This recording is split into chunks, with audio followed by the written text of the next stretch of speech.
Chapter 294. Yes. It's a language from planet Syria. It's about. With the help of the light ring's translation function, Thea could understand all the languages in the universe that could provide fear and emotion. Naturally, she could understand the language in front of her. What's it about? Dr. Silas Stone asked anxiously. He had spent 3 days deciphering the language without eating or drinking, but until now, he still had no clue. Thea glanced around and took in the expressions of everyone in the room. Embarrassed, she said, it's about how to reproduce more efficiently. They used some kind of tool to make it more efficient. Many words could not be translated in Earth's language. Thea explained ambiguously. Reproduce. The word entered everyone's ears and filtered the information through their brain. Those who reacted quickly looked at Dr. Silas Stone and smiled without saying a word. Those who reacted slowly were still pondering. Dr. Silas Stone stared at the tablet in his hand in disbelief. Then, he thought of the cylinder that he had been studying for 3 days. His son was already in his teens. It was easy for him to understand. Damn it. What happened to the high-tech aliens? The originally sci-fi scene suddenly turned into an indescribable object. The huge psychological difference made him almost run away. He calmed himself down. This was the only good thing about being black. He coughed lightly and said, "Then, can you help me take a look at these words?" Thea patiently chatted with him for a while. She had to admit that the country was really powerful. Many of the languages were lost in the universe. Without the help of the light ring, not many people could translate them. The people who collected the information gathered all the information they did not know. Thea even saw a stone slab that recorded a powerful spell. It was a pity that she could not see the full text. She just said that she did not know anything about magic and told him about aliens. Dr. Silas Stone was dissatisfied with her perfunctory attitude and refused to let her go. Thea had to use her trump card. The aliens will be here soon. Don't waste time. Can you bear the responsibility if something happens? The shocking pot scared the Black Doctor. He muttered in his heart, is it that serious? However, seeing that the generals in the room were very serious, he could only keep his doubts to himself and take Thea to retrieve the body. With the help of official business, Thea finally walked into the Red Room, a not-so-famous laboratory. Through the function of the lantern ring, she silently looked around. There were many good things, but most of them were technologies from nearby star regions.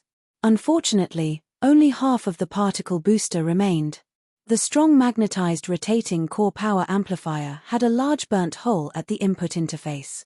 The white noise impact cannon, the weapon that would become famous in the future, was nowhere to be seen. Many things were casually piled together without any apparent purpose, making the room seem a little cramped. Thea looked around and realized that most of the items were abandoned. There were only a few that could be used. This is the Red House. You must be kidding me. She asked in confusion, this is your laboratory? Dr. Stone replied casually, yes, but it won't be for long. Thea turned to look at General Ryan, who had followed them here. There was a hidden meaning in his words. Their laboratory has spent too much money, but it has not produced any results. The Department of Defense has ordered them to move out of Washington to other cities. This site will be left to a more valuable research team. General Ryan's lips curled up slightly. It was obvious that he was very proud. Thea nodded and did not say anything. It wasn't hard to guess what had happened. It was nothing more than General Ryan wanting to start his own human enhancement experiment, so he demoted Dr. Stone, who hadn't produced any results, to the point that he was useless. He was even kicked out of the Pentagon. Every year, the country provided the same amount of research funding, but there were fewer monks, so naturally, they could eat their fill. If nothing unexpected happened, Dr. Stone would take his team to Detroit to rebuild the Red House laboratory. Once he was out of Washington's control, his research funding would definitely be greatly reduced.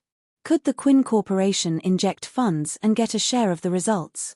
All of this was still far away. Thea did not show any signs of urgency. She calmly followed them inside. The process of finding Abin Su's body was not smooth at all. The body was dismembered into 108 pieces like a jigsaw puzzle. 7 or 8 experimenters struggled for half an hour before they barely pieced together a human figure on the table. Looking at the more than 100 pieces, Thea looked at General Ryan gloomily. "General, is it really okay for me to take away such a body?" General Ryan, the father-in-law of the future Superman, kept rubbing his head.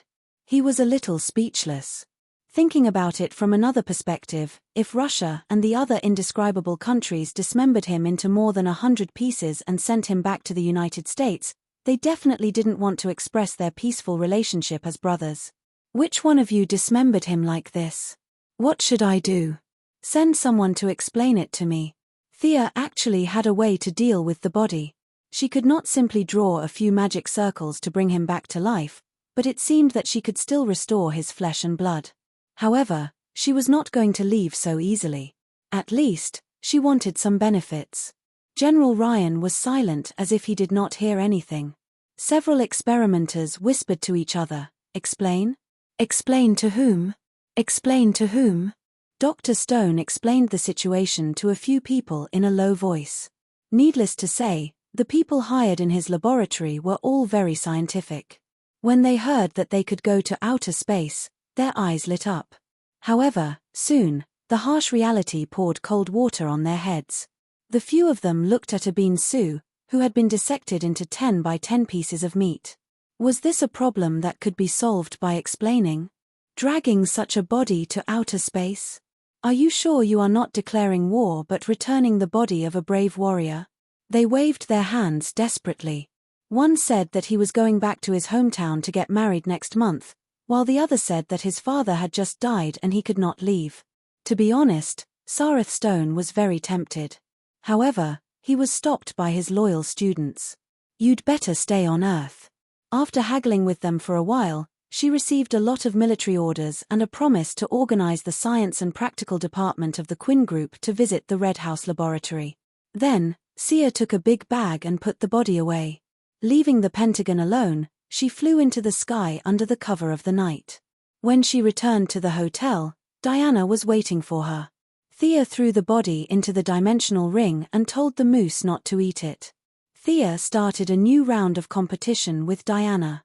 Thea jumped up and used the KGB fighting skill to clamp Diana's neck with her legs.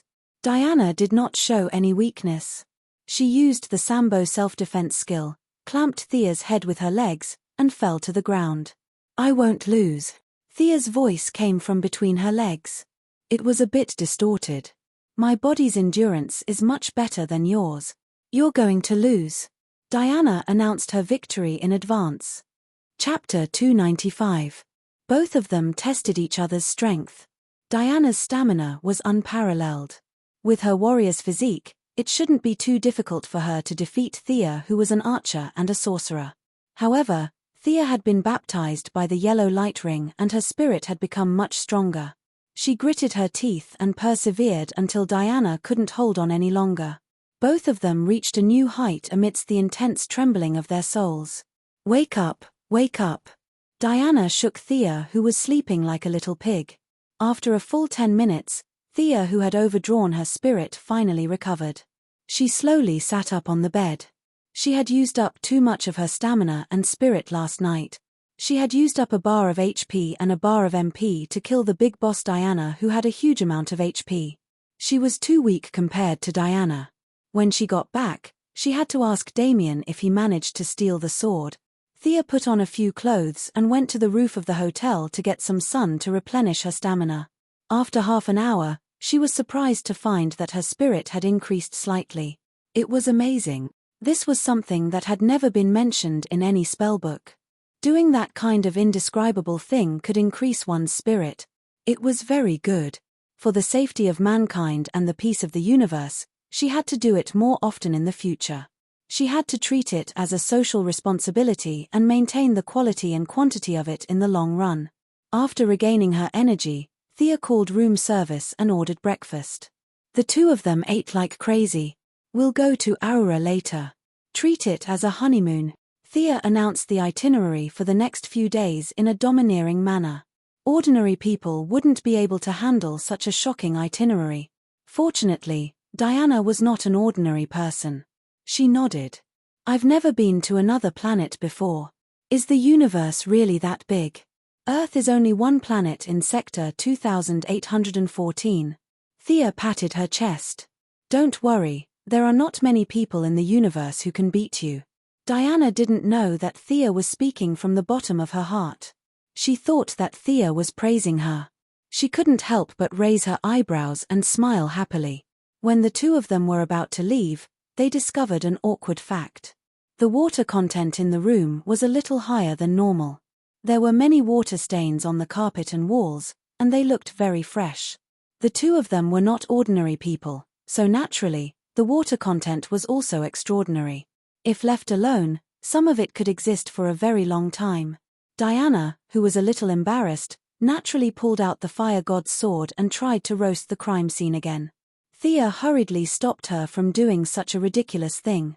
If the god of fire knew that she was using his sword to do such a thing, would he come out of his god's kingdom? Psychics or full-leveled warriors like Diana with godly equipment could do nothing about this situation, but Thea's variety of means showed its value at this time. Water extraction. She placed 3 water balls in the room.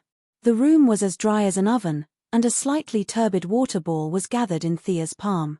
How to deal with this water ball was difficult for the two of them. Diana was a little evasive and didn't dare to look into her eyes. Thea was also in a dilemma. Both of them had divine power in their bodies, and the energy in this water ball was not low. It would be awkward if it was used by bad people to strengthen them. A ball of indescribable water was purified and injected into a human body, and then this strengthened human fought a clone made of Superman's hair and blood. Just thinking about that scene made one's hair stand on end. For the safety of mankind, it was simply, put it away. Thea took out a small bottle and poured all the liquid into it. You! Diana almost bit her tongue. Shouldn't this thing be poured down the drain? Thea was reasonable. We can't be so selfish. The greater the power, the greater the responsibility. We have the responsibility and the obligation to contribute to the safety of the Earth. A bunch of nonsense barely dispelled Diana's concerns. The two of them decided to withdraw the water at any time when they sparred in the future, to avoid giving bad people a chance. The two of them cleaned up the crime scene, checked out and left.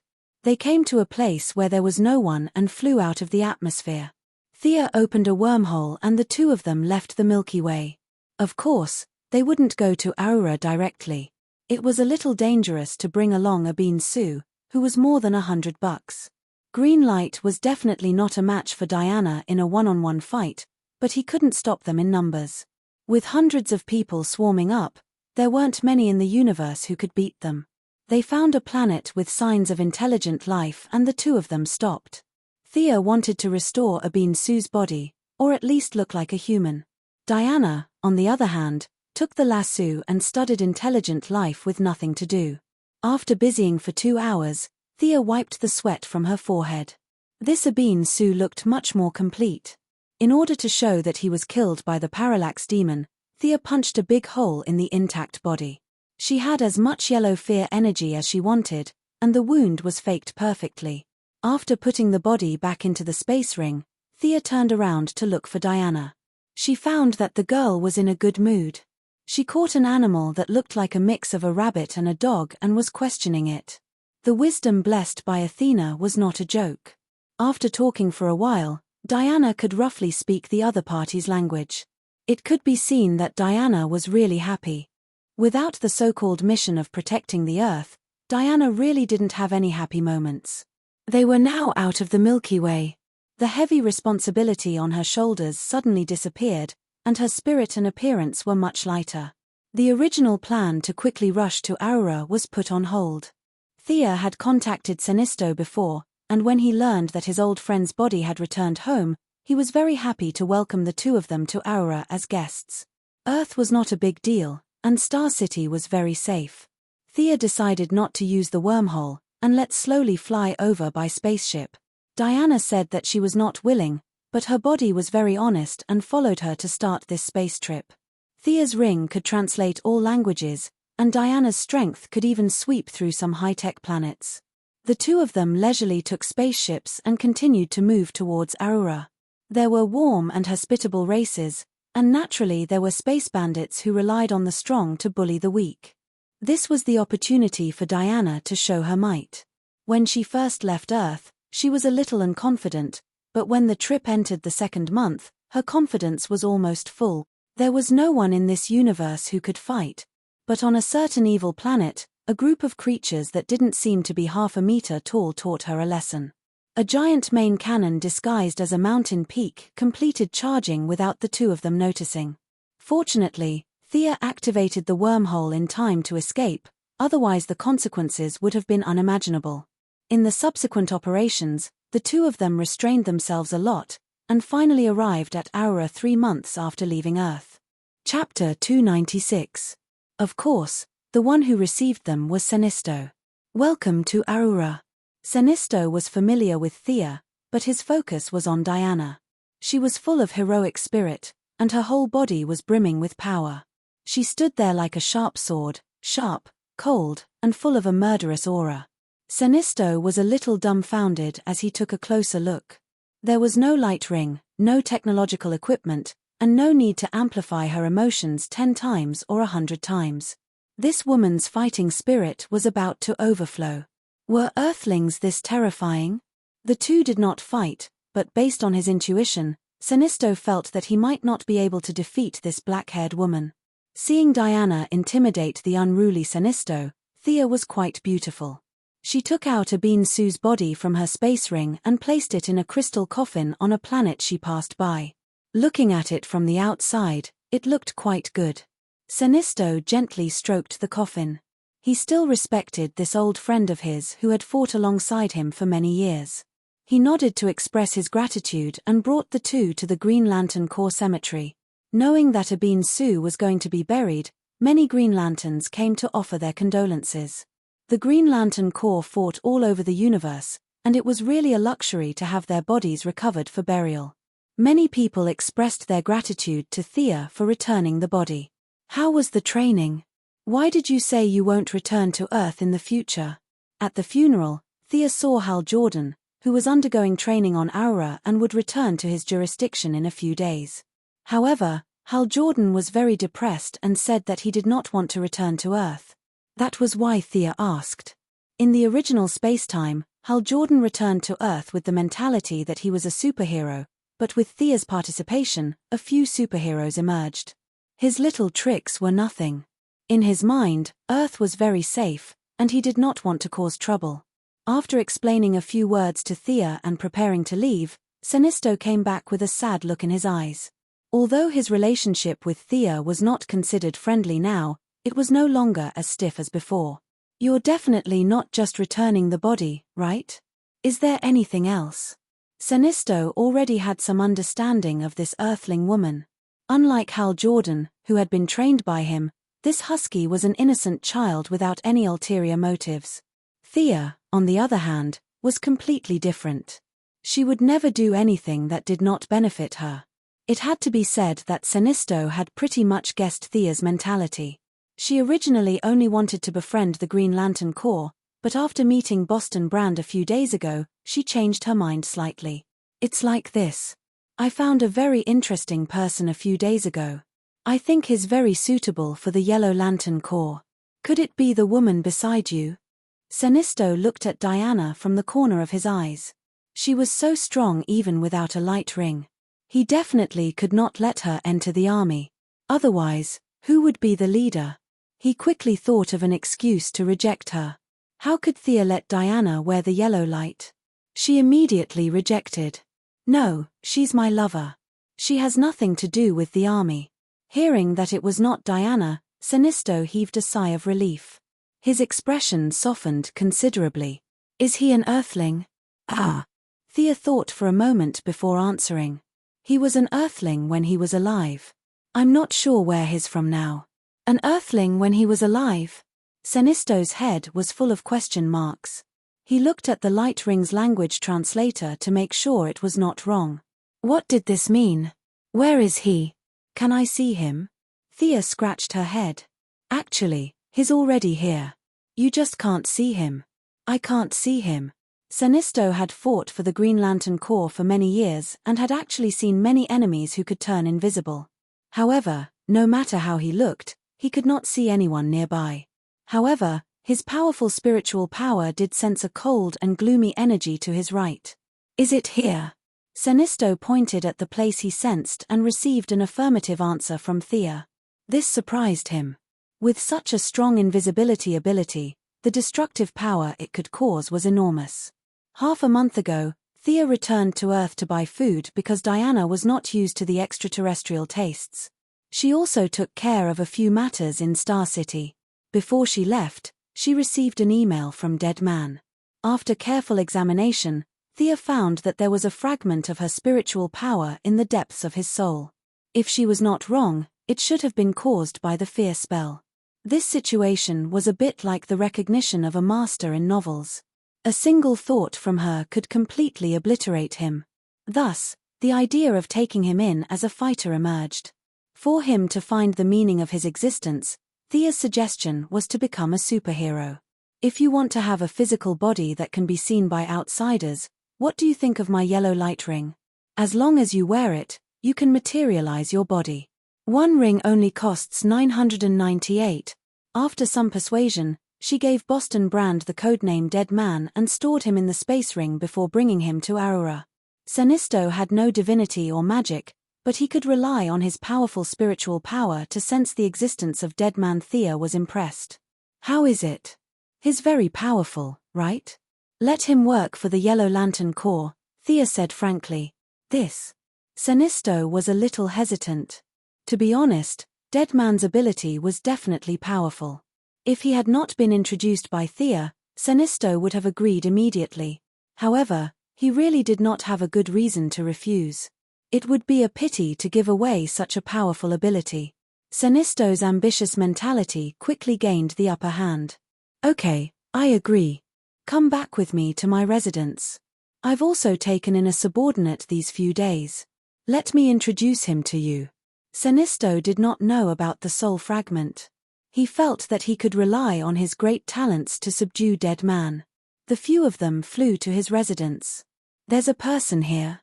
Hal Jordan, who was about to leave, also followed, but he did not see any person around. He felt a chill in his heart and asked Thea with the intention of watching a show. "Yes, his name is Boston Brand. He died a few months ago when he was performing a trapeze. He's now in a state of being between life and death." Hal Jordan looked at Thea with his mouth agape. His original doubts had not been dispelled. Instead, they increased. Is there such a magical thing on Earth? This was almost beyond the limits of his imagination. In just a few months, he had gone from a pilot to a universe warrior. His worldview had been shattered a few times, but he realized that it was not shattered enough. He had to continue shattering it. The talkative Hal Jordan fell into a daze. Without him livening up the atmosphere, the rest of them were silent. Thea soon met Senisto's new subordinate. "My understanding of fear is second to none. I'm Lisa Draka." A blue-skinned woman with only a few pieces of cloth on her body introduced herself. Chapter 297. This blue-skinned female alien, who claimed to have an incomparable understanding of fear, respected Senisto very much. Her eyes exuded worship and adoration, almost unconcealed, as if Senisto was a god. Her gaze was constantly wandering around him. Thea did not know much about Lisa Draka. She only remembered that she was a general of the Yellow Lantern Corps in the original spacetime, responsible for training recruits. She was extremely loyal to Senisto. The Parallax Book was controlled by her in the original spacetime, and she claimed to have the powerful combat power to deal with 3 Green Lantern warriors at the same time. Unfortunately, she died before she could achieve anything. She encountered Hal Jordan and the others who had cheated. In short, she was a person with some strength and broad vision, but she underestimated her own strength. Lisa Draka was born from fear, from the blue Tarocco star cluster. She has the ability to sense the fear of others. "I think highly of her ability," Senisto said straightforwardly. Thea nodded in agreement. Although this woman was a little arrogant, her strength was not bad. If she was not compared to those cheats, she would be a small boss. She understood Sinisto's intention and summoned the parallax book. The appearance of the giant golden book in front of them caused different reactions. Thea and Sinisto could each control fear, so the power of the giant book had no effect on them. Diana was slightly uncomfortable, but she quickly resisted it. The mental state of the dead was different from that of ordinary people. He had a piece of Thea's mental fragment, so he was immune to the power of the parallax book. Lisa Draca's claim to have an incomparable understanding of fear was not an exaggeration. Her face was extremely ugly, and she bit her lip hard, but she held on and did not embarrass her boss Sinisto. Hal Jordan, who came as a spectator, was in big trouble. Countless scenes of fear echoed in his mind. Just the scene of his father's plane accident when he was young appeared more than 10 times. The intense fear was eroding his central nervous system. If he could not hold on, he would turn into a fool in front of everyone. Thea was shocked. They were from the same hometown on Earth, so she could not just watch him die without knowing why. If the members of the Ring of Lights could only watch, they would be pulled away if they could hold on. In the past, her spells would be at a loss in such a situation. But now that she had mastered the emotion of fear, she cast an improved version of the anti-fear spell on him. Hal Jordan finally regained consciousness. He gasped for air and lay on the ground, unable to get up. She deliberately observed Lisa Draca's expression. This woman, who used to be the boss of the world and Sinisto's number 2, didn't dare to ignore Thea, who held the parallax book. She lowered her head slightly to show her respect. Not bad. I agree to let her join the Yellow Lantern Corps. This was a tacit understanding between her and Sinisto. Both of them were very cautious when recruiting new members. Without Sinisto, there would be no new Yellow Lantern Ring, and without Thea, there would be no official member. However, both of them had plans for the future of the Yellow Lantern Corps. This conclusion could be drawn from the fact that they recruited new members almost simultaneously. Is there a new function in your book? Sinisto extracted the yellow energy. This energy was much larger than when they first met. The fear of the parallax demon was absorbed into this energy. Yes. Any intelligent creature that touches or looks at the parallax book will be intimidated by fear. Even if they manage to overcome the fear, their speed will be greatly reduced. Conquering fear will increase one's speed, and being affected by fear will slow one down. Thea explained the ability of the parallax book to Sinisto. This guy was the first person to recognize the Yellow Lantern Ring, so the book had no effect on him at all. This book had a lot of restrictions, but if used cleverly, it could result in great results. Thea initially thought of the few weak-willed speedsters. They ran all over the mountains like wild donkeys every day, so this book was the most suitable to deal with them. After understanding the effects of the parallax book, Sinisto lowered his head to create the lantern ring and said, "Why don't you let your new subordinate fight with mine?" This guy was indeed very competitive. He never forgot to compete. Thea did not mind. She also wanted to see how strong the dead man was. She immediately nodded. "Sure, as you wish." When Lisa Draca heard that she was going to fight, she was not afraid at all. She stood alone in the middle of the field and waited for nearly half a minute. She was completely dumbfounded. Didn't he say he wanted to fight? Where is he? Who wants to fight with me? Is he here? In fact, the dead man had already entered the field. He just did not make the first move because he saw that she was not moving. Sinisto's speed of creating the lantern ring slowed down significantly. He was also concentrating on sensing the dead man's location. He also felt that this kind of invisible enemy was too troublesome. Even if they had earth-shattering power, it was useless if they could not hit the opponent.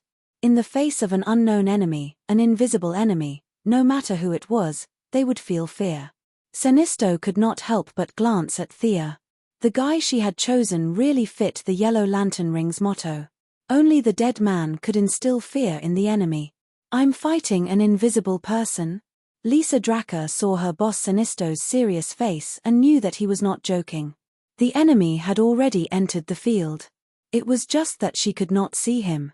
However, no matter how she sensed, she did not feel anything unusual around her. She looked left and right to guard against the enemy's attack. Her expression was no longer as calm as before. Although she had not put on the yellow lantern ring, she had caught Sinisto's eye not because she was brave but because she had some skills. Lisa Draca's expression became extremely ferocious. The veins on her forehead bulged, and her eyes rolled back. She panted heavily and looked around. Suddenly, she rapped her fist with mental strength and punched to the side. Under Thea and Diana's gaze, the dead man was sent flying more than 2 meters away by her punch. He rubbed his chin and floated in the air, seemingly in disbelief. Sinisto's expression was very smug. Thea also asked, "What's your subordinate's ability?" "I feel that her eyes are very strange."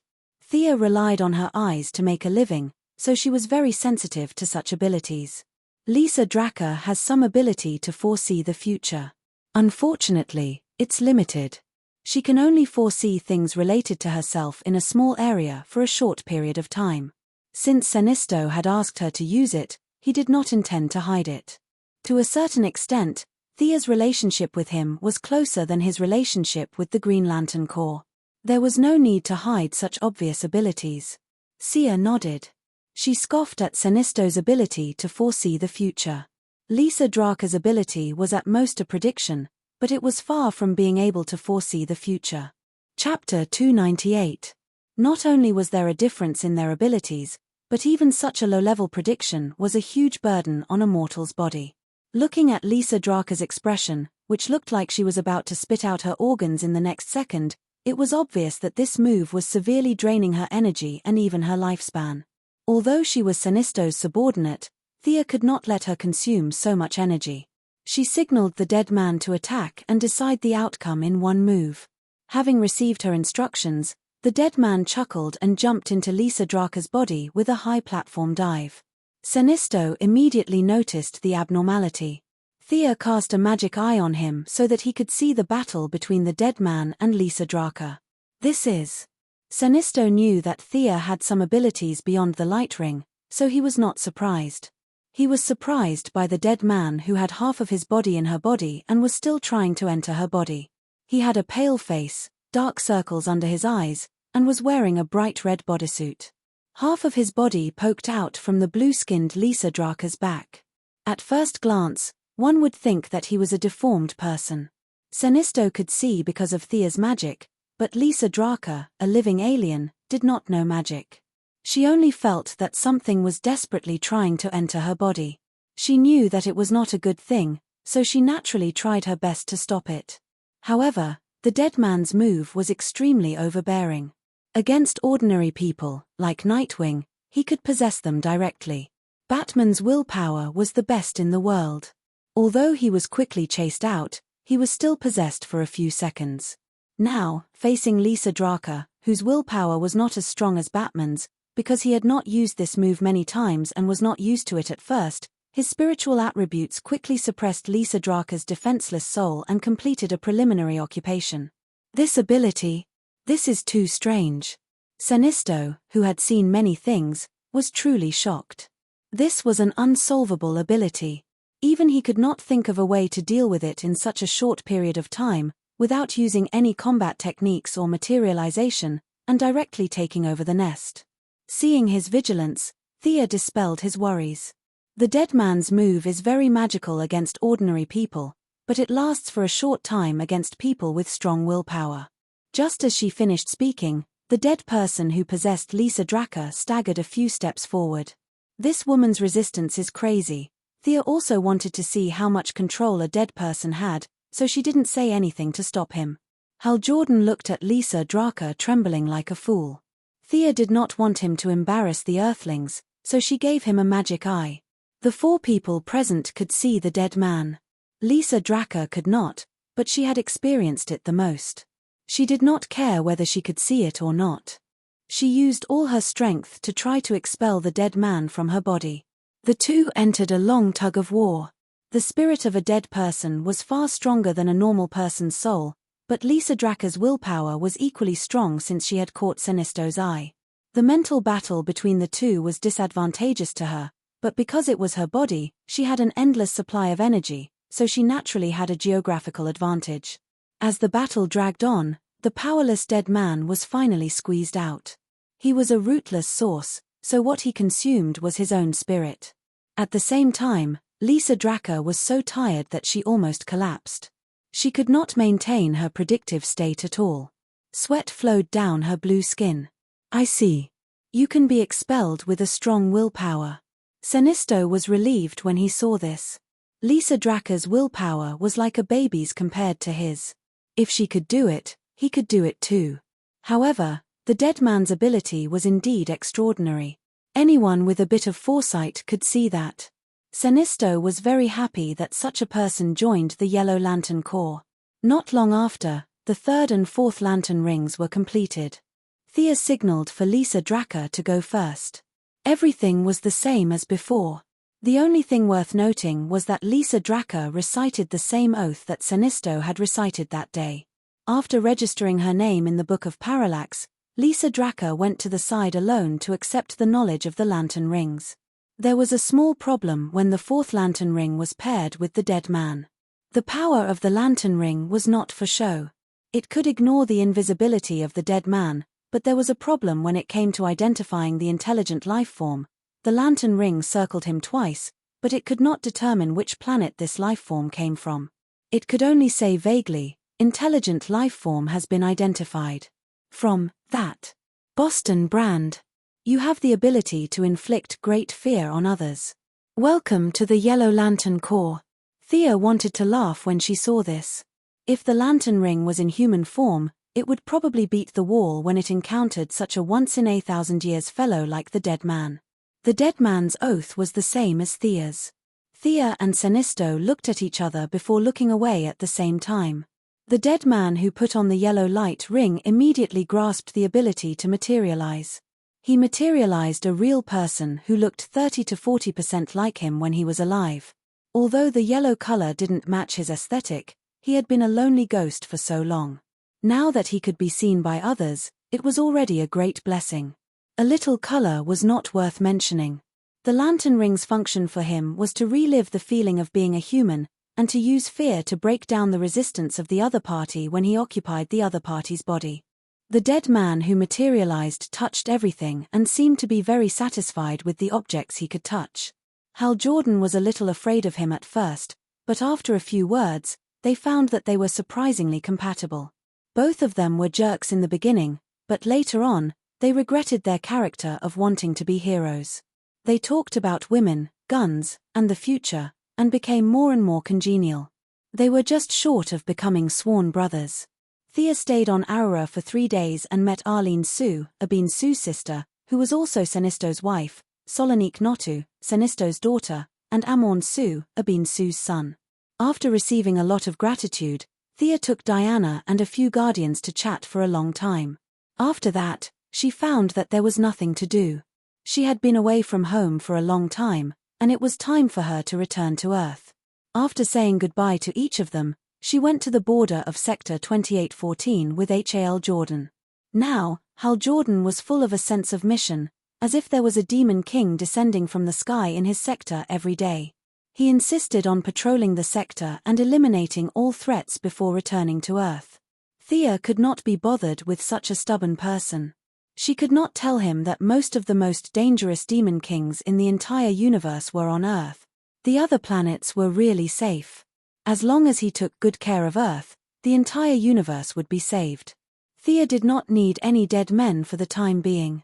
Seeing that the two of them hit it off, she let him and Hal Jordan eliminate the evil in the nearby star sector first. After all, the lantern ring had the ability to communicate regardless of distance, so anything could be contacted. Holding Diana's hand, they landed in Europe. The two of them once again walked the same path as before. Comparing their memories, they walked and stopped along the way. It was also time for them to part for the time being. "I'll visit you next week," Thea said straightforwardly. "Okay, I'll wait for you." Diana's smile was still so beautiful, clear, and without a trace of impurity. The two of them kissed and said goodbye, one to the west and the other to the south. Chapter 299. After returning to Star City, Thea was quickly surrounded by many miscellaneous matters. The first to bear the brunt was to increase cooperation with the military.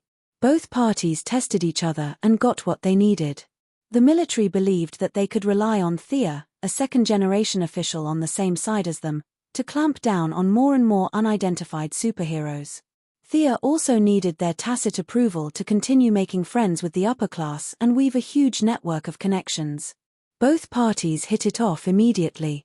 Quinn Corporation received a huge order from the military, which indirectly raised Quinn Corporation's not-so-good reputation. It also effortlessly received the task of rebuilding Seaside City. On the other hand, Thea also accepted the title of the military's special affairs consultant and promised to help the military solve some problems within a limited range. Although Diana had been found and the two of them met on weekends from time to spar, the construction of the temple did not stop. After all, it was the mission of the goddess of the night. Whether it was for the sake of reputation or practicality, it had to continue. Fortunately, this matter was not a big deal, but it was really not a big deal. With the tacit approval of many lobbyists and the military, the government finally officially submitted a consultation to the Turkish side. Of course, the so-called consultation was no different from an order. The Turkish side did not dare to say anything. Amidst the objections, a few joint construction teams entered the original site of the temple and began to do preliminary mapping work. Damien's plan to steal the sword had not been launched yet, but Barbara and Laurel had already left Star City. Their team had developed very quickly. Tommy, the stalker, was finally discovered by Barbara. When he learned that Laurel was also going to be a superhero, Tommy was both happy and worried. He shamelessly snuck into the originally all-female Raptor squad. Not long after, he rescued Helena, who was being chased by her biological father. The few of them fought bravely and defeated the Italian mafia. Helena, whose boyfriend was killed by her biological father, was very confused. She gave herself the code name Huntress and joined the small team in confusion. Thea was worried about them and flew to Gotham overnight. She saw that the team's cooperation was actually quite good. Barbara and Laurel were in charge of close combat, while Tommy and Helena were in charge of long-range combat. Among the four of them, Barbara had the most skills and experience, so she was naturally the leader. The Raptor squad officially made their debut, and the few of them had the intention to replace Batman in protecting Gotham. Everything was on the right track. Thea began to reflect on her own enhancement. Now that she was not lacking in attacking methods, her speed was also extremely fast with the help of the light ring. The only thing that troubled her was the problem of defense. The forging gods of several divine systems were all famous for forging divine weapons. Very few of them would spend their divine power to forge armor. Thea thought about it repeatedly and decided that she could only forge this armor herself. However, to use modern scientific knowledge to make an armor that could cope with future battles, even with the Atomic Man's atomic suit as a reference, the workload was still enormous. It required a huge amount of data calculations. The artificial intelligence plan from before was once again placed on the table. Regardless of whether it was to make armor or not, the artificial intelligence would provide comprehensive help to her enhancement. Thea's original plan was that with so many planets in the universe, there must be a few with artificial intelligence. However, there were too many people eyeing the Advanced Technology Laboratory in Central City, so she was ready to give up. However, after going around the various planets in the universe, she found that no matter how advanced the technology was, there was no artificial intelligence. It was only until she brainwashed the higher-ups of a certain planet that she found out that because Brainiac, a level 12 artificial intelligence robot, was too big of a threat, the various high-tech planets had formed an alliance and agreed to supervise each other and give up on the development of artificial intelligence. Earth, on the other hand, was too low-level, so no one paid attention to it. In other words, the only artificial intelligence that could help Thea and get her hands on it was Reverse Lightning, the original Gideon that was created in Central City in the 25th century by a transmigrator. Hello, Professor Snow. I'm Thea Quinn. Nice to meet you. After half a year of studying, Thea successfully obtained her graduation certificate from Princeton. Now, when she greeted people again, she finally avoided the awkwardness of graduating from high school. After all, it was an Ivy League university, so she could get a good job if she went out to apply for a job. Caitlin Snow's postgraduate studies did not take much effort. Caitlin was just 28 years old this year.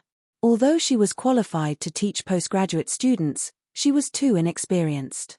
Those who graduated from famous schools looked down on her, and she also looked down on those who came from ordinary schools. In the past few years, she had not seriously taught any students. Caitlin Snow's mother ran a large-scale pharmaceutical company. She also knew Moira. With their relationship going around in circles, plus Thea's good grades and being a girl, she had no reason to refuse. The two of them met briefly in the coffee shop. Caitlin Snow did not have any aura at all. She looked like a yes-man and was easy to bully. It was hard to imagine that she would change her personality and become the supervillain Frost Killer. The elders of both sides knew each other. There was not much difference in age, so they called each other sisters. Getting closer to Caitlin Snow was just to learn better. Sia took out a lot of questions to ask. It had to be said that Caitlin Snow's knowledge of biochemistry was very rich. She was chosen by Reverse Lightning to join the cutting-edge technology laboratory. She was truly talented. Although it was just a general conversation, it still solved many of Thea's doubts about the atomic suit. Thea thought that it was not a waste of time, and Caitlin was also very fond of her enthusiasm for learning despite being a billionaire. It could be said that both sides were very satisfied with their first contact. After learning from Caitlin Snow for less than a month, the cutting-edge technology laboratory that Thea had been looking forward to finally opened its door to her. Unlike the laboratory of the future where there would only be 2 or 3 big cats, now there was a crowd here. Everyone was busy. From time to time, there were doctors in white coats and thick bottle-bottomed lenses discussing loudly. Many big names in the research field ignored Caitlin Snow, a newcomer. As for Thea behind her, they ignored her even more. They only cared about academic results. Thea's beauty made them despise her. She was so beautiful, she was definitely not here to do research. Only a few young interns secretly glanced at Thea, but they did not dare to look at her too much. "Welcome, Dr. Snow. Welcome to study, Miss Quinn." Reverse Lightning, disguised as Professor Harrison Wells, was the person in charge of the laboratory and received the two of them. With a graceful demeanor and a pair of glasses, he looked like a well-educated middle-aged man. Reverse Lightning grasped this role very well. There were no flaws in his facial expressions, language, movements, gestures, and so on. All the people who talked to him did not know that the original Professor Harrison Wells had died and was replaced by a time traveler from 500 years in the future. Chapter 300.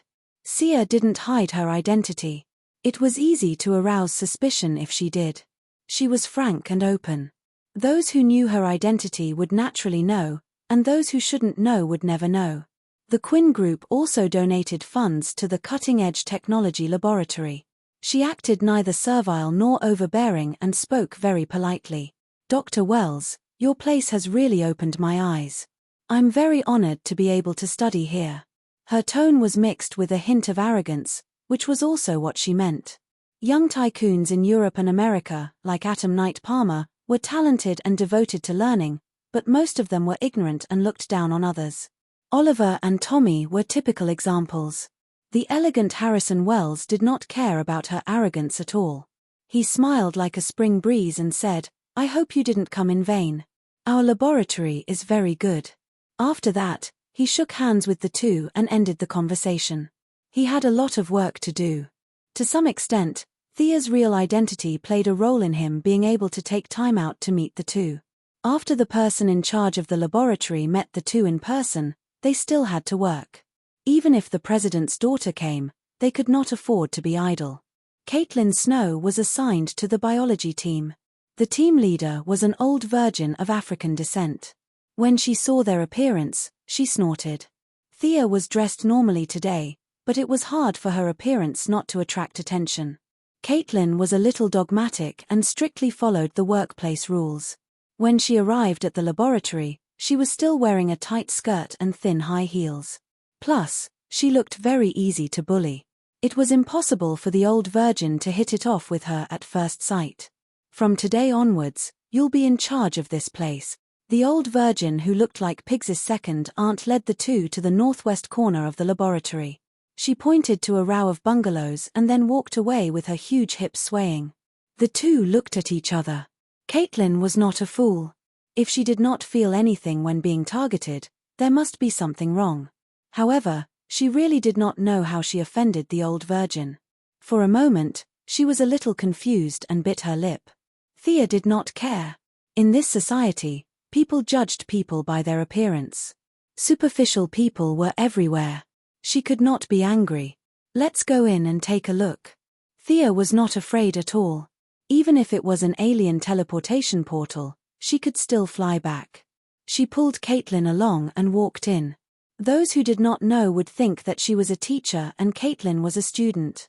As soon as they entered the room, the pungent smell almost made the two of them fall over. Damn it! Thea gritted her teeth and looked at the hundreds of cages in the room and the orangutans in the cages. The aura of anger and fear leaked out a little. The originally noisy gorillas miraculously quieted down, and a few of them even made the sound of teeth chattering. Let this old lady raise gorillas. Thea tried her best to calm her emotions. She was afraid that a red light ring would fly out from the depths of the universe. That would be interesting.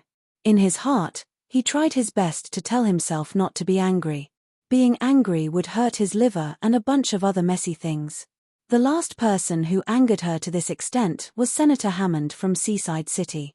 However, he was still a person in power. This old African virgin was nothing. Their original plan was to get the AI and run away. However, the first step had gone wrong. Their appearance had attracted hostility, and they were sent to a place that was so far away from the laboratory. Although this experience helped Caitlin gain a lot of sympathy from the male researchers, it did not help Thea at all. Seeing Caitlin's blank expression, Thea was used to giving orders. She did not wait for Caitlin to come back to her senses and shouted, "Is anyone here? Who's in charge here?" It was impossible for the two women to take care of hundreds of gorillas. There must be a professional keeper here. The two women's main job was to do biochemistry research, which was Caitlin's specialty. One in the east, two in the west. Soon, 7 people stood in front of Thea. "Just the few of you? My name is Thea Quinn. This is Dr. Caitlin Snow, who has just taken over this place. You can come to us if you need anything in the future. If there's nothing else, you can go about your business." Thea introduced herself casually. Let alone 7 people, even if there were 70,000 people, she wouldn't have any stage fright. Among the 7 people, there were 3 women and 4 men. They looked young and childish. The young man in the lead wanted to say that these gorillas were very irritable and should apply for some tranquilizers from the laboratory. However, when he was about to say it, he found that the place was quiet today. He hurriedly turned his head and found that all the gorillas were obediently waiting. Some of them were even lying face down on the ground. What the hell was this? It was so quiet. Did they need to apply for tranquilizers? He looked back at Thea, who was as beautiful as a peach. In order not to be treated as a fool, he swallowed his words. He put on what he thought was his most charming smile and introduced the current situation of the management here to the 2 women. Thea had heard of it. She had always been thinking about the AI. It was none of her business whether these gorillas died or not. If she was annoyed, she would even lock reverse lightning up with the gorillas. Caitlin listened attentively. She asked questions from time to time and made special notes. The 2 women followed the young man inside. Thea took a banana from the table and threw it into the cage when she saw a gorilla that she liked. Although she had not specifically practiced darts, the basic skills were there for all to see. The banana drew a beautiful arc as it passed through the gaps of the iron cage. The young man watched as a banana hit the gorilla's head with a bang. In the past, the gorillas would have been furious, but today, they were all well behaved. Some of them even looked at Thea with a fawning expression after being hit. F***ck. The young man felt that this scene was a little different from his past experience of rearing gorillas. Were these gorillas all wretched? He had treated them so well that they would bare their fangs at him for no reason. Now, Thea was casually throwing bananas at the young gorillas, but none of them dared to fight back. The young man felt that he had found the trick to rearing gorillas. Thea did not know that her casual action had set a bad precedent for the young man who was determined to be the best breeder in the world. She casually walked past a row of young gorillas. With her powerful visual memory, she remembered the names of the gorillas even though she was not paying attention. Henry. Gertrude. Cohen. She took 2 steps forward and suddenly realized what she was looking at. She stopped in her tracks and walked back to the nameplate marked with Gertrude. She looked at the skinny and listless gorilla inside. Gertrude. Thea could not believe it. Gertrude was the nemesis of the Flash, a highly intelligent gorilla with telepathy and mind control. This guy's future achievements would surpass 90% of the Earth's villains. But was this really the gorilla she knew? Chapter 301. In the future, Jared was 5 meters tall and weighed several tons. It was impossible to say that he was weak. Thea only remembered that Jared gained the ability to control minds after he was secretly experimented on by the military and Reverse Lightning. Even Reverse Lightning used him as a trump card. Jared was cruel to all of his enemies. He was only slightly nicer to Caitlin. Was it because Caitlin was arranged to be here in the original time and space that they met? Thea probed with her psychic power and was a little disappointed. She could not find anything unusual about the little ape in front of her. Was it caused by anger? Thea threw another banana at the ape's face. The little ape rubbed its face and lay on the ground weakly, not daring to resist. Did she remember wrongly, or was it a mutation caused by the experiment? Or was it someone with the same name? There were too many possible reasons. Thea made a mental note of her doubts and planned to verify them in the future. When it was almost time to get off work, more than 10 researchers, both male and female, asked the 2 girls to have a meal. Thea was not interested at first, but Caitlin did not want to refuse such a welcome dinner. She almost begged Thea to go with Caitlin. Along the way, several male researchers with excessive hormone secretion tried to show off their talents, trying to attract their attention. Thea looked at a Latino man who did not speak much. His name was Cisco Ramon, a superhero codenamed Shockwave in the later stage. His ability was to open a passage between different dimensions and attack enemies with powerful vibration waves in battle. Of course, he did not have any superpowers now, just like Caitlin Snow. However, his value, even in the later stage, was not reflected in his fighting ability, but in his mind and wisdom.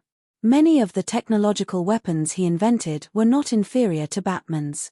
Even the original version of Captain Frigid's freeze gun that Thea obtained from the future was his work. Thea picked out a few questions about the freeze gun and chatted with him, but soon Thea could not continue.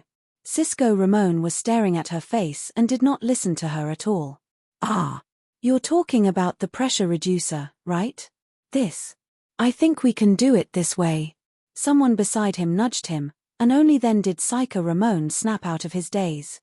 It had to be said that this person was really smart. He actually remembered Thea's problem even though he was in a daze, and racked his brains to think of a solution for her. This frost gun was designed by him in the future. Naturally, it was very compatible with the knowledge he had learned. Captain Lunghan's IQ and EQ were very high, but he only graduated from high school. There were very few places that could be modified. Cisco Ramon only felt that the questions this unbelievably beautiful woman had asked him were all questions he was best at. At first, he was still a little nervous, but when it came to topics he was good at, he did not have to use too much of his brain. From the beginning, he could draw inferences about other things from one example to the next. Even though he did not really understand what Thea was asking him, he still broke it down and explained it to her. Cisco Ramon did not have a doctorate. In addition to his ordinary appearance, he kept a low profile among a group of academic giants. Later on, he and Caitlin Snow became important members of the Flash team. Even Reverse Lightning praised Cisco Ramon as his son. This was not about his looks, but Cisco's intelligence and wisdom had moved Reverse Lightning, who had transmigrated from the 25th century. The relationship between Cisco Ramon and Reverse Lightning was a little like the relationship between Malcolm and Oliver in Star City. They had mutual recognition and admiration for each other, but because they were in different positions, they had to kill each other. Could it be that this beautiful woman has taken a liking to me? Seeing that Thea was listening attentively, Cisco Ramon could not help but think. For a moment, he felt so happy that he could fly. He explained everything he knew, whether it was related or not. Thea felt that she had learned a lot. After all, Captain Lang Han was the original creator of the frost gun. He was able to analyze the principles behind many things that Captain Lang Han did not know. She believed that as long as Thea summed it up, she would be able to create the frost gun when she returned. When you heat the aziridine to 100 degrees Celsius, and at the same time add the ring 3 structured polymers. Can you do this? After asking about the frost gun, Thea began to ask about the atomic suit. To some extent, these questions had already surpassed Cisco Ramon's knowledge. The atomic suit's technology, which even Reverse Lightning admired, was not something that Cisco, who was still a rookie, could explain. However, Cisco Ramon was also a genius. He was able to use his existing knowledge to explain many of the atomic suit's technical principles. Although it was not the correct direction, it was still an eye-opener for Thea. As Thea continued to throw out profound questions, Cisco Ramon's wild imagination was suppressed by the spirit of science. He regained the seriousness of a scientist and began to discuss with Thea in detail. At first, the people in the advanced research lab were just there to watch the show. However, as the content of the discussion became deeper and deeper, the few people who thought that they were scientists also joined in.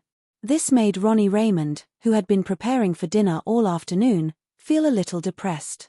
Shouldn't they be talking about fashionable men and women? You guys are here to cause trouble by discussing all kinds of chemical reactions in the bar. More importantly, he had seen Thea's picture before. When he saw the people around Thea fawning over her, he could not help but sneer. These idiots don't know anything. The chairman of the Quinn Corporation is worth billions. Why would she be interested in ordinary people like you? Ronnie Raymond's family background could barely be considered top-notch. He had access to a lot of rumors, both true and false. The most popular rumor in the small circle was that this Thea had bewitched Bruce Wayne of the Wayne Corporation. The two of them were working together to build some kind of temple. Many people overinterpreted the rumor and thought that the temple was fake. Why would they need to test the reaction of the higher-ups? It was an obvious thing. The Wayne Corporation and the Quinn Corporation were going to form a marriage alliance. The alliance of the two giant corporations would attract the interests of all parties.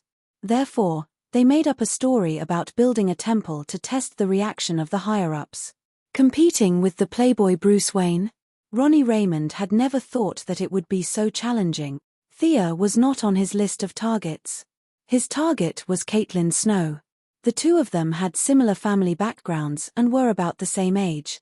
Most importantly, Caitlin Snow looked weak and easy to bully. She was the most suitable candidate for him. Thea went on dates with Diana on weekends. In her free time, she studied magic and the new armor. She did not care about the gossip at all. Batman thought that this kind of thing was not worth mentioning and did not take it seriously at all. Therefore, the rumor had been spreading in a small circle and did not cause a big stir at all. Some people even thought that they had inside information and wantonly stocked up on the stocks of the two companies. Of course, this was a story for later. Chapter 302. Cisco Ramon didn't know the secrets of the so-called upper class. He only knew that a beautiful girl was listening to him attentively. Although he was born a commoner and looked ordinary, his heart was about to jump out of his chest. He didn't think too much about Thea's ridiculous questions. He only hated himself for not reading more books and learning more knowledge. Thea nodded silently. After Cisco explained with all the knowledge he had learned in his life, and with her efforts during this period of time, she finally understood about 50% to 50% of the Atom Man's suit, but this was the limit for now. The current Cisco Ramon was still a far cry from the Atom Man in his prime. Plus, the two had different research directions.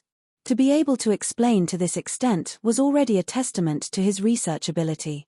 Unfortunately, this guy was going to be a celebrity in the future. Knowing his achievements, Reverse Lightning would never let him go. Otherwise, he would definitely be a good helper in the Quinn group. The gathering didn't last long and soon dispersed. After all, there was a lot of work in the laboratory, and it was enough for them to get to know each other. Cisco Ramon didn't call for a cab. His left and right legs were trembling as he walked back to his apartment. He rubbed his face hard. He couldn't remember what he had said the entire night. All he remembered was that he had discussed applied science with a beautiful woman for half a day. Hating his lack of knowledge, he took out 2 books and prepared to read more. Unfortunately, after 10 minutes of reading, he didn't understand a single word. He took out his computer and prepared to search for Thea's information in case he needed it.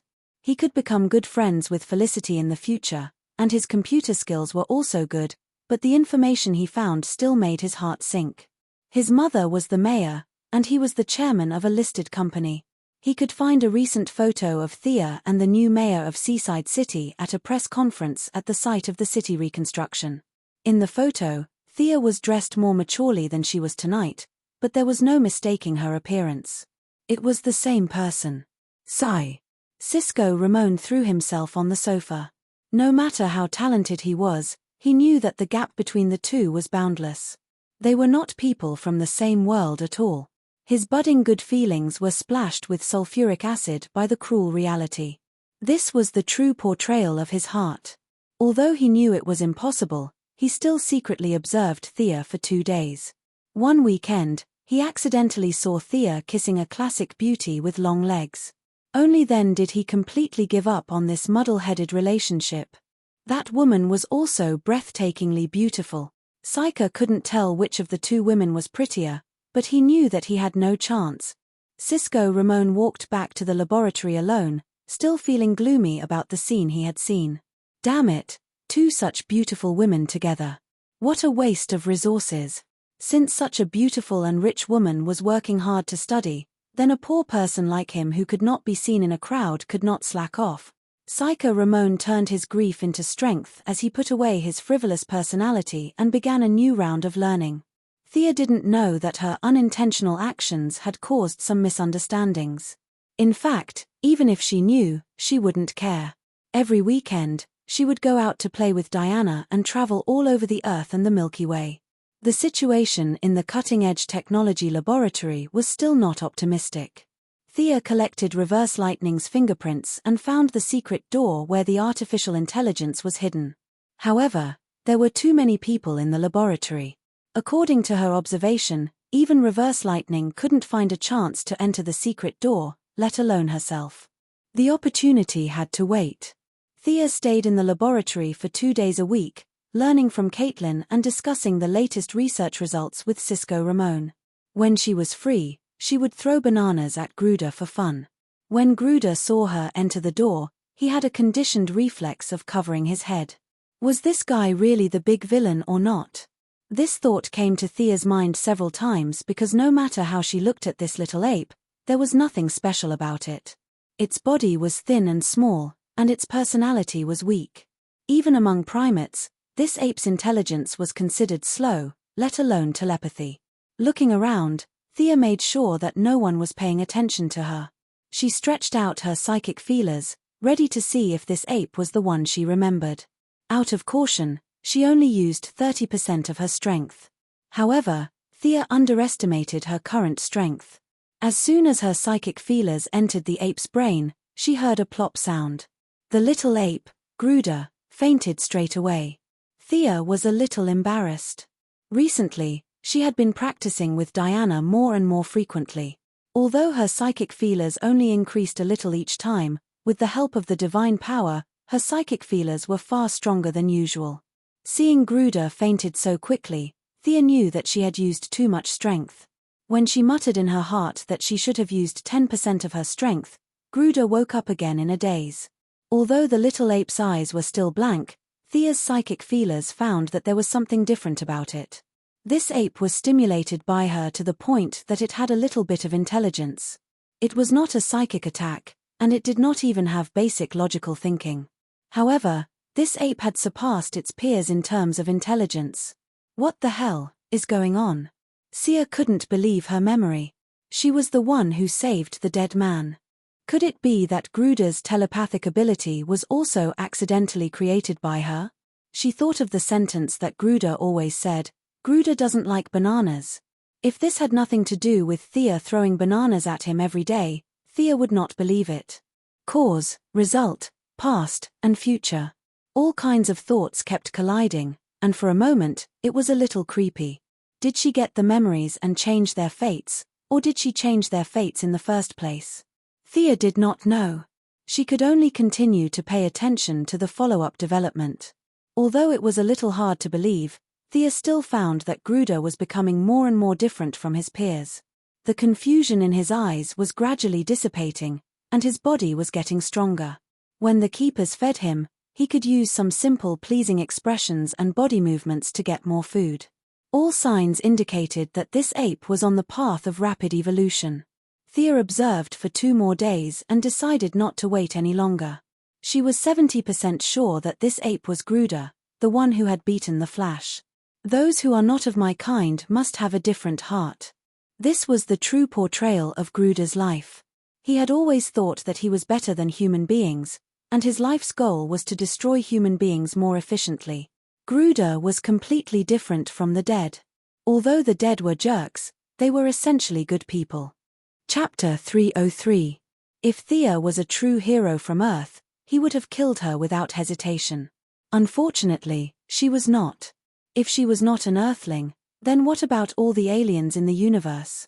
Although Grood was a freak in the eyes of the people on Earth, there were countless creatures that were even weirder than him in the universe.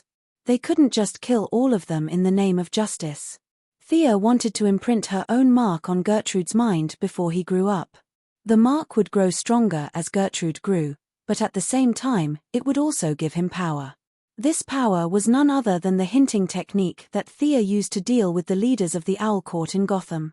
As Gertrude's mental power broke through the threshold of his species, he would usher in an unprecedented period of growth.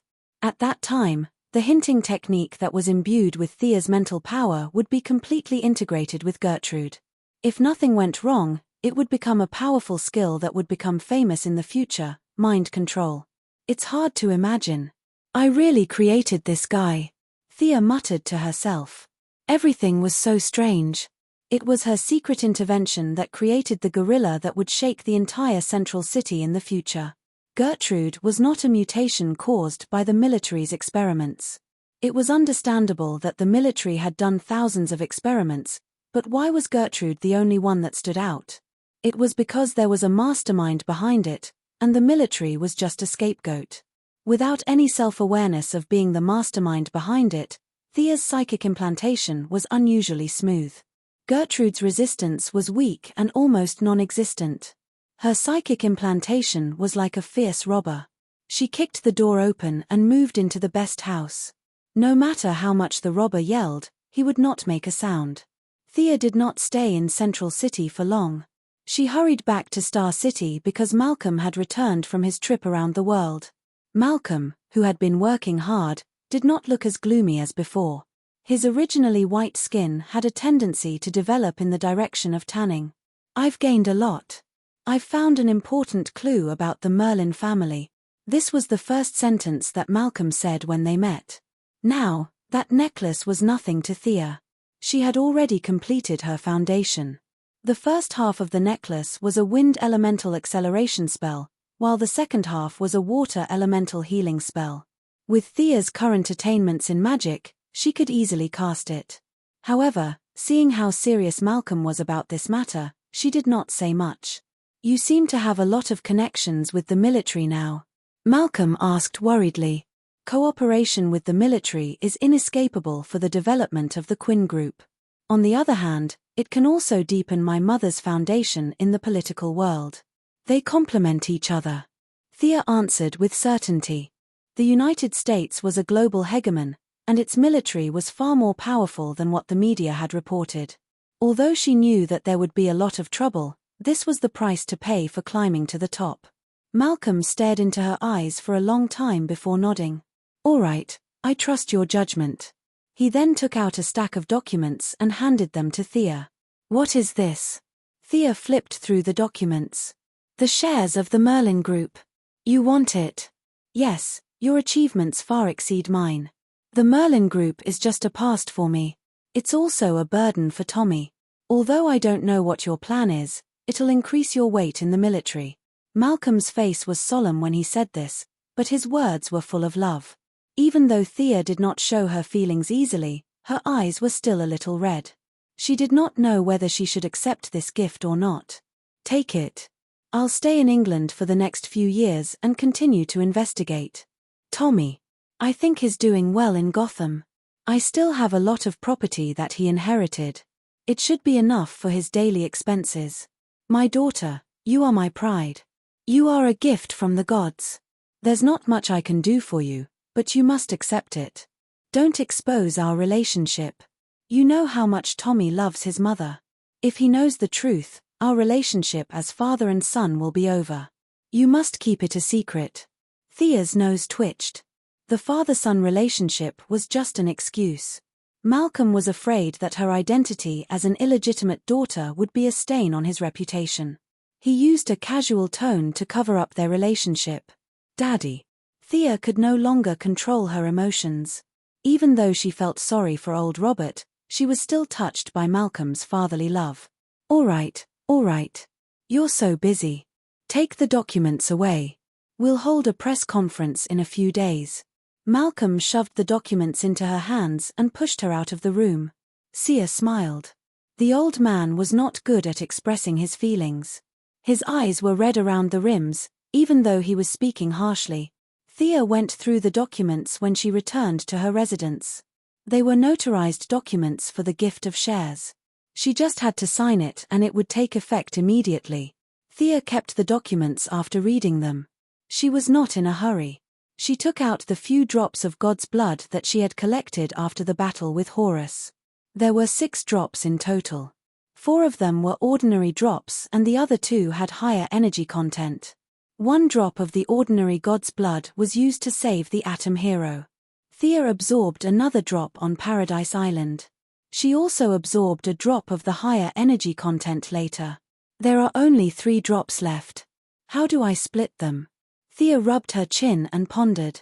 She had originally planned to give 1 to each of her parents and the rest to herself. However, the God's blood was no longer of much help to her body. Even if she sparred with Diana a few more times, the effects would be better than the God's blood. She decided to leave 1 drop for Tommy. Although he did not know about their relationship, he had given up the Merlin group. No matter how she looked at it, she should compensate him. However, the drop of high-energy God's blood gave Thea a hard time. The energy was too high for ordinary people to absorb. No matter who she gave it to, they would die. Thea could only continue to flip through the magic books and consult Psyker in Central City. Finally, she came up with a way to combine magic and technology. Whether it was Malcolm or Moira, their bodies had already entered a period of decline. Even absorbing ordinary God's blood was a very troublesome matter. Psyker did not know what she was going to do, but he still came up with a good idea. A drop of God's blood would be divided into 12 portions and injected intravenously every month. After a year, 70 to 80% of the God's blood could be absorbed. As for the drop of God's blood with higher energy content, Thea divided it into 24 portions. She gave half to Tommy and the other half to Oliver. 2 young people who practiced martial arts would not explode if they absorbed a drop of high-energy God's blood together. What's this? Malcolm was curious about why Thea had not announced the news. Anyway, he had finished the handover with several CEOs and subordinates. At this time, he was packing up and preparing to leave for England to continue to pursue clues about the descendants of the Merlin family. Thea came to him and asked him to dismiss the servants. She handed him a silver-white suitcase. Chapter 304. Although he didn't see where Thea took the suitcase from, he still opened it and stared at the syringe in a daze. Spiral structure, blue liquid, and a silver-white suitcase. Are you sure this isn't the T-virus from Resident Evil? What's this? Malcolm wanted to know the answer even though he had a few guesses. It's the blood of a fallen god. I divided the original drop into 12 portions. You can absorb 1 portion every month. It will strengthen your body and prolong your life. Don't you need it yourself? Of course, Thea couldn't tell her father that she had sex with a long-legged beauty every week. The cumulative effect of 2 or 3 sessions was no worse than directly absorbing the blood. She didn't answer directly. 1 for you, 1 for Mother, and 1 for Tommy. I'm not sure if he'll get superpowers, but his body will definitely recover to its peak. Malcolm rolled his eyes and patted Thea's shoulder. "You're so considerate." He put away the suitcase. "I'm leaving. You can give Tommy his portion." Malcolm didn't inject him directly because he knew his son too well. Unless he knocked him out and injected him directly, he would definitely give him to Laurel after explaining the use of the blood. When the time came, he would leave his share to Malcolm. Malcolm felt that as a middle-aged man, it did not matter whether he lived a few more years or not. His goal was to make his children healthier. Thea didn't think there was any problem. After sending old Ma off, she took the signed documents and rushed to the Merlin Group with a bunch of lawyers and accountants. Malcolm was very free and easy to let go of the Merlin Group. Of course, he couldn't tell others that he was an illegitimate daughter. The father and daughter had a unified statement that Thea had bought his shares. Several of his trusted subordinates knew the result in advance, but they didn't know the reason. In order to prevent them from hindering Thea from taking over the group, Malcolm withdrew all his subordinates. Now, only a few executives were left in the Merlin Group. What? Merge with the Quinn Group? The president of the Merlin Group submitted his resignation to the board of directors 3 days ago. Now, the person in charge of the daily affairs was the original vice president, a high-ranking employee. He had thought that Thea had come personally to discuss some cooperation, but he had guessed correctly. The union was indeed a union, but the creation was nowhere to be seen. The vice president was sweating profusely and urgently summoned the legal department to verify the authenticity of the document. The results showed that the documents were authentic and valid. Whether it was the signatures, seals, or notarization, they were all in accordance with the provisions of the law. The vice president felt like he was on fire and urgently asked the remaining directors.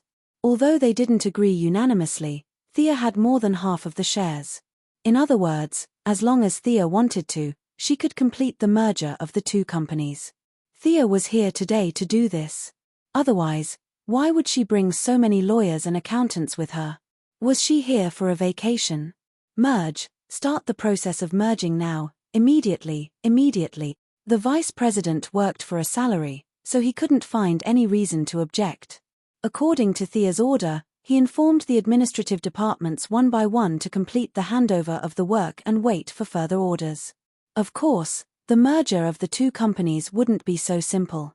Thea just stopped Merlin's business first to ensure that there wouldn't be a large outflow of funds.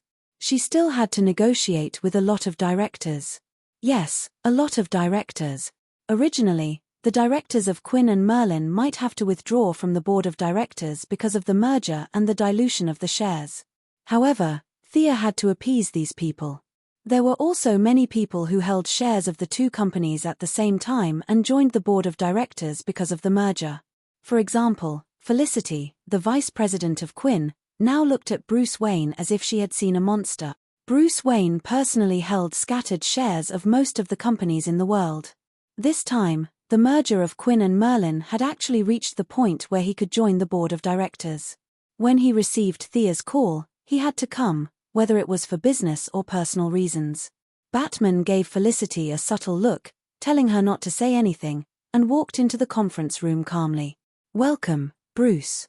Thea was at the door of the conference room, welcoming all the directors who came to the meeting. The two of them were very close in private. Batman had already written 2 pages of entries about Thea in his little black notebook. However, on the surface, they knew each other because of the temple incident. Thea welcomed him indifferently. Bruce Wayne showed his playboy attitude in front of others and chatted with Thea for a while. "Welcome, Mr. Luthor." Not long after Bruce entered, a young man with long hair came to the door. The man's eyes were very bright, showing extraordinary wisdom. Thea glanced at the top of his head without batting an eyelid. This person has good hair, why would he become bald in the future? "Miss Quinn, you've done a lot. You've completed the merger quietly. It seems like I won't be able to keep my title of business tycoon for long. Oh, let me introduce you, this is my sister, Lena Luthor. She will hold the shares of the new group for me in the future." Lex Luthor didn't know why Thea was looking at his head, but he didn't care. He mocked Thea a little, then introduced his sister and hid behind the scenes. He also clearly expressed his support for the merger.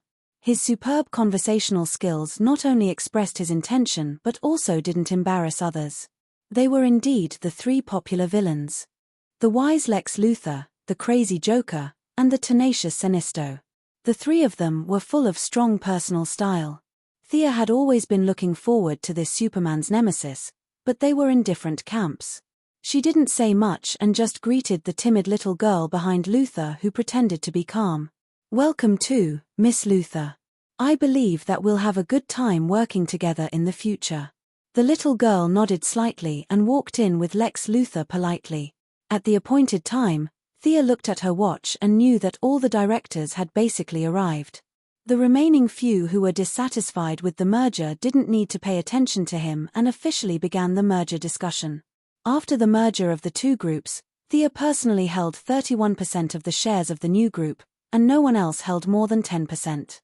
The directors of the Quinn Group had been brainwashed and replaced by her in the past 2 years, and they were very obedient. Several of the Merlin Group's shareholders had received Malcolm's signal and didn't dare to disobey. The remaining shareholders who were controlled by the government and the military expressed their support. The scattered shareholders represented by Bruce Wayne and Lex Luthor also didn't raise any objections. A giant multinational business group with a market value equal to that of the Wayne Group and the Luthor Group was born in this conference room. The group was named Quinn Merlin Group in honor of its predecessors. In the next few days, Thea was very busy. The same departments were merged, and different departments were expanded or abolished according to the situation. All kinds of directors were busy expressing their loyalty and talking about their ideals. They blocked Thea for 3 days, making Diana think that she was besieged and almost pulled out her sword to save her. Chapter 305. How annoying. Thea sent away another middle-aged man with an extraordinary aura. She threw away her pen and stood by the window, looking into the distance. The middle-aged man who spoke to her before was just a small shareholder. Logically speaking, Thea would not have the right to meet him personally. However, although this person's status was low, he had many people behind him. Yes, his words and actions represented the United States government and those who controlled the country's lifeline behind the scenes. It was not some ridiculous matter of annexation of industries or opposition to the merger, but a problem that neither Thea nor Malcolm had realized. The merger of Quinn and Merlin had resulted in the new group's business covering military research and development, new energy mining, urban construction, shipping, and many other fields. The group had nearly 100,000 employees. Perhaps this was not enough to attract the government's attention. What was worse was that Moira was the mayor of Star City and Thea was wantonly merging the groups under her rule. After the merger, the new group would be the largest in Star City. With Moira's help and the collusion between the government and the businessmen, were the mother and daughter planning to change the name of Star City to Quinn City. In the free and democratic United States of America, there must be no news that could be attacked by an indescribable country. The middle-aged man who had just walked out of Thea's office was only there to test the waters. He had been talking for a long time just to send a message. Could the group's headquarters be moved appropriately? As for where to? The higher-ups felt that the 2 international metropolises in United States of America were more suitable for the new group's positioning. Thea politely sent the middle-aged man away. She was now a big shot who could shake the ground with a stomp of her feet. It was impossible for her to agree to a small fries request immediately. There were a lot of problems involved. Looking through the floor-to-ceiling window at the construction workers in the distance, Thea let out a sigh of relief. Damn it! What kind of international metropolis is this? Isn't it just Gotham and the Metropolis? These 2 places. From a business perspective, the Metropolis was definitely beneficial for the group's development, but Thea really did not want to go. How free was she to go to the Metropolis and Gotham to make money? However, it was indeed inappropriate not to move. At least it would affect Moira's career. This was something Thea did not want to see. Which was more important, the value of her mother's life or the safety of the group's employees? Thea didn't even think about it and automatically chose the former. From her point of view, Metropolis and Gotham were definitely in danger, but with her current strength, the danger was not great. The speed of the yellow light ring was the fastest among all the lights. If even Thea could not escape, then there were not many who could. He told his assistant to check if the corporation had any land in the Metropolis or Gotham. The new headquarters had to be built tall and big. Once the news spread, the government would know what he meant. They would also take care of him within the rules. Fortunately, the relocation of the headquarters could be delayed for a long time. In the short term, Star City was still Thea's headquarters. However, there was only one headquarters. Should he choose Metropolis or Gotham? Although Gotham was very familiar, Thea did not like the weather there. Although they did not stop the rain, the clouds accumulated too quickly. If they relaxed for a few days, the sky would be filled with dark clouds again. Although Thea could absorb sunlight and moonlight, she could not absorb sunlight that was blocked. If she stayed in Gotham for a long time, her speed of strengthening would be much slower.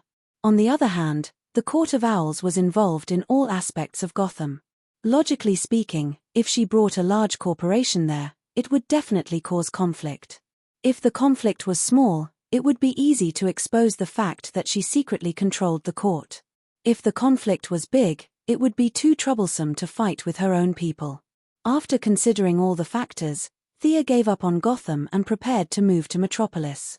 The government was very happy to hear that she was going to move to Metropolis. They did not know about Thea's concerns. From their point of view, they also hoped that Thea would go to Metropolis. Gotham was chaotic and disorderly. Wayne Enterprises was controlled layer by layer. The government was not afraid of Bruce Wayne doing anything big. On the contrary, the extremely egotistical Lex Luthor was a headache for them. The Luthor Corporation was impenetrable under his management. Lex's parents had deep connections in Shangzhengjun, so they could not touch him. Lex Luthor had a genius mind, an arrogant personality, and huge financial resources. How could he not arouse fear? How could that be? Hearing that Thea was going to Metropolis, a few of the higher-ups were very happy. They instructed their subordinates to handle the merger of her new corporation as soon as possible. The government gave the green light. The work that would have taken at least 3 months was completed in a little more than a month. The Quinn Merlin Corporation's big name officially appeared on the stock exchange. Although the shareholders did not understand how these two corporations, whose businesses were not related at all, could be combined, a large number of people still eagerly threw money into the Quinn Merlin Corporation when they saw the corporation's new shares soar. Because of the government's influence, either overt or covert, Thea's personal value reached an all-time high. It even approached Bruce Wayne for a while. Many calm shareholders quickly figured out that something was wrong and sold a portion of their shares. However, Thea, who had invested a lot of money beforehand, still made hundreds of millions of dollars by buying low and selling high.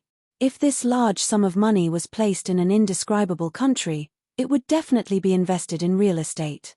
However, Thea took out a map and looked around, trying to find a city without a superhero. Unfortunately, she could not find it. If she bought a house in this world, she would just be waiting to be flattened by bad aliens. After pocketing the money, just as Thea thought that her days would continue like this, Amanda Waller of the Heaven's Eye Society personally came to visit. After getting in touch with the military, Thea was no longer as anxious about the Heaven's Eye Society as before. She knew that she was up to no good, but she could not kick her out. "Sister Amanda. You're looking for me. You see, I'm very busy now." Thea pointed at the documents on her desk. The new corporation had more than 10 presidents and vice presidents, but in the early stages of the merger, there were many things that she needed to make decisions on. These people could not help her. She did not even have time to go on a date with Diana last week. Instead, she called Diana to her office and closed the door to read the documents for the whole day. "There is something that I need your help with." Amanda lowered her attitude. She was no longer the kind of person who would come and go as she pleased. Thea was not someone who did not know what was good for her. Since she had received respect, she put down her pen and waited for her to continue. "I have a doctor named Joan Munn in archaeology. She's very capable. A month ago, she accidentally fell into an ancient cave while she was on an expedition in Peru. After we rescued her, several medical experts couldn't do anything about her condition. Her consciousness seems to be a little confused. I heard that you have some healing abilities. Can you help me take a look?" Chapter 306. Thea thought for a while. She had never heard of this name before. It was most likely a mental patient, so she did not pay much attention to it. She nodded and told them to contact her whenever they had time. 3 nights later, Thea arrived at the meeting place on time. Lara Michaels was the one who greeted her. Thea thought that Amanda had gone to Hong Kong to train Olivier again. "I haven't thanked you for saving me last time." The mature girl, Lara, greeted her with a smile. The 2 agents who had entered the base with them in Seaside City had died on the spot. The only reason Lara was still alive was because Sia had helped her out for the sake of an acquaintance. Thea immediately said that it was not worth mentioning. After all, it was a piece of cake for her. If she was stronger, the other 2 agents would not have left her in the lurch. The 2 walked into the hospital that belonged to the Heaven's Eye Society.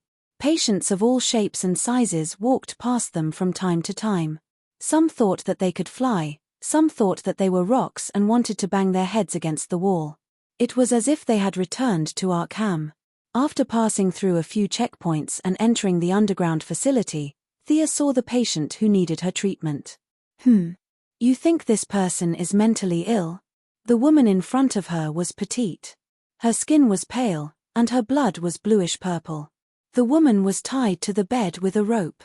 Her body was twisted from time to time. Her eyes were rolled back, and white foam was coming out of her mouth. She looked like she was mentally ill. However, looking at her pale face and the sharp nails on her hands, she seemed to be cursed. "Sister Lara, why does this patient have such long nails? Don't you cut them for her?" Thea asked as she pointed at the woman's fingers that looked like chicken feet. Lara had been running around the world. It was her first time seeing this patient. She felt embarrassed and immediately asked the person in charge. The Heaven's Eye Society paid them so much, but this patient's nails were almost longer than her fingers. Was this how they lived? "I'm innocent. Miss Lara, we hold her down and cut her nails every day, but she grows really fast. We can't do anything about it. If you don't believe us, we have video evidence." The person in charge was a fat woman who weighed more than 100 pounds. When she heard Lara's question, she kept saying that she was innocent. She swore to the heavens that she did not do anything wrong. It was the patient who grew fast. "How can it grow so long if you cut it every day?" Thea didn't say anything. Lara stared at the fat woman with an unfriendly expression. This woman seemed to have eaten a lot, and her face was oily. Where did the money come from? It must have been secretly embezzled. The fat woman's expression was very vivid, as if she had been greatly wronged. She patted her chest loudly and insisted that she had been cutting it every day recently. Lara laughed coldly. "H, you've been cutting it every day recently because we gave you 3 days' notice." In order not to make a fool of herself in front of Thea, an outsider, Lila suppressed the anger in her heart and prepared to teach her a lesson later. Thea didn't care how much money they were greedy for. She just wanted to finish the mission as soon as possible. "Do you have the patient's brain scan report?" The fat woman stammered and couldn't say anything. Lila was completely furious. "Are you kidding me? It's such a reasonable request, and you can't even afford to take a look at the film? Did you not take a picture at all? You reported that this woman was crazy, but you didn't treat her at all. Let me explain." The fat woman saw that Lila was about to explode.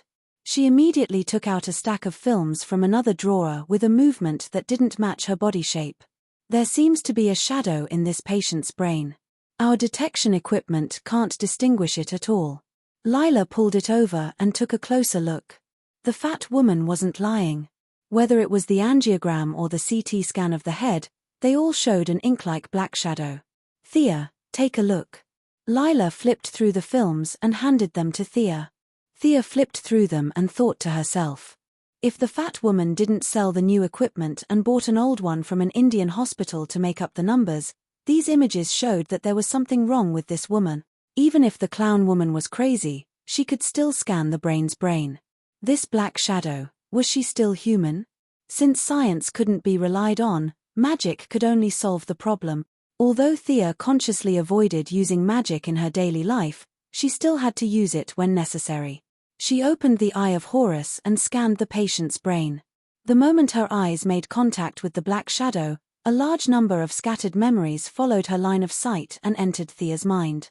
Sacrifices, blood, a large number of villagers who died of illness, mountains in the distance, and chaotic fragments of memory attacked Thea and made her take a step back. What is this? As if some kind of signal had been activated, Thea's spying ability of the Eye of Horus triggered the dissatisfaction of the monster in the woman's body. A mist of magic quickly spread around. Lila, who was still alert, immediately took out her pistol and asked in a stern voice. The fat woman was a little slower than her. Ghost. The fat woman screamed and hid under the bed in fear. Unfortunately, she usually ate too well, so her whole body was short and round. Her head and upper body could barely fit in, but her huge butt was still exposed, making people have the urge to kick it. As the monster's magic spread, the lights in the entire underground area went out. Several armed guards outside the door quickly rushed in. As for whether they were here to protect Lila or the fat woman, no one knew. Charming witch. What kind of name is this? It took Thea some time to process these memories. She was very experienced in brainwashing people. She discarded the meaningless trifles and tried to find the memories of the time, places, and people. After that, she sorted out the whole life track of the victim.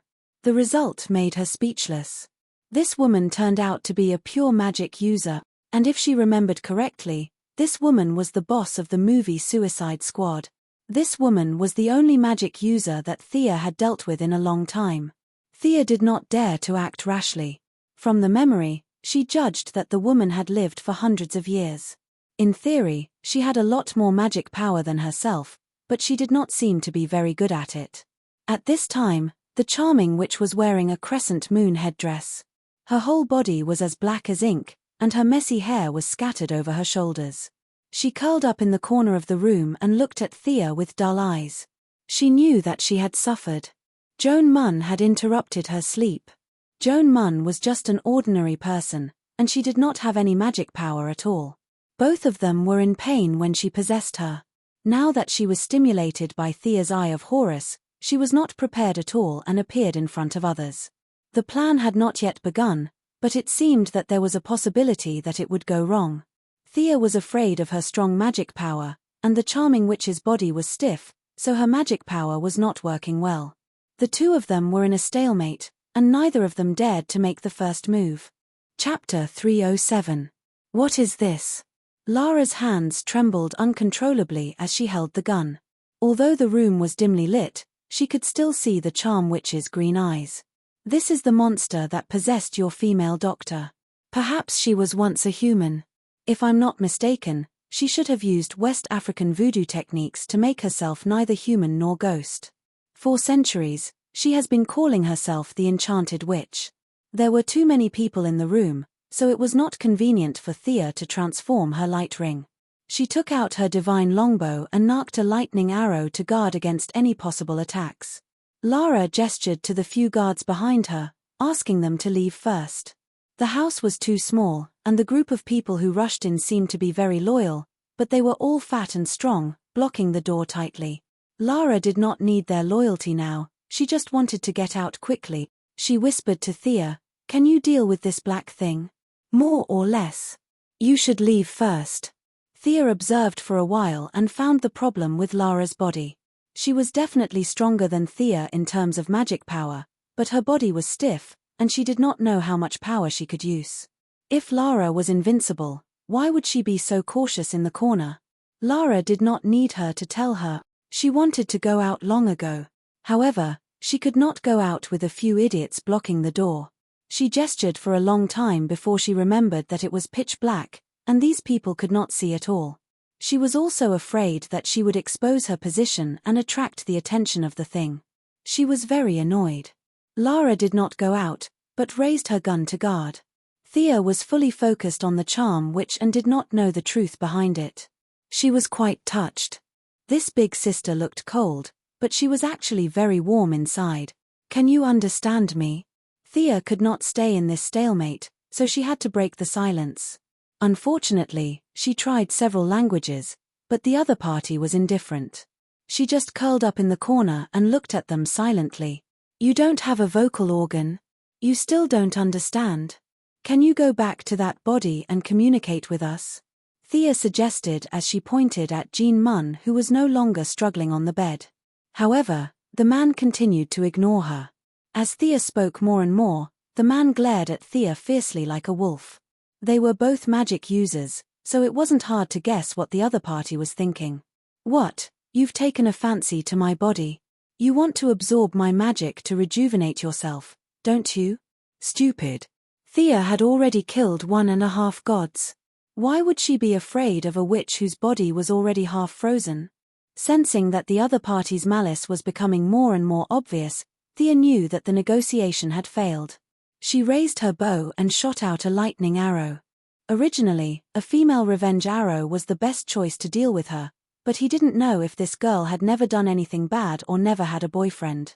The vengeance arrow had no effect on her, so Thea could only switch to the lightning arrow as the first attack. The regular lightning arrow didn't have the ability to travel through time and space, but as a divine arrow personally made by Zeus for Thea, its power was far beyond ordinary magic. It was currently Thea's strongest single-target attack. The arrow seemed slow, but it was actually very fast. A large number of electric arcs were constantly generated along the arrow's path. When it hit the charm witch, it even hit a huge ball of lightning. The light of the lightning temporarily dispelled the dark magic in the room. They squinted their eyes and finally saw the face of the witch. Hiss, the sound of people sucking in cold air echoed in the room. The fat woman magically hid in a group of guards and looked at the witch's dead eyes. Her heart trembled. This is a monster.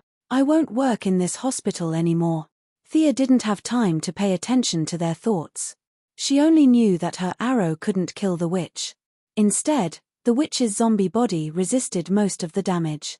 She didn't stop. She continued to draw her bow and arrows. Fire arrows rained down on the witch's head. Depressing. Thea was a little unhappy. She was also good at dark magic and mind control magic.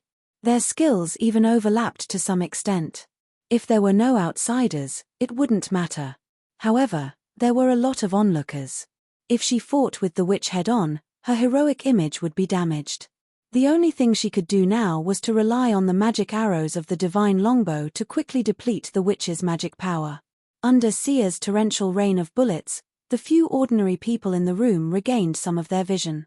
What else could they say? They ran for their lives. Some of the mentally weaker ones threw away their guns and ran while shouting, "There's a monster, run!"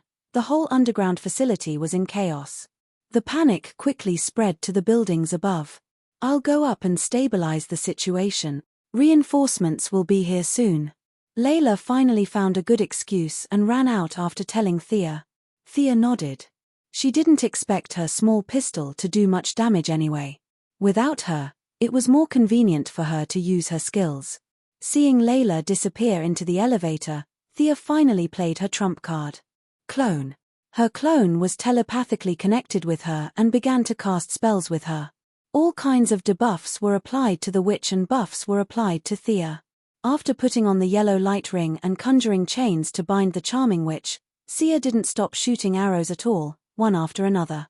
By the time she shot her 11th arrow, the enchanted witch's body began to expand rapidly. She summoned a large amount of magic power and broke free from the chains. She had no choice but to resist. Although she had a strong body and 100 points of fire damage could only deal 30 points of damage to her, there were too many of them. Especially when Thea's clone was so agile. It was 2 against 1. "You're too shameless." She suppressed the greed in her heart and began to fight back. The witch had an extremely rare teleportation ability. She instantly appeared behind Thea and clawed at her heart. That's all you got. Thea's fighting ability was one of the best in the world, and she had been guarding against the witch's attacks. Facing the witch's black claws, she pulled out the Godslayer and infused it with fire magic to block the claws. She then turned around and slashed at the witch's neck. Whoosh, the sword missed and there was a violent vibration in the air. The witch appeared on the other side of Thea and clawed at her face. Thea could only take 2 steps back to increase the distance between them. What a strange ability. The witch's fighting ability was not worth mentioning, but this teleportation ability made Thea suffer. She constantly used her agility to dodge, and it was inevitable that she would be careless after a long time. When the witch teleported for the fourth time, Thea finally discovered the principle of this ability. She could appear in any corner where her magic was. In other words, as long as the magic in the air was dispelled, her teleportation ability would naturally be broken. Chapter 308. The traditional way was to use a large amount of light magic to neutralize it, or use fire magic to burn it. Of course, it was also possible to change the battlefield and fight somewhere else. Thea could do all these methods, but she was purely helping out today. There were still a lot of things to deal with in the group, and she really did not want to waste time fighting a war of attrition. The doppelganger waved her hand and forced the charm witch to retreat with 3 light beams. She took out a dark, sci-fi weapon from the space ring. This was a combination of the technology of Captain Frigid and Mr. Freeze. It was the latest development of the Freeze gun. If Cisco Ramon's design 3 years later was 1.0 and Captain Frigid's modification was 2.0, then the gun in Thea's hand was 3.0. Cisco Ramon had made a great contribution to the design of this gun. Conservatively speaking, this gun was at least 30 years ahead of its time. Bang! Bang! Under the confused gaze of the charming witch, Sia kept pulling the trigger. The cold air that was close to absolute zero froze everything, regardless of whether it was mana or zombies. The charm witch tried to break free from the ice several times, but unfortunately, her body didn't have that much strength. Her magic power also leaned towards the dark attribute and was more proficient in corrosion and infiltration. Thawing out of this big ice block was really not an option. In addition, her mind was a little slow, so Thea did not want to talk nonsense with her. She sprayed 3 layers of ice on the inside and the outside. She put away the doppelganger and the light ring and observed the results of her battle. The effect was really good. This was the power of a technological weapon. Captain Frigid, an ordinary person, had repeatedly tricked the Flash. Although his high IQ was inseparable, this gun also played a part. Phew! Sia exhaled a breath of cold air. This room was almost freezing her, making her feel very uncomfortable. She ran out of the room in a few steps and bumped into Lila, who was about to help her. "Where's the enemy?" Lila stretched her neck and looked behind her. Her first thought was that Thea was defeated and was running away. Should he run with her, or should he run separately? She did not feel cold during the battle, but after the battle, it was really cold. It was reasonable that Captain Frigid wore a down jacket all year round. Thea was only wearing a short-sleeved shirt. In such a cold basement, she felt uncomfortable all over. "Do you still remember Killer Crocodile from that day? It's similar to that one. I've frozen it." At this time, Lara also felt a bone-piercing chill. Thinking back to the time when they first met, she nodded as if she understood. She was no longer the person who took the lead. She waved her hand and gestured to the people behind her. "You guys go and take a look. The temperature inside is very low. Don't touch it with your skin." Thea felt extremely cold in such a short time. She told Jiyu Yang to stay away from her and ran to the elevator alone. Halfway through the run, Thea suddenly realized something. Where was the female doctor who was thought to be mentally ill? He seemed to still be tied to the hospital bed. Did he catch a cold too? They didn't know each other, so she could only blame herself for being unlucky. Hopefully, the heavens would help her. After drinking 2 cups of hot coffee in the facility on the ground, she finally felt less cold. The design of Cisco Ramon's gun was very good, but it had high requirements for the user. Thea shivered even with her strong physique. It was hard to imagine how much pain Captain Frigid, an ordinary person, had to endure. This person's original intention was to toy with the Flash. After enduring so much, his genetic chain was damaged. She had to admit that he was a strong person. Just as she was wondering whether she should fly back or let them send her back, Lara, who was out of breath from running, pulled her back. "What's that thing you've frozen? Help me explain it in detail. Otherwise, I won't be able to explain it to Amanda." "Ah. Okay. I saw a part of that person's memory. She was born in a small village in West Africa about 600 years ago. She received the secret inheritance of voodoo, which was very popular at that time. The locals called her the Enchanted Witch. After that, there was a large gap in her memory. When she regained consciousness, she was already on the other side of the Atlantic Ocean in Peru. It's unknown if the early colonists transported her. The last memory she had was that careless doctor of yours who destroyed her place of hibernation. That's about the situation. Thea looked at Lara's dizzy eyes. She was also quite depressed. She thought that it was just a small favor, but who knew that it would cause so much trouble? In the original plot, Amanda could think of using the heart to control the Enchanted Witch, but now, the female doctor's host had frozen to death. Thea was afraid of trouble, so she didn't ask. She didn't know and didn't care whether the plot would follow the same direction as the plot.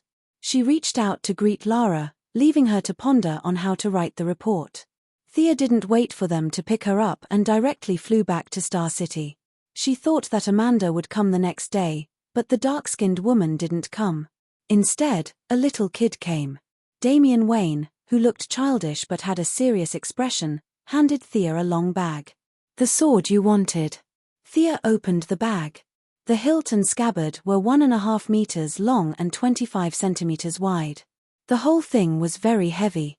The scabbard was engraved with magic patterns, which was a language that Thea couldn't understand. Thea didn't reach out to touch the hilt. She needed to observe it carefully. The hilt was golden, and the head of the sword was a ferocious demon's head. The arms of the demon formed the crisscrossing patterns on the hilt, and then the demon's hands interlocked to form the handguard. Thea used several methods to detect the sword, but she didn't find any traps on the sword.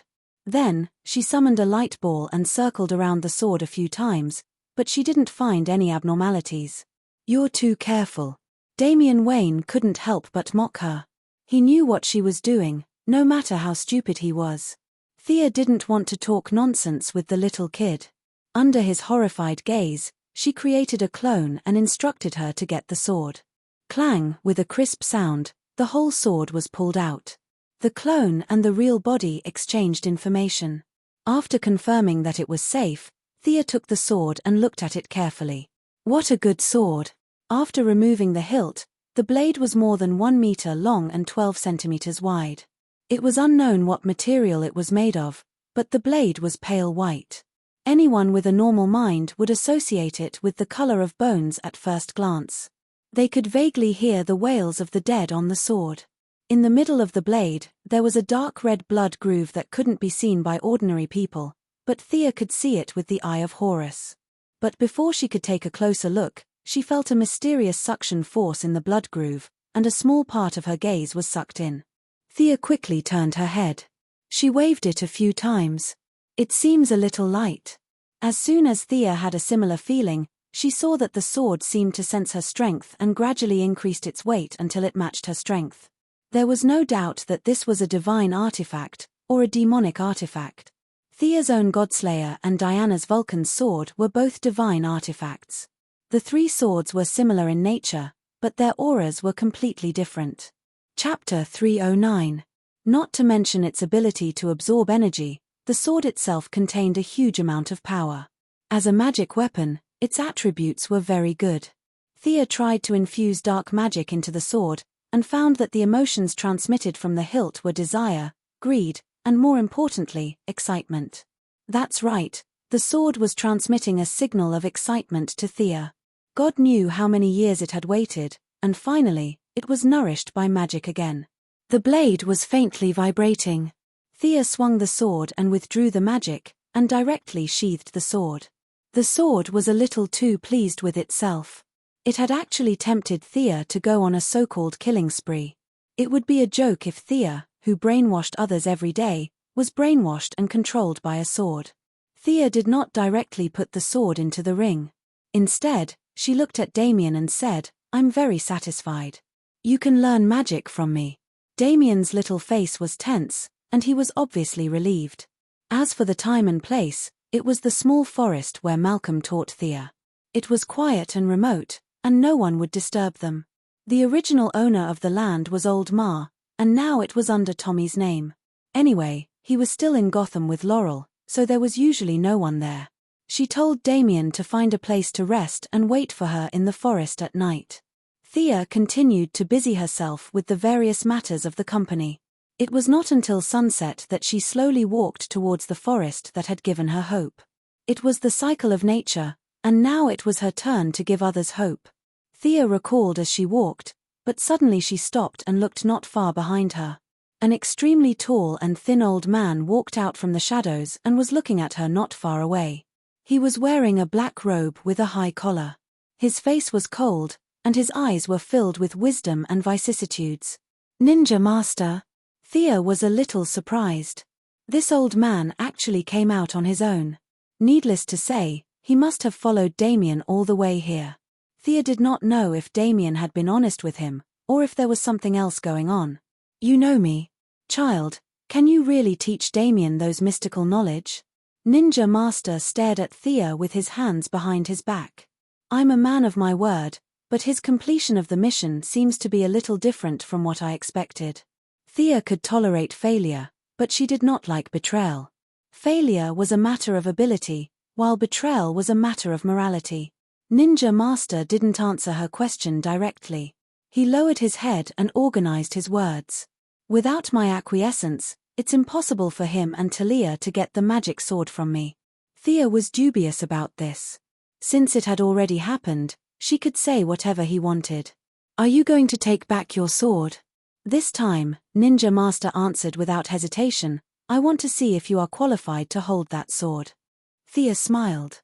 If it was 3 years ago, a Ninja Master would be the highest peak she could see. But now, he was just an old man with great martial arts skills. "How do you want to see it?" "I want to experience your magic through martial arts," Ninja Master said as he pulled out a sword from his waist. Thea glanced at it and saw that it was just an ordinary steel sword. "As you wish." Thea could feel that Ninja Master didn't have any intention to kill her. This old man was very open, or rather, he didn't need to hide his actions with lies anymore. Thea didn't use the ring of light or the divine bow. She raised her hand and threw an oil spell at his feet. Ninja Master's expression was calm. A sleeve arrow with an iron chain popped out from his left wrist and stuck on a tree trunk by the roadside. Ninja Master jumped up, stomped on the tree trunk with his feet, and took a small turn to attack Thea. TSK, Batman was indeed from the same lineage as him. Thea's hands drew a beautiful curve, drawing 2 inscriptions in the air. She opened her 5 fingers, and a small ball of white material flew out and expanded with the wind. By the time the white material reached Ninja Master, it had already turned into a large net, covering the sky and the earth. Amazing. Ninja Master could only use the same trick again. He dodged the net again and threw a dart in the air. Thea didn't move. She pointed at the center of the dart with her left hand and changed the direction of the dart with her finger. She picked up the dart with her right hand, infused it with her fire magic, and threw it in the opposite direction. "Here you go." The Alliance's hidden weapon technique? Ninja Master looked at the red ball and didn't dare to take it directly. He quickly ran to the side and dodged. Boom, the fire magic made close contact with the tree and caused an explosion on the spot like a grenade. Ninja Master saw that Thea didn't move at all and was casting spells with all her strength. He knew that he underestimated this woman. He took out something from the cloth bag at his waist and threw it to the ground. Thea looked at him surrounded by smoke and was a little speechless. This old man was an enhanced version of Batman without high-tech weapons. Originally, he could only slightly change the magic circuit of a half-cast spell and turn it into another spell. "Old man, you have to be careful. Watch out for my shadow leopard." She summoned a creature from the shadow realm. The leopard's green eyes looked back and forth in the smoke. Soon, it turned into a gust of wind and silently ran into the smoke. But in less than 10 seconds, the shadow leopard was directly hit. Although its body was light in the air, the fierce light in its eyes dissipated a lot. "Young woman, you underestimated me." Just as Thea was thinking about what spell to use, Ninja Master came out from behind her diagonally. The two were less than 5 meters apart. Thea drew the Godslayer and blocked the opponent's slash. At the same time, she threw a punch. "You underestimated me too." Ninja Master finally found this golden opportunity. How could he be willing to open up the distance between them again? The blade changed from a vertical slash to a horizontal one. At the same time, his left hand and Thea's fist collided. With a muffled bang, the two of them took half a step back at the same time. They were a little surprised. Although Thea was far inferior to Diana, the transformation of the divine power was all around.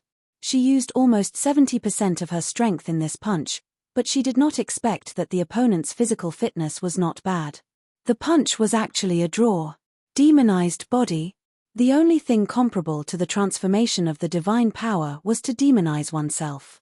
Considering Ninja Master's life experience, this was the most reasonable explanation. Thea did not use her full strength.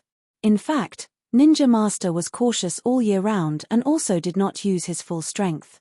Seeing that his punch, which was far superior to ordinary people, did not take Thea down, his attitude became more serious.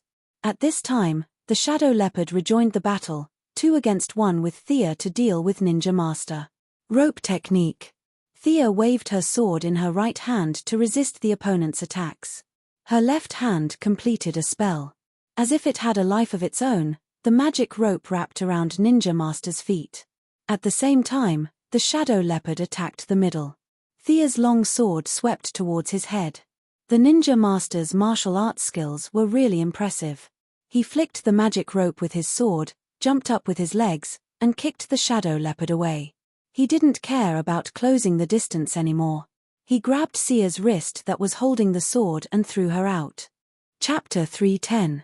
However, what made the Ninja Master speechless was that although Thea was thrown out by him, she could still fly without the help of the light ring. Thea made a 360-degree turn in the air, and the long sword in her hand slashed diagonally at his wrist. Clang! The Ninja Master blocked the sword with a steel wrist guard, and at the same time, the mechanism on the wrist guard was activated. His 2 fine teeth bit the edge of the sword, and his right hand clenched into a fist and punched Thea's face. Thea suddenly turned in the air again, and her left foot met the Ninja Master's fist. With the force of this blow, she pulled the long sword out of the mechanism, and her body was suspended in the air. The Ninja Master made a sound similar to a humph from his nose. His opponent's actions did not conform to the rules of physics, which made him unable to use many of his exquisite moves. Especially when he was in the air, how could he fight? But he had nothing to complain about. Before, he had vowed that he would use martial arts to learn magic. Now he had seen magic, but the process was a bit sullen. Thea paused for a few seconds in the air, and found that the Ninja Master did not make any further moves. The Ninja Master was almost half demonized, but he did not seem to be able to fly. Was he hiding his strength, or did the demon only strengthen his body and did not give him any strength at all? If there was no accident, it should be the latter. If he dared to make a deal with the demon, he should have the awareness now. Thea respected him, but she did not sympathize with him. In the past 800 years, many families had been destroyed because of his existence. His soul was more or less contaminated with the demon's nature. Thea just wanted to use this old man to test her new move. With a smile on her face, she raised her hand and cast the dark magic she was most familiar with. A large cloud of black fog covered an area of 100 meters. Want to sneak attack? I have trained thousands of assassins. Young man, you are using the wrong method. The Ninja Master did not panic. He was not boasting. He must have figured out how to sneak attack and how to prevent sneak attack. Of course, Thea would not be so naive as to think that the enemy would be caught off guard. She had been referring to the Charm Witch's teleportation over the past few days, and combined it with her own magical theories. She had come up with a new trick. In this black fog, Thea could teleport herself to any place with magic at any time, using magic to teleport and martial arts to attack the enemy.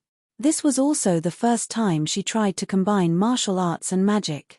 The Charming Witch herself had no fighting experience.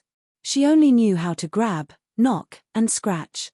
Thea's level of martial arts and her vision for finding the enemy's flaws were much higher than hers. With the combination of the two, the Ninja Master, who was skilled in martial arts, was quickly beaten to a pulp. Is this also magic? Amazing. The Ninja Master was a little flustered at first, but he soon calmed down and methodically dealt with Thea's attack. His reaction was extremely fast. Thea continuously changed her position, alternating between real and fake movements, but she didn't cause any damage to him. But the ninja master's experience was really rich, and he quickly found a way to break the situation. The old man was born with amazing intuition, and he was familiar with the flaws of his own moves. He repeatedly guessed the position where Thea would appear. As soon as Thea teleported, she would meet his long sword. After a few rounds, she could only continue to teleport. It's amazing that a pure martial artist can practice to this extent. Thea had teleported more than 10 times, but she still couldn't defeat the ninja master. She had to say that she was impressed. Your martial arts are also good, but you practice the martial arts of the Assassin League, right? The ninja master just casually asked. He had taught too many disciples, and after 800 years, who knew how many there were? So he just said it, and didn't expect to get a formal answer. Of course, Thea wouldn't be so honest about the origin of her martial arts. The two sides exchanged a few more moves. Thea felt that her move still needed to be improved. In theory, there was no big problem, but in practice, there were still some areas that were not easy to use. She didn't know if that guy had thawed. Next time, she should see if the charm witches had any tricks when teleporting. Withdrawing the black fog, the surroundings were lit up by the moonlight again. I want to see your martial arts. Thea landed on the ground, holding the sword with both hands. Although she felt that there was a gap between her and the ninja master, she still wanted to see how big the gap was. The ninja master was a little surprised. Give up your magic and compete with me in martial arts. You have courage. Except for Bruce, you are the best young person I have seen in the past 100 years. I accept your challenge. The ninja master held the sword in his right hand, pointing the tip to the ground, waiting for Thea to make the first move. He was very confident in his martial arts. After 800 years of hard practice, he had practiced all kinds of skills in the world to the peak. As long as he didn't use those mysterious means, he was not afraid of anyone. Thea's martial arts must be outstanding in the eyes of ordinary people, but in his eyes, it was just not bad. Thea suppressed the excitement in her heart. It was a rare opportunity to compare notes with a martial arts master. She was eager to know the level of her martial arts that she had practiced for several years. She didn't want to win. After all, she had only practiced for a few years. She just wanted to know her shortcomings. Do you mind if I use a bow? Thea put away the Godslayer and took out the divine longbow. She felt that it was unfair to win, so she changed to a normal bow and prepared to use her archery skills. Sure. Ninja Master didn't see where she got the weapon from, but he was still very calm. Although he didn't use a bow now, all the people who had been trained by him, without exception, had powerful archery skills. It wasn't strange that Sia knew how to shoot an arrow. It was normal. The divine power of the goddess of the hunt had greatly enhanced her archery skills.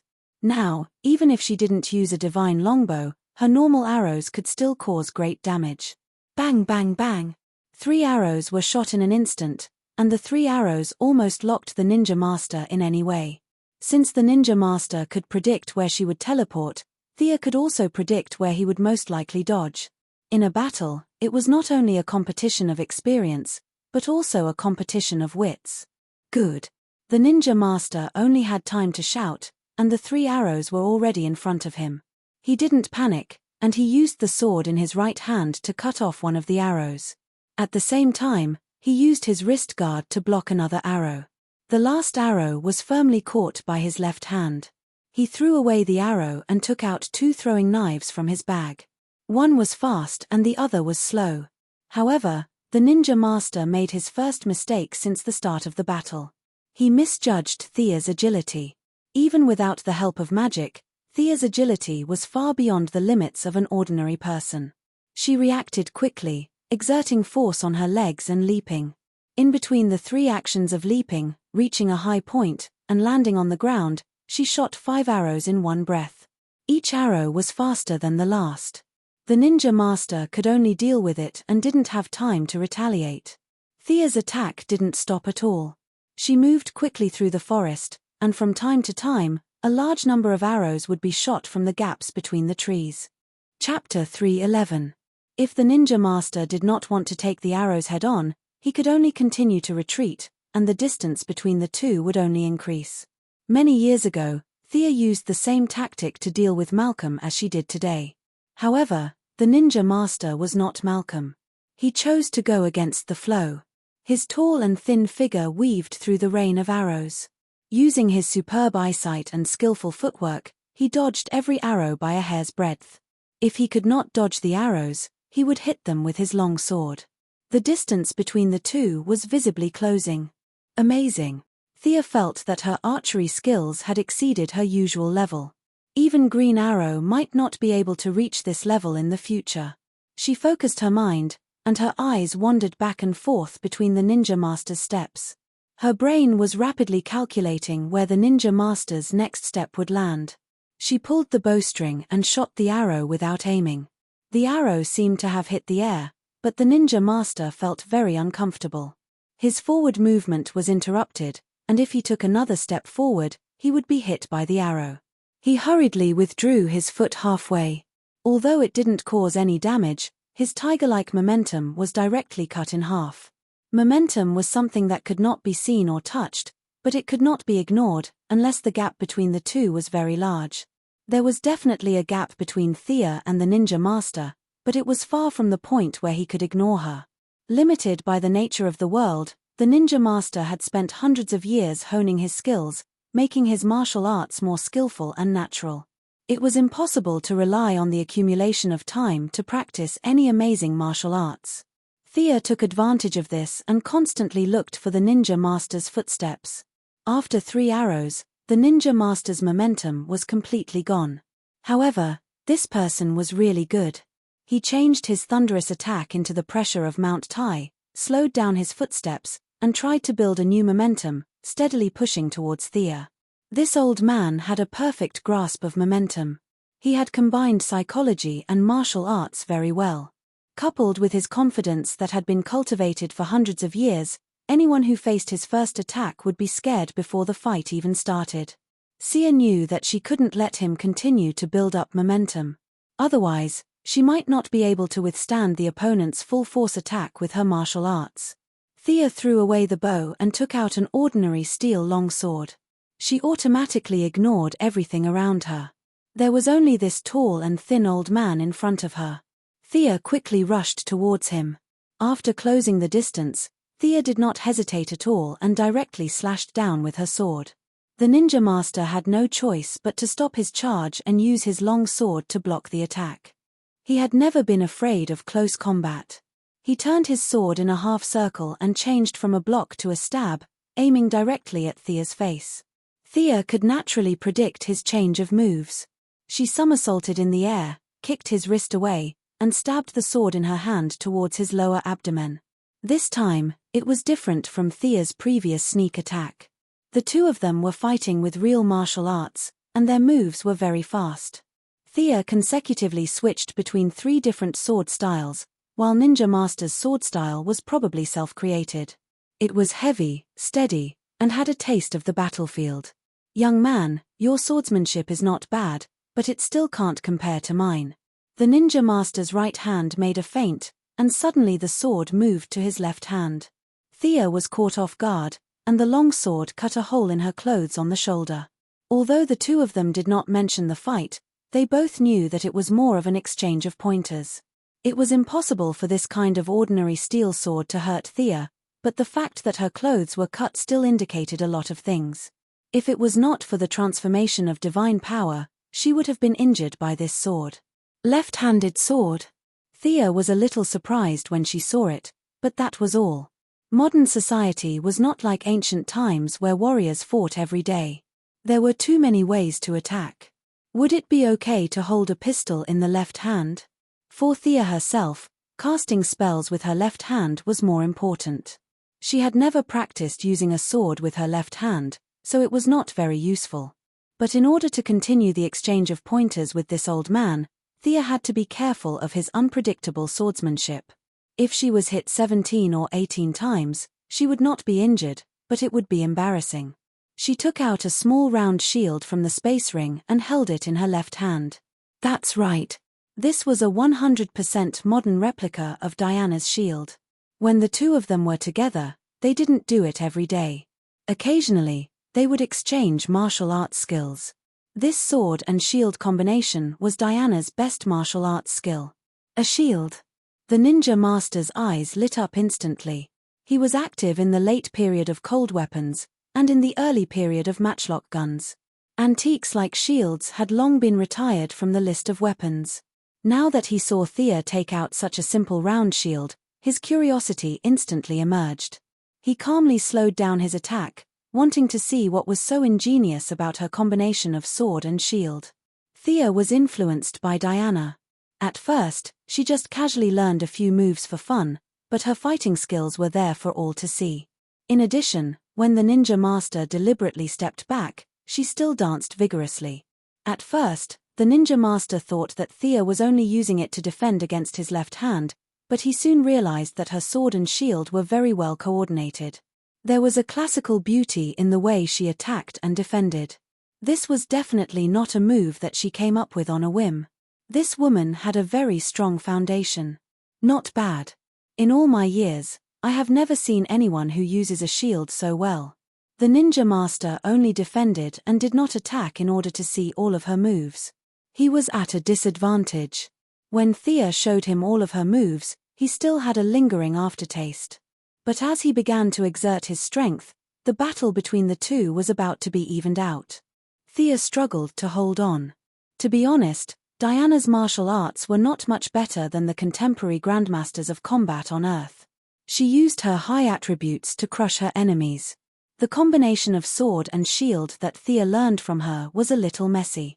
But the divinity that she inherited from Mars, the god of war, displayed its unyielding nature. Thea slowly took a step deeper into the foundation of Diana's sword and shield.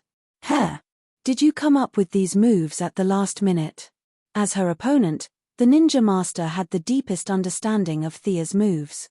He had seen many of her moves before, but as the battle dragged on, the moves in her hands started to change slightly. Originally, it was a sword attack and shield defense, but with a slight change in the moves, it became a shield attack and sword defense. When the ninja master changed his moves, she changed her moves accordingly. This made the ninja master feel a little uncomfortable. A mystic sorcerer was able to fight him, a martial artist who had practiced martial arts for hundreds of years, to this extent. Could it be that the overall quality of Mags was so high? He did not know that this was all due to the divinity of the god of war. He thought that Thea could change her moves during the battle. This was a little unacceptable to him, especially when he thought about how Thea gave up her strong points and used her weak points to fight with him for so long. He felt a little uneasy. I'm not fighting anymore. After forcing Thea back with 2 moves, the ninja master sheathed his sword and stood still. The old man was a man of his words. If he said that he would not fight, then he would not fight. Chapter 3:12. He did not want to fight, and Thea could not force him to. She shook her head and put away her weapon. Neither of them mentioned the demon sword. To Ninja Master, the sword was more troublesome than beneficial. It was not a bad thing to be able to get rid of it this way. About Damien? Ninja Master asked uneasily. Logically speaking, if Damien was discovered, it meant that the mission was not completed. According to the habits of the Assassin League, this was definitely a mission failure. The result was either death or a new mission. That was why he asked. Thea thought carefully. I will teach Damien, but the favor I owe the League will be written off. Thea did not know how much Ninja Master knew about Malcolm, but it was not difficult to find out the relationship between the two. Moreover, Thea felt that the martial arts of the Assassin League had given her the capital to rise in this chaotic world. This favor could be traced back to Ninja Master. Okay, that's it. I'll leave Damien to you. Ninja Master did not hesitate.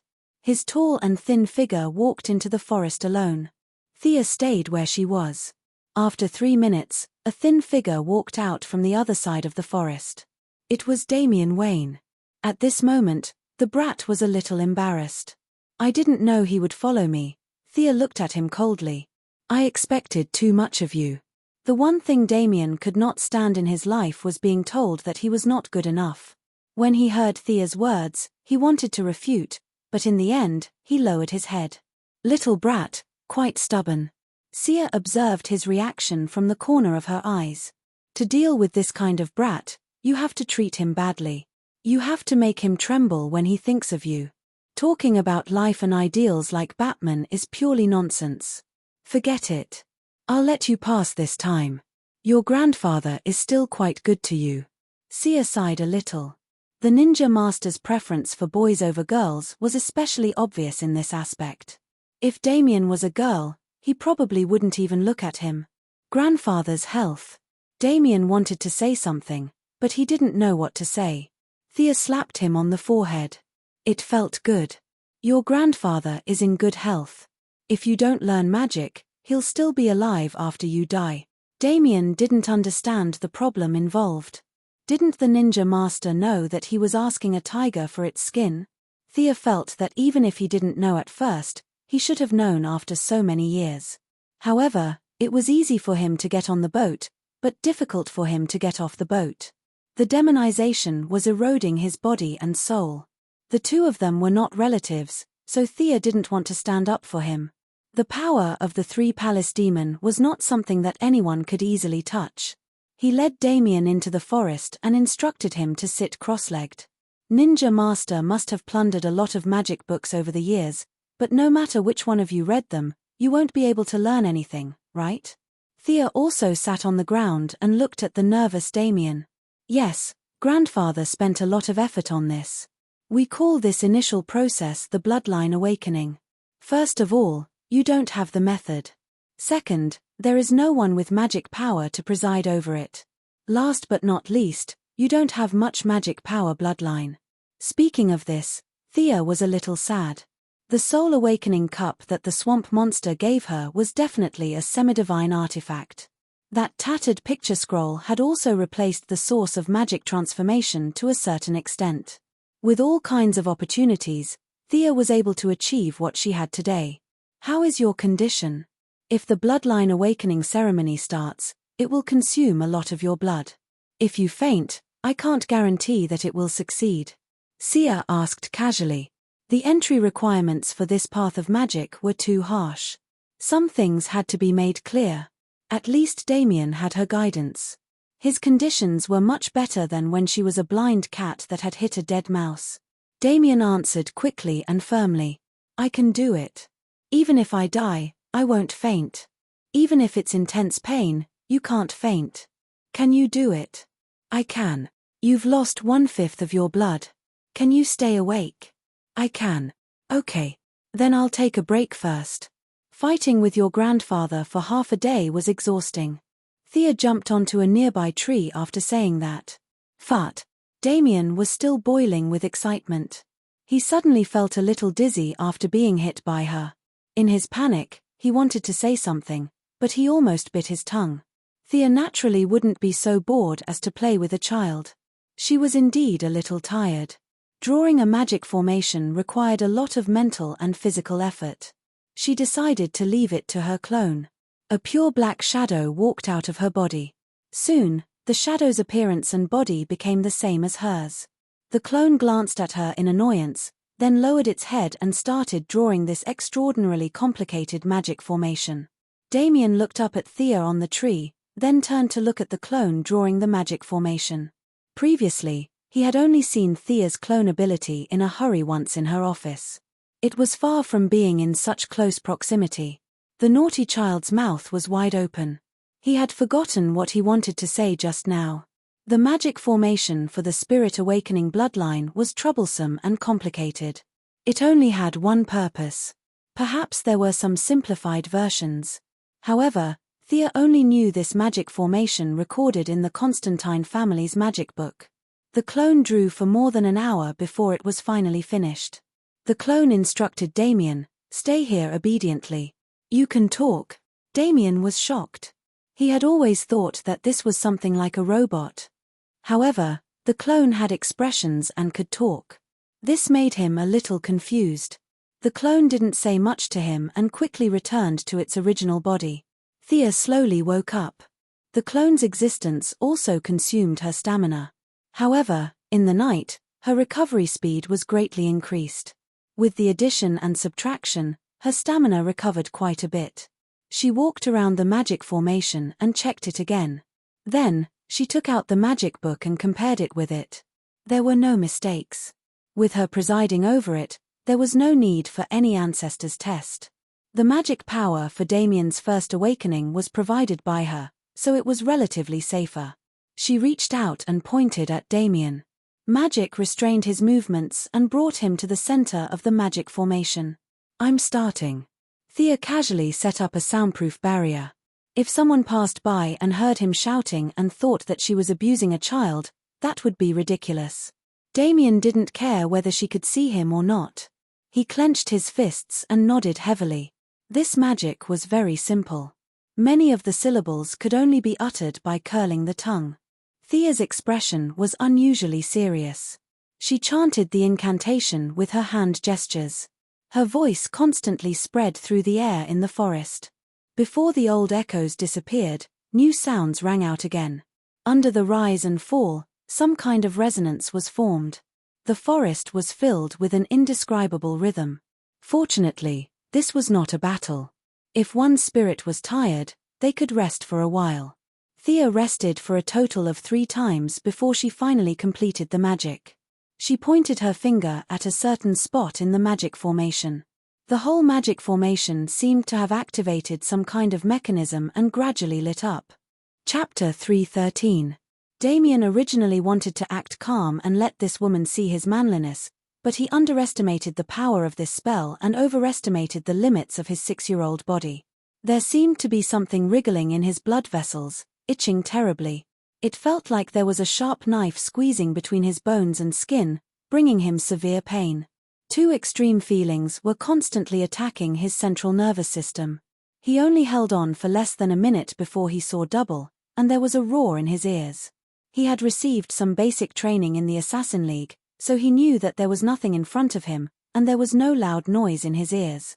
This was all because his brain could not process too much information in a short period of time, causing visual and auditory difficulties.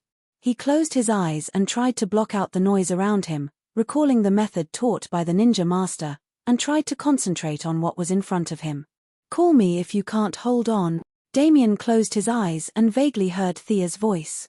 Afraid that he was hallucinating, he opened one eye and saw that Thea was quickly flipping through a thick book with a black cover. As if feeling his gaze, Thea waved her hand.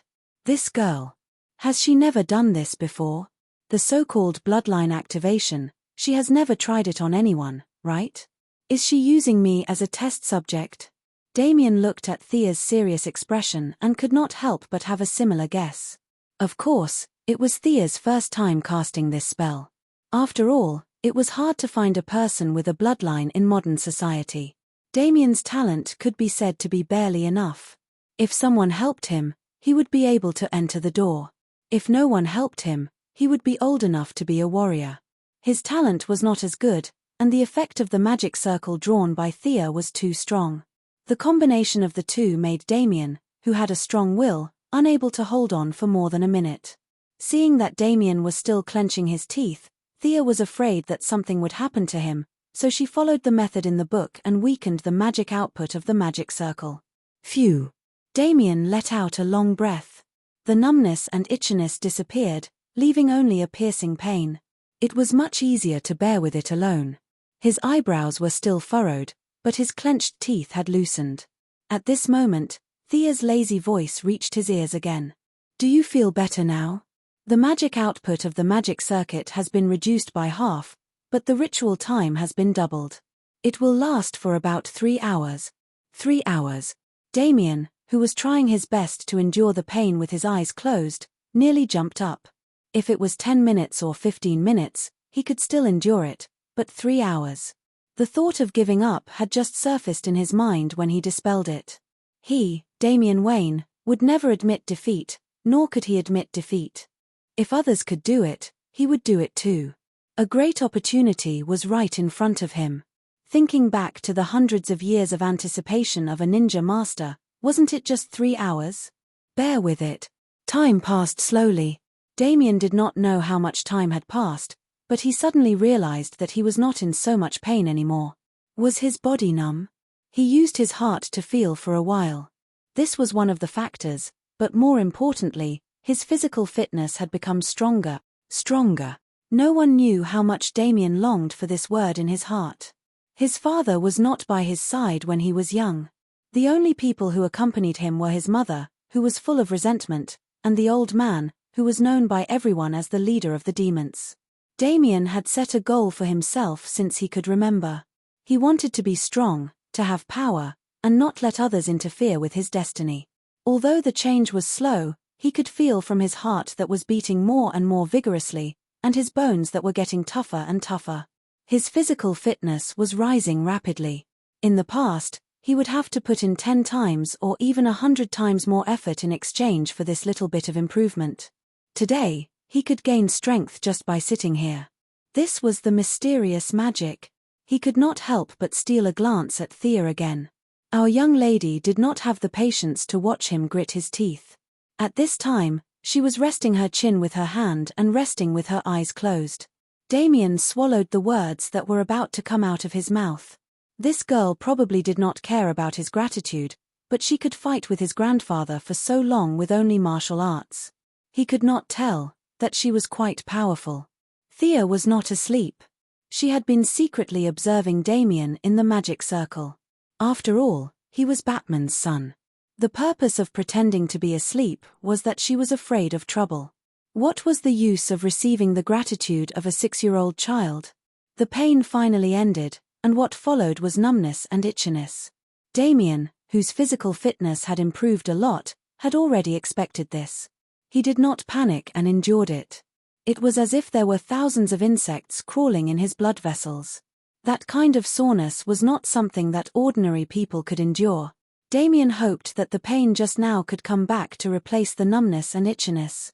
Unfortunately, he also knew that this was a necessary process. In order to become stronger, he had to continue to endure it. After some time, he finally heard Thea say, "Rest for a while and prepare for the next stage." Her voice was like the sound of nature. Damien's body was as if he had been fished out of water. His short black hair was stuck to his forehead, and a trace of stubbornness could be seen in his blue eyes. However, his hands could not help but tremble. Thea used Magician's hand to pull him out of the magic circle. The body strengthening stage is over. The next stage is the official bloodline condensation. You will suffer a lot of blood loss. In order to prevent you from becoming a cripple in the future, go to the side and move around. Adjust your body's condition. Damien panted heavily, trying to calm his breathing. Not long after, he felt that his body was different from before. First of all, the most obvious difference was that he had grown taller. Secondly, his vision was farther, and his hearing was sharper. He did a few punches and kicks. The most obvious feeling was that his strength and speed had increased by a lot. The 3 hours of suffering were not in vain. After moving around for a while, he gradually grasped the new strength and did a few somersaults. He was agile and his movements were light. Although he could do it before, it was not as easy as now. "You've recovered enough. Let's continue." After getting his consent, Thea put him back into the magic circle again and began the second stage, which was also the most critical stage of bloodline purification. The magic circle was light black before, but now it was light red. At first, Damien did not feel anything different, but soon a wave of weakness came over him. As someone who understood the structure of the human body, he knew that this was Sia's so-called bloodline purification period. A large amount of blood was artificially consumed, and the magic circle could help him extract the most essential part of the blood. This was the beginning of the path of mystery. Unlike the previous stage, where he had to grit his teeth and endure, Damien now had to deal with endless weakness. His face was getting paler and paler, and his blood was flowing out rapidly. He had to try his best to stay awake and not pass out because of excessive blood loss. Chapter 3:14. What can I do to help? Seeing Damien's pale little face, Batman, who didn't want to show his face, came out from behind the tree. Impossible. This is the most critical step for him. The bloodline can't be faked. If you give him a blood transfusion now, it will definitely alleviate his symptoms, but I can't guarantee what will happen after the bloodline is purified. Thea had felt him spying on her when she first fought with the ninja master. These 3 generations were quite interesting. On the surface, they seemed indifferent to each other, but in fact, only they knew the bond between them. Batman wasn't in the mood to chat with her. He waited anxiously. Don't worry, this magic circle is very safe. Damien is still young. In theory, the younger the bloodline is purified, the higher his future achievements will be. I'm also watching over him. To be honest, this kid's luck is much better than mine. I didn't have anyone to watch over him back then. He had to rely on himself for everything. Your son is already very lucky, Thea said, half comforting and half reminding. Sure enough, Batman's face looked a lot better when he heard that Damien's future achievements would be higher. Although he was against supernatural forces, he neither supported nor opposed his son's path. As for Thea's so-called relying on oneself for everything, he could understand. Batman didn't know how much Thea had suffered in order to gain power, but it must have been very difficult and dangerous. Now that Damien had reached this step with almost no effort, it could be said that his identity had played a very important role. He really couldn't blame anyone for not seizing the opportunity in front of him. Batman stood silently to the side and watched the results. He looked like a parent waiting for his child to take an exam. The purification process was very fast. It was over in less than 10 minutes. The light of the magic circle dimmed. Damien looked at Thea with lifeless eyes. He didn't have the strength to speak, but the meaning in his eyes was very clear. Was it done? Thea scanned Damien's body with her psychic power. Damien's body was so weak that a gust of wind could blow him away, but he had taken the most important step in his life. He already had a faint trace of magic. Congratulations, the effect is good. Phew. Damien exhaled a mouthful of turbid air. Unable to hold on any longer, he fell to the ground and fainted. Seeing Batman's eager expression, Thea knew that she had nothing else to do. Take him home and have him rest. 3 days later, let him come here to find me to officially start learning. After returning to her residence, Thea took out the demon's sword. She ignored the malice coming from the sword and examined it carefully. It had to be said that the demon's smithing skills were slightly better than the god's. Perhaps it was because the original purpose of this sword was different. This sword was filled with madness, bloodthirst, savagery, and other emotions. Those with weak willpower would not be able to use this demonic sword. The divine sword, which had lower attributes than the demonic sword, could be used without restriction. From this point of view, it was not easy to judge which one was better. Thea didn't care about exploring the depths of human nature with her magic sword and divine sword. In a way, she was very similar to Damien. She only wanted to obtain power. She took out the Isis talisman that the dark-skinned woman gave her that day, aimed at the damaged part of the talisman, and stabbed it with the sword. A large amount of pure magic power was transmitted into her body through the sword. Thea didn't absorb it directly, but transferred most of it into the unicorn tattoo. During the 2 trips back and forth, the sudden increase and decrease in magic power caused great damage to the unicorn tattoo. In order not to affect Thea's combat power, Art has suffered the backlash of the huge drop in magic power alone. She hadn't recovered in the past 2 years. It wasn't until Thea had transmitted nearly 50% of her magic power that Arthur's voice came out intermittently. Her voice was no longer that of a young and beautiful girl, but more like a cute baby's voice. That's enough. You can absorb the rest. Thea began to use the magic power to improve herself. After several transformations by divine power, her body had already exceeded the range of bloodline purification. All the organs in her body had turned golden, and there was a trickle in her blood that was invisible to the naked eye. It was as if there was a light blue circulatory system in addition to the blood circulation. This light blue liquid was her magic power. Now, the magic power in the Isis talisman had injected new content into this small river. The color was gradually deepening, and the total amount was rapidly increasing. There seemed to be a glimmer in the river, which was a sign that the magic power was about to be filled. Thea stopped absorbing and pulled out her sword. She first observed the talisman. The surface of the talisman was even more broken. Although there was a possibility of error, the talisman could still let her absorb it 3 or 4 times. About 5 or 6 years of magic power. Thea casually cast a few spells. She was still very experienced in the sudden increase in magic power. She could adapt to the increase in magic power for 100 years. This time, it was only 5 or 6 years, so it wouldn't affect her at all. The magic power of the talisman was really abundant. She believed that any mortal who put on the talisman could become a peerless mage. But whether this person would still be the same person after that, only God knew. For the first time, most of the magic power was transferred to an unknown corner by the magic sword. Thea thought that most of it was absorbed by the demons. This was also within her expectations. She was even happy to see this. If that crazy woman Isis wanted to find trouble, she would first find the demons in the 3 palaces. Thinking about that scene, it was really beautiful. In the remaining small part, Thea gave a part to the unicorn, and the rest belonged to her. Even such a small part was equivalent to her 5 or 6 years of accumulation. She had to admit that the total amount of magic power in the talisman was really powerful. Thea nervously summoned the unicorn. The response was very fast, and the unicorn that she hadn't seen for a long time finally came to her side again. The tall horse of the past was gone, and the wings on its ribs were also gone. But it was not as big as the palm of her hand when she first summoned it.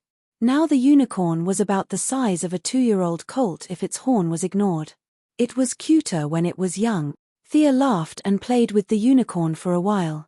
Then she sent it back to the space to rest. Next time, there was no need to fill its deficit. All the magic power was used to improve Thea's body.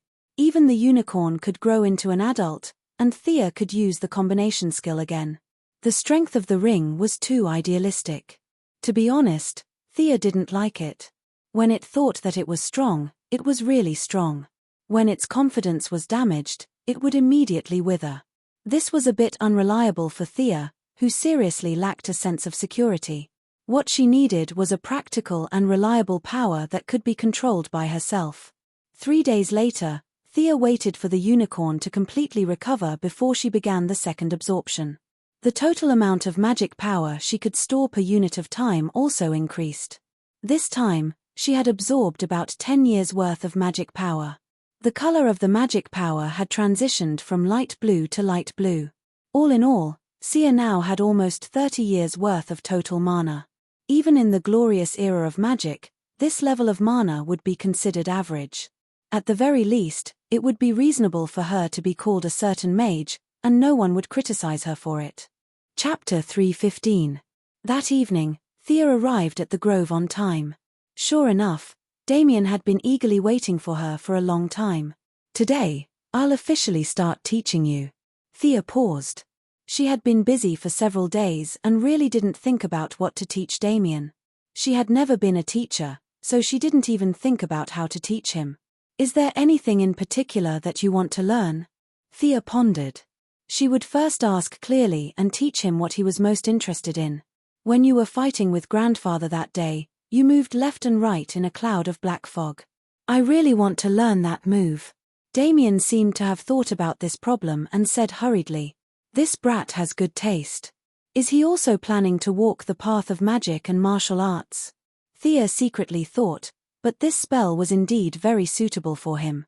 It didn't have high magic requirements, but it had a much higher requirement for speed and reflexes. At least until Thea figured out the principle of Charm Witch's teleportation, she could only rely on her own high reflexes to make up for the lack of magic operation skills. Of course, I'll teach you the magic part. As for the martial arts part, Thea meant that he had a lot of martial arts masters in his family, so he didn't need her to teach him, right? Damien had dealt with her a few times and understood the general mentality of this woman. She was afraid of trouble, but there were many people who could teach him martial arts, so there was really no need to bother Thea. He immediately nodded and approved the teaching plan. Thea was very happy. This saved a lot of trouble. I said before that your attributes are dark and earth. Most of them are dark, and the earth is very little. You don't think that the light attribute is righteous and the dark attribute is evil, right? Damien shook his head very seriously. No. None of his 3 generations had anything to do with light. It would be strange if he awakened a light attribute. The dark attribute is strong in concealment and penetration. It's not as aggressive as the 4 major attributes of earth, fire, water, and wind. But in modern society, before your magic accumulation reaches a certain level, technological weapons are better than elemental magic. Damien nodded as if he understood.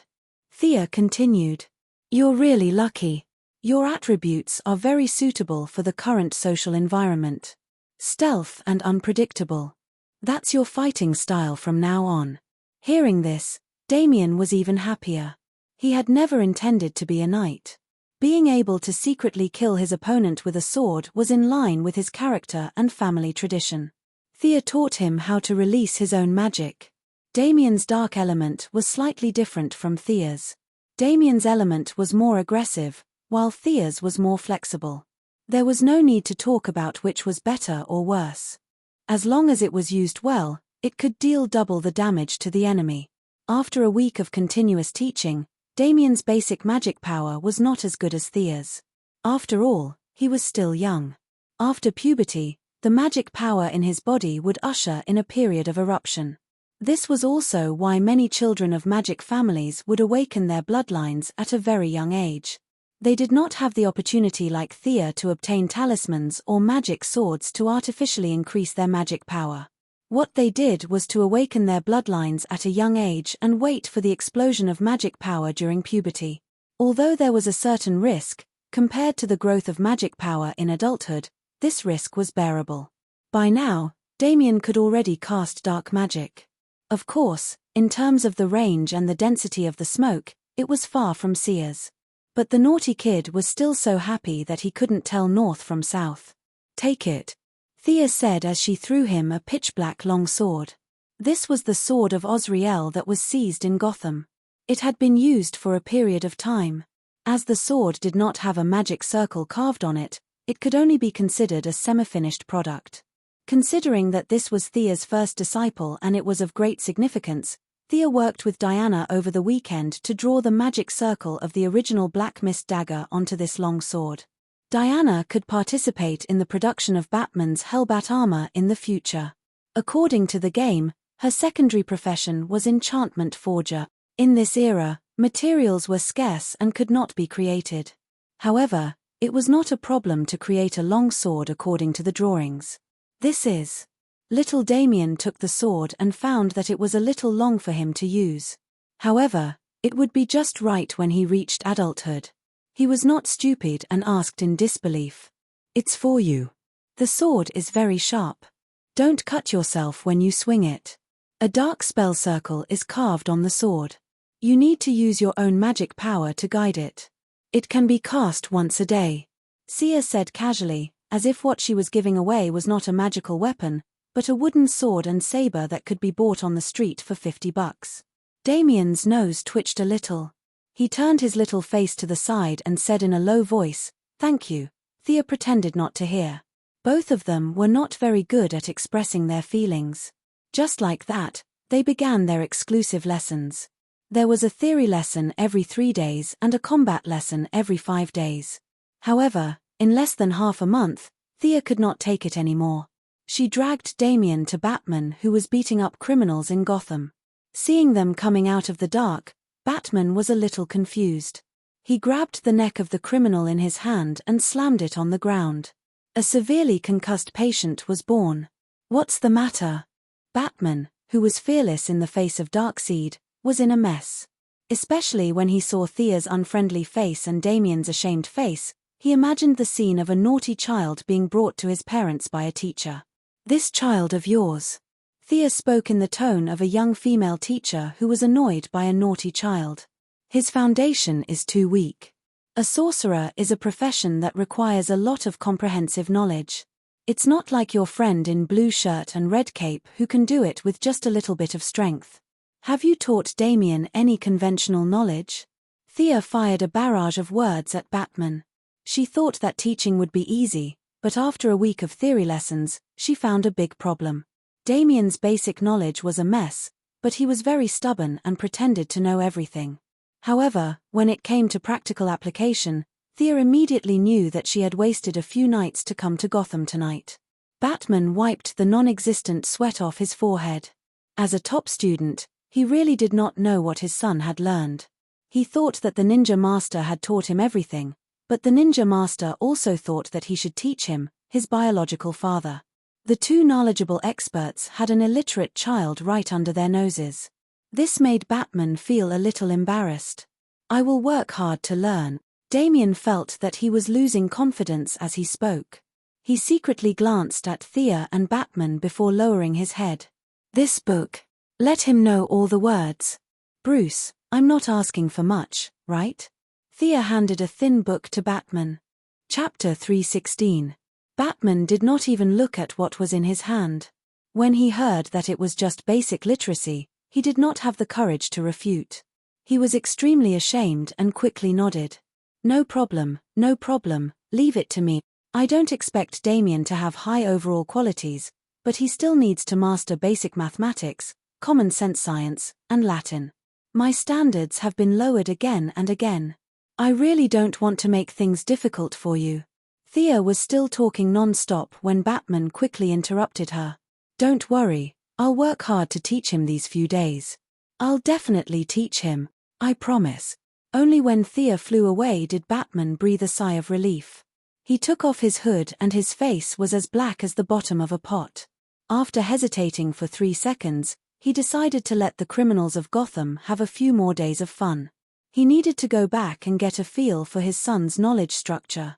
After casually testing a few questions, he realized that it was no wonder Thea was angry. This child's foundation was not bad, he had no foundation at all.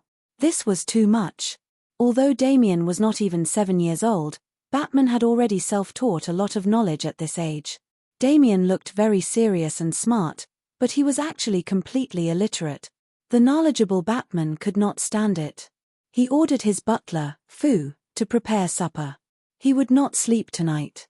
He had to let this child master the basics first.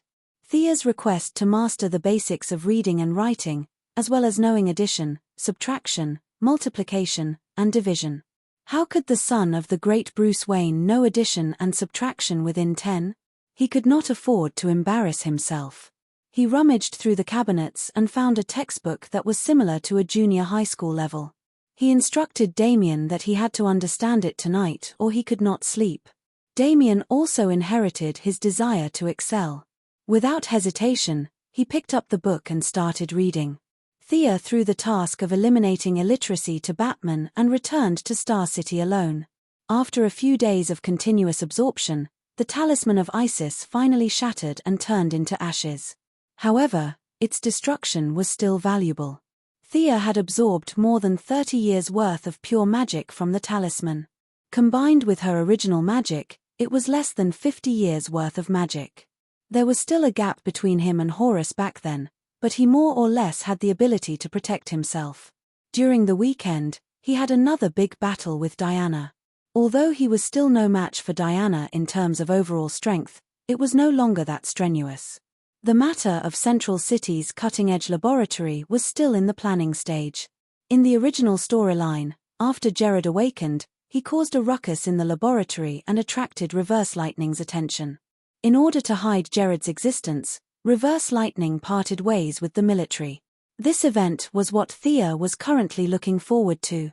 She would lure Reverse Lightning away and divert the attention of the laboratory so that she could enter the secret room and obtain the source code of the artificial intelligence.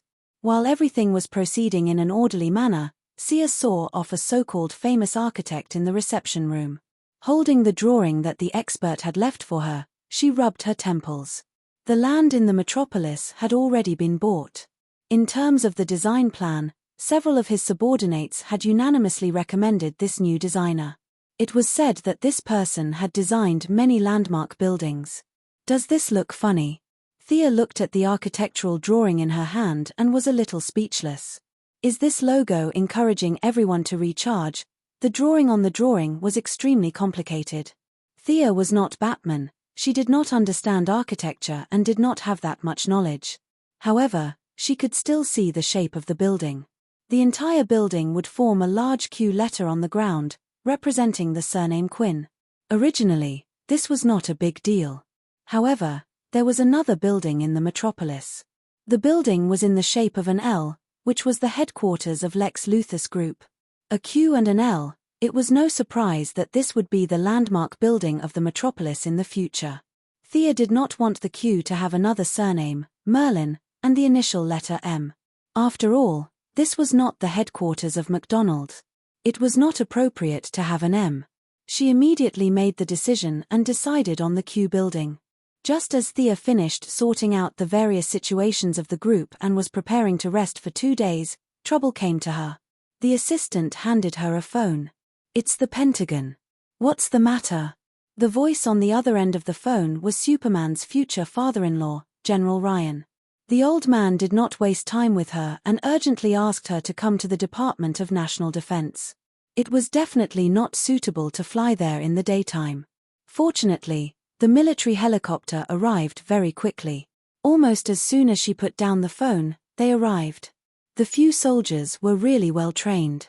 They did not have any questions about her workplace attire and pulled her directly to the Department of National Defense. The Department of National Defense was now more closely connected with her new group. On average, she had to come several times a month. After showing her consultant's ID, Thea entered the building smoothly. "What's the matter?"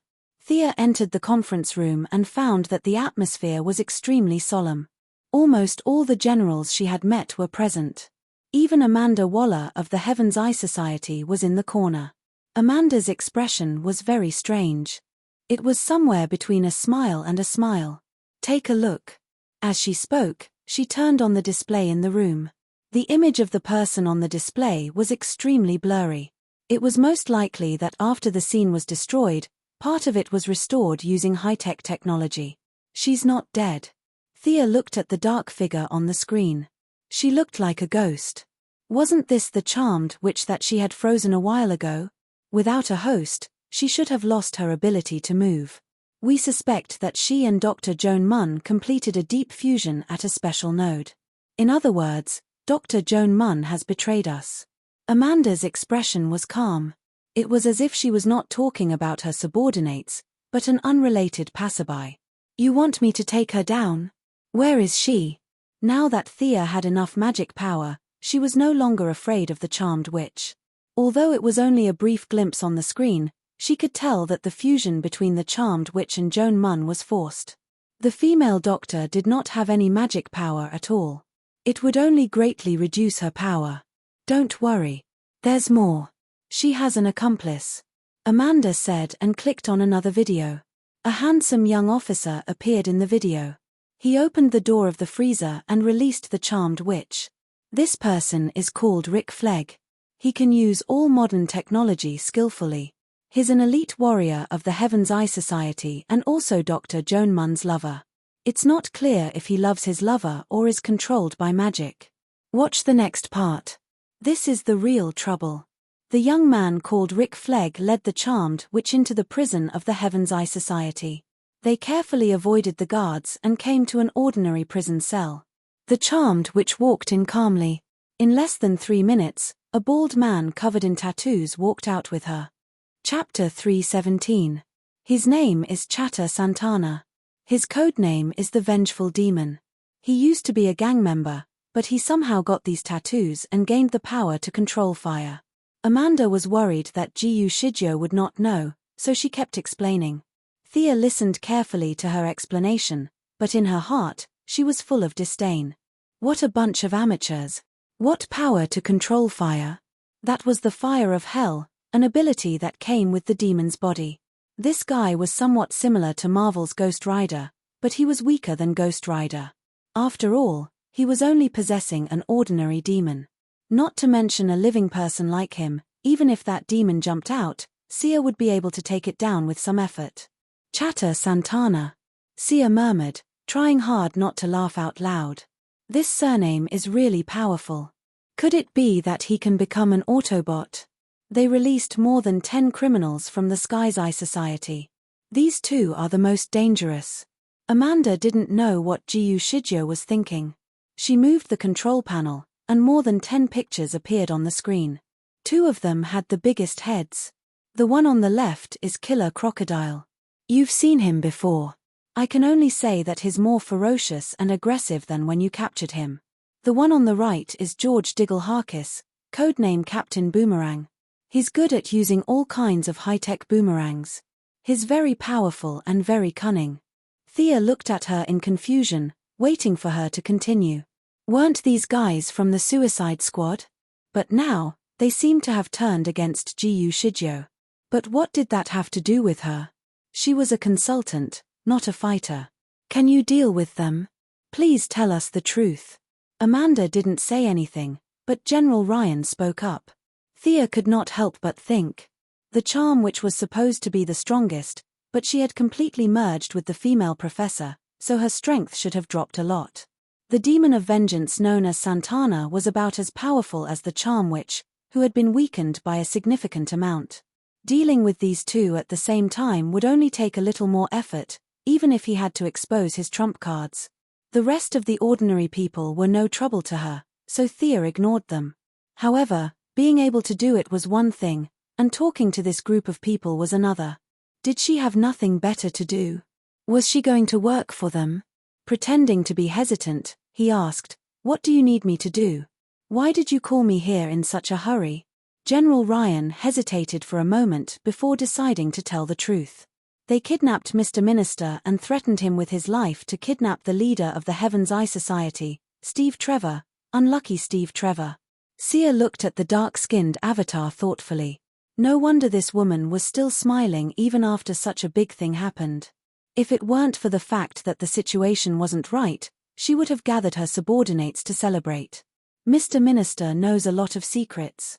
If you leak them out, the consequences will be.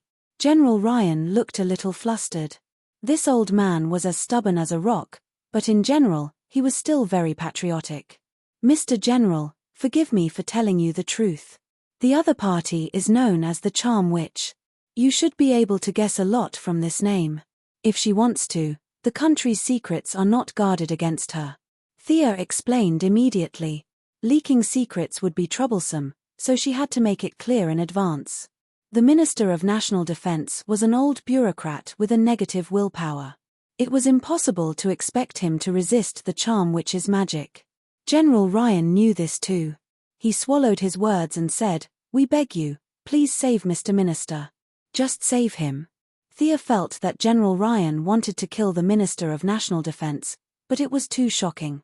No matter how brave he was, he wouldn't dare to say it out loud. Yes, save him. Save the minister first. Avatar emphasized. It was okay if Thea couldn't save Steve Trevor. Where are they? Did the satellite detect them? Thea asked. Sir, the satellite shows that they are approaching Midway City. They are less than 30 miles away from the city in the northeast corner. A sergeant controlling the satellite didn't see Thea's military rank, but he knew that she was not an ordinary person by looking at her power. He vaguely called her sir. Wait for me, Thea said to the people in the room. Without waiting for their response, she went outside, avoided the satellite's detection orbit, and directly rose into the air. She used the Eye of Horus to look into the distance. Midway City was also one of the largest cities in the United States in this world. The size of the city was similar to Star City and Central City. In her impression, it was the territory of Eagle Man and Eagle Girl. However, at this time, Thea didn't find any trace of these two silly birds. Was it because the time was not right and they hadn't awakened their memories, or was it because Horus's death and the timeline was chaotic? Thea didn't know. This city wasn't far from Star City.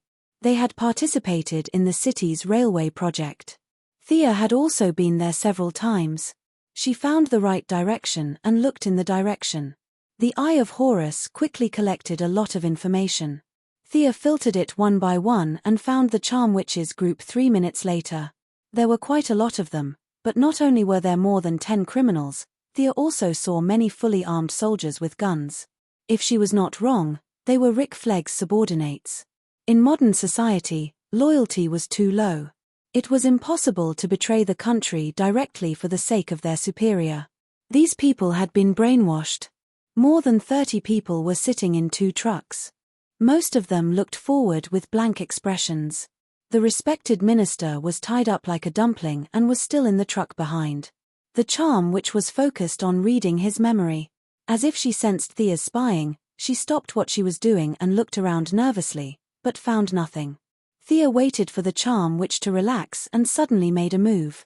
The yellow light ring had given her a lot of knowledge about space. Although it was more on the physical level, it was still very useful. Thea had begun to study teleportation after she had enough magic power. Now, she had made some progress. A light blue portal opened beside the Minister of Defense. Thea reached out a hand from behind the portal and pulled him directly into the portal. The charm witch's attainment in spatial magic was not low. However, her strength had been severely damaged after fusing with Joan Munn. After hesitating for a while, she was afraid that there would be an ambush. In the end, she gave up the idea of pursuing. Our minister has been rescued by me. Everyone in the meeting room was dumbfounded when they saw that she had dragged an old white man back in less than 3 minutes. Fortunately, there was no shortage of flatterers in this world. A few of them hurriedly surrounded the Minister of Defense and asked about his well-being. It was very lively and bustling. Chapter 3:18. It took the minister a long time to recover from the shock. Coming through the portal was a terrible feeling, as if a box of sardines had been stuffed into a narrow container. It was cramped, but there was a huge force pushing him from behind. If the minister could be interviewed about his feelings at that time, he would definitely say, "I want to die." Until Sia pulled him into the meeting room, his memory was blank. He had not recovered from the beginning to the end. Now that he saw a few of his former lackeys nagging in his ears, he finally recovered from his dazed state. Looking at the familiar environment in front of him, he almost burst into tears. This old man, have actually come back for no reason. General Ryan pushed a few flatterers to the side. With his status, he was not afraid of the Minister of National Defense. He instructed his subordinates to check if the minister was the real person. A large number of people were busy checking his pupils and blood, and a large number of password inquiries. Amanda pretended to be very serious at this time. She stood straight with a dark face, but in fact, she was laughing in her heart. If those criminals killed Steve Trevor in a rage, it would be a great thing. Although these people ruined her ex-team's plan, compared to Steve's life, it was nothing. There were criminals all over the streets. When the time came, there would be an exchange of benefits and moral ties. They could always use superheroes to capture a few more. However, there was only one Steve. As a national hero and the founder of the Heavenly Eye Society, his personal prestige was unparalleled. After fighting with him for so many years, Amanda knew very well that as long as Steve did not betray the country would not do anything to him. The more she thought about it, the happier she felt. Although she knew that this was not the right place, she could not help but ask Thea softly, "Where is Steve?" "I don't know. I didn't see him." Thea really did not see him. There were only 2 cars, and he was most likely detained in the car in front. She saved him and left. In her mind, she did not even see Steve as a person.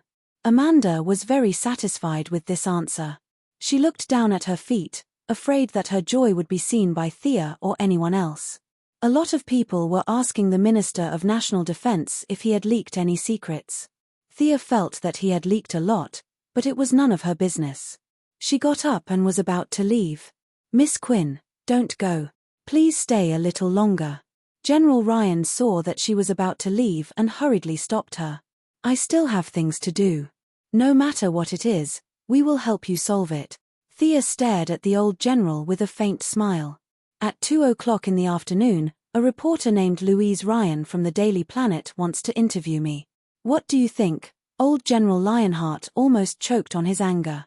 He was also helpless against his daughter, who was 100 times more courageous. However, he had already said it. Whether it was public or private, he was the only one who could do it. "I'll call her and explain." Old General Moo bitterly ran to the side to make a call. In fact, Thea didn't really want to leave either.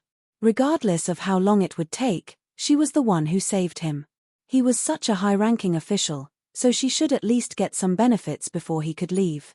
Compared to the parallax demons and ours, the charm witches were nothing. Even though General Lane had already walked to the side, Louise Lane's voice could still be heard through the phone. Thea could hear the voice of this famous female reporter from afar. Clark Kent had commented on his wife's article, saying that she had the spirit to compete with a fierce tiger. Reading it made one shudder. According to Thea's understanding, this meant that Louise Lane was a very fierce person. Now, this fierce woman was scolding her own father because General Lane had disrupted her interview steps. General Lane laid out the facts and reason. After a long round of words, he finally put down the phone and nodded at Thea. At this time, a staff member whispered a few words in his ear. General Lane's eyebrows furrowed. After thinking for a while, he asked Thea, "Miss Quinn, the minister's memory after he was kidnapped is blank. Do you have a way to restore it? I'm just a little faster. I don't have any profound skills." Thea flatly refused. Mind control and mind reading were the most taboo abilities for politicians. In fact, two small spells, mind control and mind backtracking, could solve the problem. However, Thea would never admit that she had this ability. General Lane's expression relaxed slightly, but soon he put on a sorrowful expression. He nodded and went to study the minister's memory. Immediately, Thea settled down in the Ministry of Defense. From time to time, she would call the corporation and read some books. She had to admit that these people had really come up with a solution. They had found or captured 3 master hypnotists and each of them hypnotized the minister. In the end, the result of the comparison made them very depressed. The minister had said more than half of what he should and shouldn't have said. Except for the nuclear weapons, which were still under the president's control, the rest of the conventional passwords had basically been obtained by the enemy. With the elite soldier Rick Flegg leading the way, it wasn't difficult to find a few intercontinental missiles. The people who had been sucking up to the minister were now silent. If only 1/10 of the information leaked by the minister were to be spread to an ordinary person, they would be executed without trial. However, he was now the most powerful person in the room. They were a little hesitant. Should they put him under control first or report to the government first? "I'm automatically suspended. General Lane will handle the follow-up for now." The Minister of Defense had been dealing with politics for half of his life. He knew his situation all too well. Although he was very reluctant to give up his power, he had no choice but to announce his temporary resignation as if his father had died. The people who were qualified to compete for the minister's position all had their own understanding of what he meant by temporary handling. When the time came, the president would still need to decide who to nominate in private. However, this old man's career was over. If there were no major consequences, he might be able to retire peacefully. If the consequences were serious, he might not even be able to see the sun tomorrow. General Lane, who was temporarily handling the follow-up, took over the command without hesitation. He pondered for a few seconds and felt that Thea was still the main force. "Miss Lane, is there anything your new corporation needs our help with recently? Was this the negotiation of conditions?" Thea watched as they put on a show of peaceful evolution. The minister that she had saved had abdicated directly. This made her a little depressed. Damn it, she was still inexperienced. She should have negotiated conditions before saving someone. General Lane was now openly negotiating with her. In fact, it was very smart of him to do so. The new minister was still undecided. If the conditions were too high, he might not be able to take over the position. It was useless to just agree to them. If the conditions were too low, Thea would be at a disadvantage. Thea rejected several proposals one after another. After repeatedly weighing the pros and cons, she finally stated her conditions. The Lane Group is interested in the development of high-tech and new energy sources. We hope to invest in the Red House Laboratory. Chapter 319. The Red House Laboratory. It wasn't just General Ryan who was pondering. A few of the potential successors to the throne lowered their heads in thought. The Red House Laboratory had collected all the extraterrestrial technology that the United States had found from all over the world. Every year, Dr. Sareth Stone would provide them with some results in the field of civilian technology. However, the advanced weapons that they strongly requested had always been delayed. Both the Pentagon and the White House were dissatisfied with this. This time, clearing the Red House laboratory out of Washington was not without warning. Thea had previously investigated the recent situation of the laboratory when it moved to Detroit. It was definitely not good. There was a huge shortage of funds, personnel, and space. Dr. Sareth Stone had been soliciting donations everywhere, but the results were minimal. The doctor had repeatedly hit a wall. He thought that it was a financial problem, but it was actually a very obvious political problem. Thea hoped to use this incident to plant a nail in the laboratory. Thea was also very particular with her choice of words. She said that the laboratory would not be in the lead, which was acceptable to the military. Leon and a few of the most experienced and promising people exchanged glances. This condition was neither too big nor too small, but it was just within the range of what they could accept. The few of them gradually nodded. No matter who the future minister was, this was a collective opinion. The Department of National Defense can accept the Quinn Corporation's intentions. We will definitely defeat all enemies together. General Ryan made the decision on the spot. They agreed to this matter, but the premise was that Thea had to work with them to defeat the enemy. Thea naturally did not object. She put away her notebook and took off her lens. What do you want me to do? General Ryan also did not know what to do now. In less than a minute after taking over the position temporarily, he already felt a mountain of pressure on his face. For a moment, he could not think clearly. He could only say vaguely, "We have to stop them," that, starting a war. Thea nodded. She knew that he did not have any ideas at all, but she did not say anything. Anyway, she would wait. She was not the one who was anxious. General Ryan was very satisfied with her attitude. He happened to see the black woman, Amanda, and immediately had an idea. "Commander Amanda, regarding the rescue of Steve, we still need the help of the Sky's Eye Society. Does the Sky's Eye Society have any good ideas? We can talk about it." Amanda, who usually traveled all over the world and flew around the world 3 times a day, did not go anywhere today. She had been sitting on the bench in the Department of Defense, waiting for the men's inquiries. She could not wait for Steve to die right now. Rescue? You're kidding. But she couldn't tell the truth. Besides, she didn't have a solution. Even if she had a solution, she wouldn't say it. Every minute that passed increased the chances of Steve dying. The black-hearted woman pretended to be very helpless and shook her head. Her voice even sounded a little choked. "My thoughts are scattered. I can't do anything." General Lionheart himself was in a mess, so he didn't care about her little thoughts. He nodded and went to discuss with his subordinates. "Where's Batman?" "Usually, he's always there," Sia whispered to Amanda when she saw that no one was around.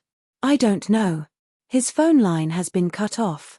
We haven't seen him in Gotham for the past 3 days, and we haven't been able to contact him either." Amanda was also a little puzzled at the mention of this. A few of the undercover agents in the Gotham Mafia family had said that no one had seen Batman before. There was something fishy about this whole thing. Thea laughed secretly. Most likely, Bat-Tie was in seclusion to teach Damien about culture and knowledge. For the sake of his son's bright future, he had even stopped fighting crime. It was not easy being a parent. She didn't lament for long. General Lionheart came back. "Organize an elite team to attack the enemy and eliminate them all. Can you do it?" Thea thought about it. She shouldn't be too involved in this matter. Who would take responsibility if Steve died? Who would take responsibility if the secret was leaked? She would only be a helper. She definitely wouldn't be leading the team. "I'm only in charge of the 2 supernatural guys. The rest of the ordinary people and the follow-up will be yours." Lionheart agreed without hesitation. This was similar to their plan. He looked at Amanda again. "The Sky's Eye Society also needs to help. How many candidates are left in your previous Plan X?" "I've agreed to all the plans. Send all of them to plant bombs." This time, it was not a discussion but an order. As a subordinate of the Department of Defense, Amanda had to agree. Her answer was simple. "Understood, General." Since she was going to participate in the operation, she couldn't fight monsters in her office attire. Thea chose to transform into the yellow light ring. The yellow light ring did not conflict with magic. With a long cloak, she looked a little like a magician. The few parties moved quickly. Thea only waited for half an hour before she saw her teammates. She had to admit that the world was really small. There were 2 familiar faces, and the other 2 were people from her memory. The most eye-catching one was a tall man. He was 1.9 meters tall, and his body was as strong as a wall. Even standing there calmly, she could feel his murderous intent. This man was Slade Wilson, codenamed Death Knell, whom Thea had fought on Purgatory Island. He was her brother Oliver's friend and mentor. Seeing him in the Department of Defense with his eyes intact, Thea knew that without Shadow in the middle, his friendship with Oliver had not been broken. The other familiar face looked terrible. It was the clown girl who was captured by Thea in Gotham. She was controlled by the bomb planted in her body. General Lionheart gave her a brief introduction. He pointed to the 2 men on the left and introduced them. These 2 are internationally famous mercenaries. The tall one with 2 knives is Death Knell. The short one with dark skin is Death Knell. Death Knell. Thea looked at the guy who was adjusting his gun. This guy was not a criminal, but a mercenary. It was strange to think about it. The 2 women on the other side. You might have seen the clown girl before. The other one is an agent of the Heaven's Eye Society, codenamed Kartana. Sia couldn't help but look at the Yamashiro couple who were wearing a white mask and a Japanese-style armor. They were also Oliver's good friends. Looking at the date, it should be around the time that her son passed away and her husband joined the Assassin Alliance. Amanda actually sent her, who had just lost her son, out? How cold-blooded. Shouldn't she at least let her rest for a few days? Child, what do you have to make us wait for you? The first to speak was Death Knell, Slade Wilson. Thea was not wearing her red clothes today, so he did not recognize her. Child, my ass. Slade was an intelligent, skilled, and magnanimous man. His only flaw was that he liked to act like a senior and called everyone a child. Thea was a little annoyed. A ninja master was more than 800 years old. It was fine for him to call Thea a young person. Who the hell were you, Slade? Chapter 320. At first, she didn't want to bother with them. She just wanted to complete her mission when she arrived. However, as soon as Richard spoke, the others all looked at Thea suspiciously. Even General Leon was staring at her. Thea knew she had to show them what she was capable of. Since you want to see, I'll let you see to your heart's content. She took out the Parallax book from the void. The golden book immediately attracted everyone's attention. What is this? My body. Not many people could face the fear in their heart without batting an eyelid. People like Sinisto and Batman had gone through several rounds of psychological training. They knew what they were afraid of, and they had to go through a lot of mental processes to overcome their fear. It wasn't that Thea was looking down on these people, but they were still far from that level. Lisa Draka, the controller of the original Parallax book, had a very flamboyant saying which was quoted by Sia here. She put away the Parallax book and said loudly, "My understanding of fear is second to none." Although she only took out the book and shook it before putting it away, everyone was still in a bad state. Thea couldn't help but be attracted to the ugly girl. Of course, it wasn't because of her beauty, but because she was able to resist the attack of her fear. Although her legs were trembling, she was still able to stand. One had to know that the bear-like brawny man, Slade, was half kneeling on the ground with his teeth clenched and veins popping all over his body. Was it because of the madness? That was the only answer Thea could think of.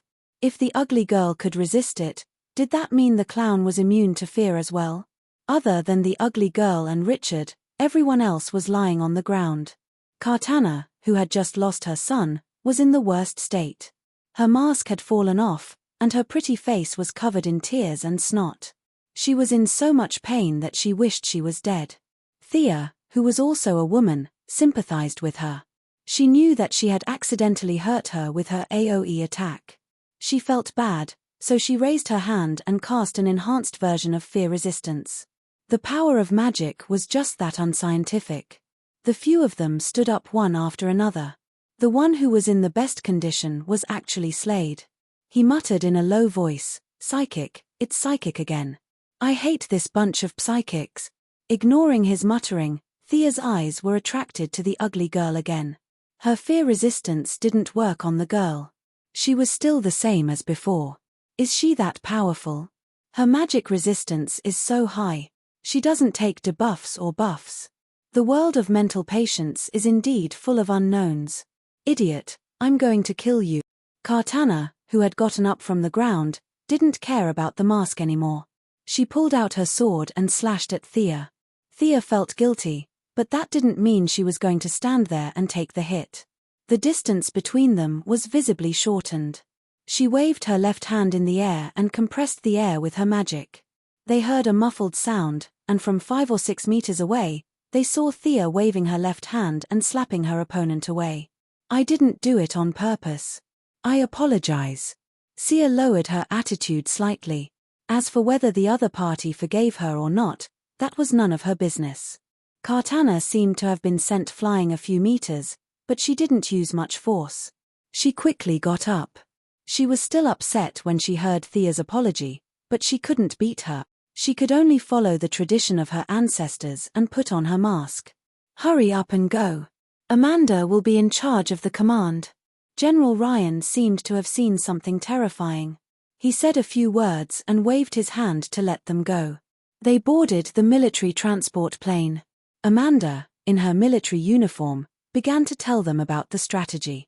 The most powerful enemies are the Charm Witch and the Vengeful Demon. Yellow Lantern is in charge of them. Amanda introduced the enemy. Yellow Lantern was a name Thea came up with casually.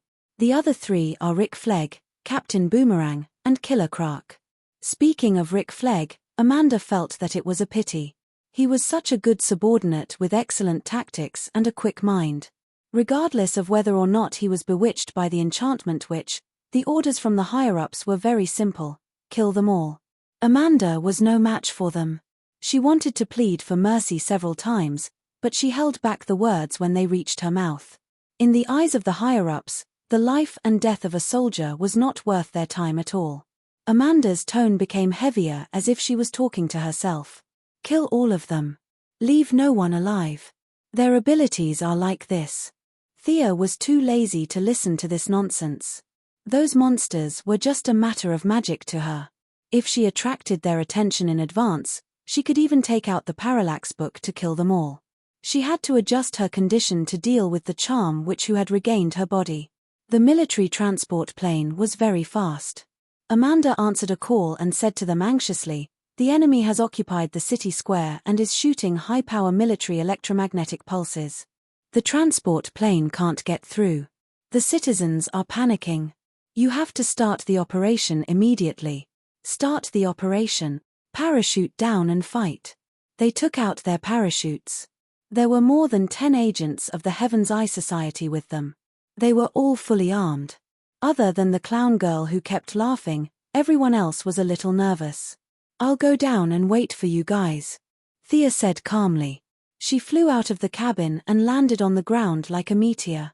Damned Esper. Slade, who was burly like a brown bear, was very unhappy. He didn't call the others and jumped down with his parachute.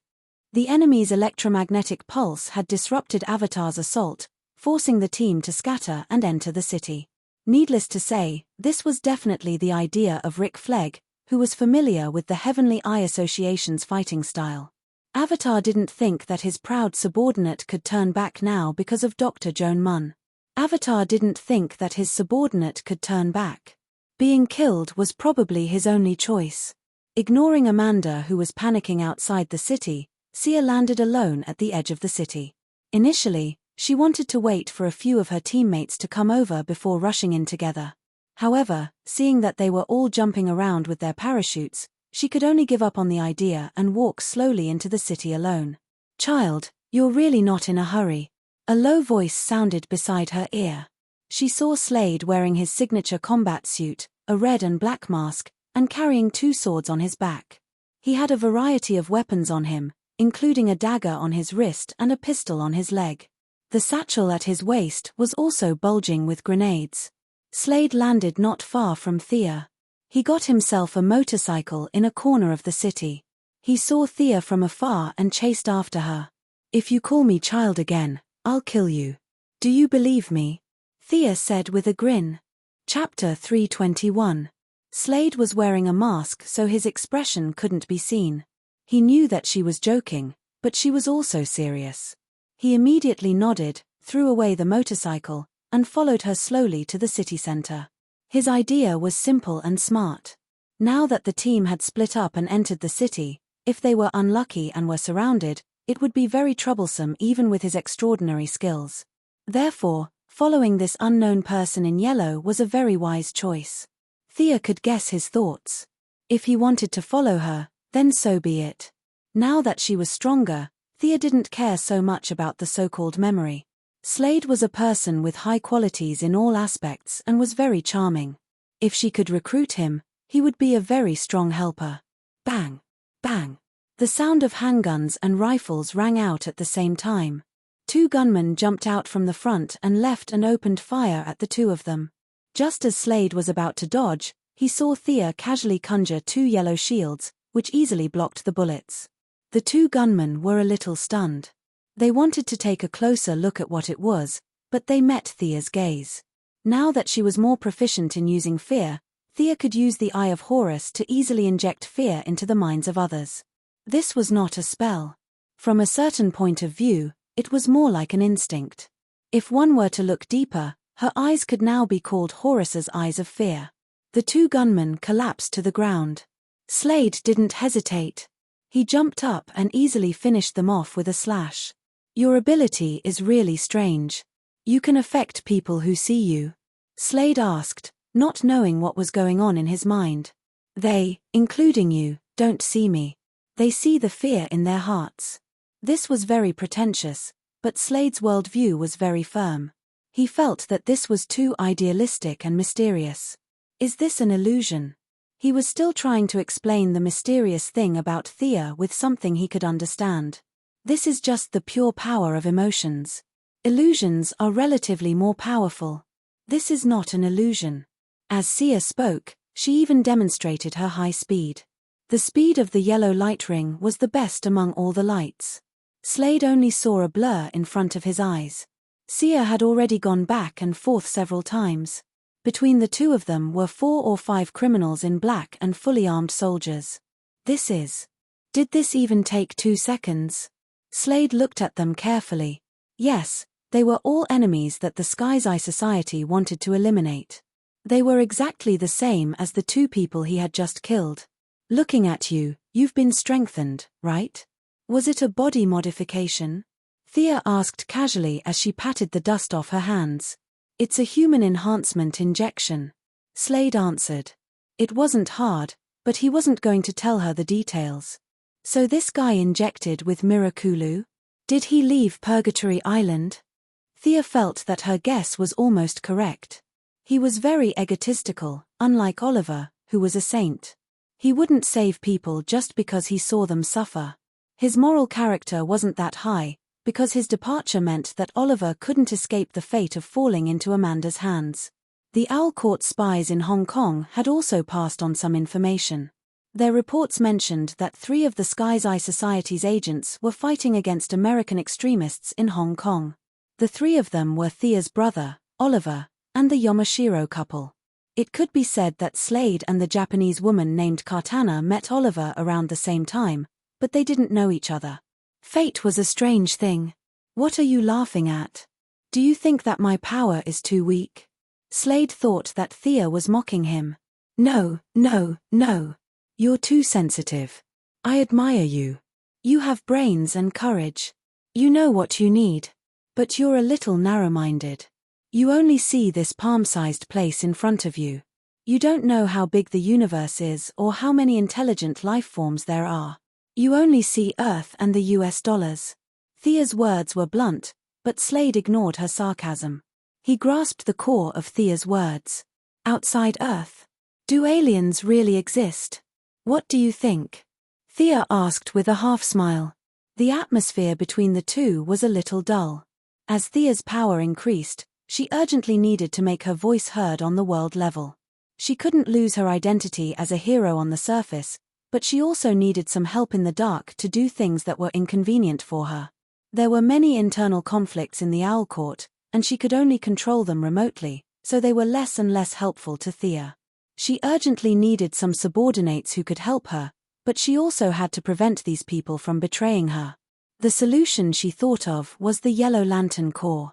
Thea wanted to recruit 10 subordinates, and 3 of them who were stronger would be directly accepted by the Yellow Lantern Corps. The current candidates were the Dead Man and Gertrude, and there was one more undecided. The remaining 7 people would be the guards and fighters on Earth. They would accept Diana's imitation of Thea's Yellow Lantern Ring. They would have some of the abilities of the original Yellow Lantern Ring, and they would be controlled by Thea. Among the 7 people, the first candidate was Death Knell Slade Wilson. Slade's martial arts were considered good among the people on Earth, but it was nothing in the eyes of Sinisto. On the other hand, Gertrude was much stronger. It was a long distance, 0 cooldown, and 0 consumption mind control. If one didn't take precautions in advance, not many people could withstand the mind control of a gorilla. Of course, this was just a plan.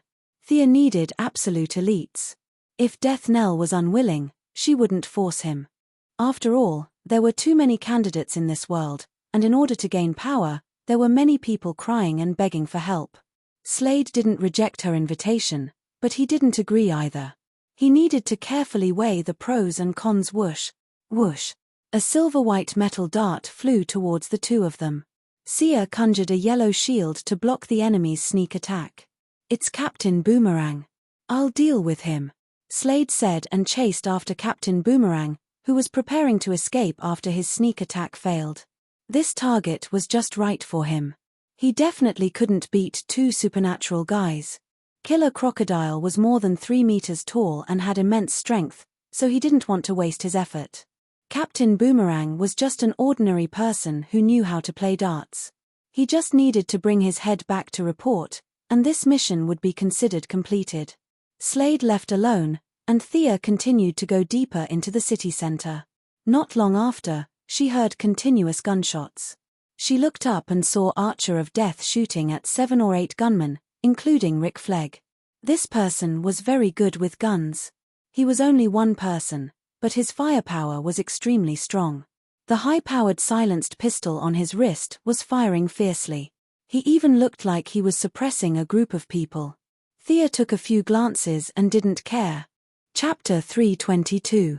The other battlefield was a battle between 2 ladies and a brainwashed killer crocodile. The ugly girl was very unlucky as she parachuted into the river in the city.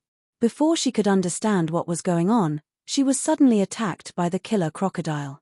However, the ugly girl's skills were not bad. With some enhancements, she stuffed the killer crocodile's mouth with her bat and pulled the trigger with her pistol. The killer crocodile was much taller than when Thea first saw him. His atavism was even more obvious. It was impossible to tell that this guy used to be human.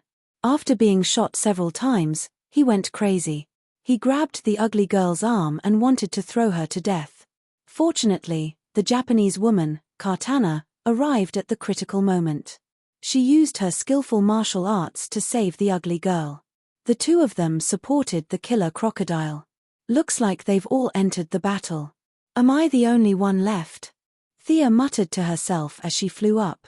She quickly approached the city center square. Unsurprisingly, the Charm Witch and the Vengeful Demon were there. "You again?" The government's lackey. Seeing Thea again, the Charm Witch immediately recognized her from her aura. "It's a good blend. His American English is really good," Thea said playfully. She only had a quick glance when she rescued the minister last time. Now she had the time to take a closer look. The exact process was unknown, but the scene could still be guessed. Dr. Jean Munn's body couldn't withstand absolute zero, and the enchantress had magic power but no body. In their moment of despair, the 2 completed a deep level of fusion. This was a comprehensive fusion of mind, body, and soul, and there was no longer any distinction between them. It was probably because of this that Rick Flegg finally made the decision to tread the path of treason for his lover. It could be said that the original Dr. Joan Munn and the Charm Witch no longer existed. Now, standing in front of Thea was a new enemy with the personality of the Charm Witch. After regaining her body, the Charm Witch's spellcasting ability was finally restored. Moreover, with a body, she could continuously absorb new mana from her surroundings, no longer having less mana than before. However, in order to prevent Dr. Joan Munn's body from freezing to death, the Charm Witch had to cut off more than half of her magic power that was not compatible with Joan Munn's. Her current strength was less than 50% of her peak. Laugh all you want. You won't be able to laugh in a moment. The enchantress glared at Thea and turned back to continue her spellcasting. Was this guy joking? Thea took a closer look.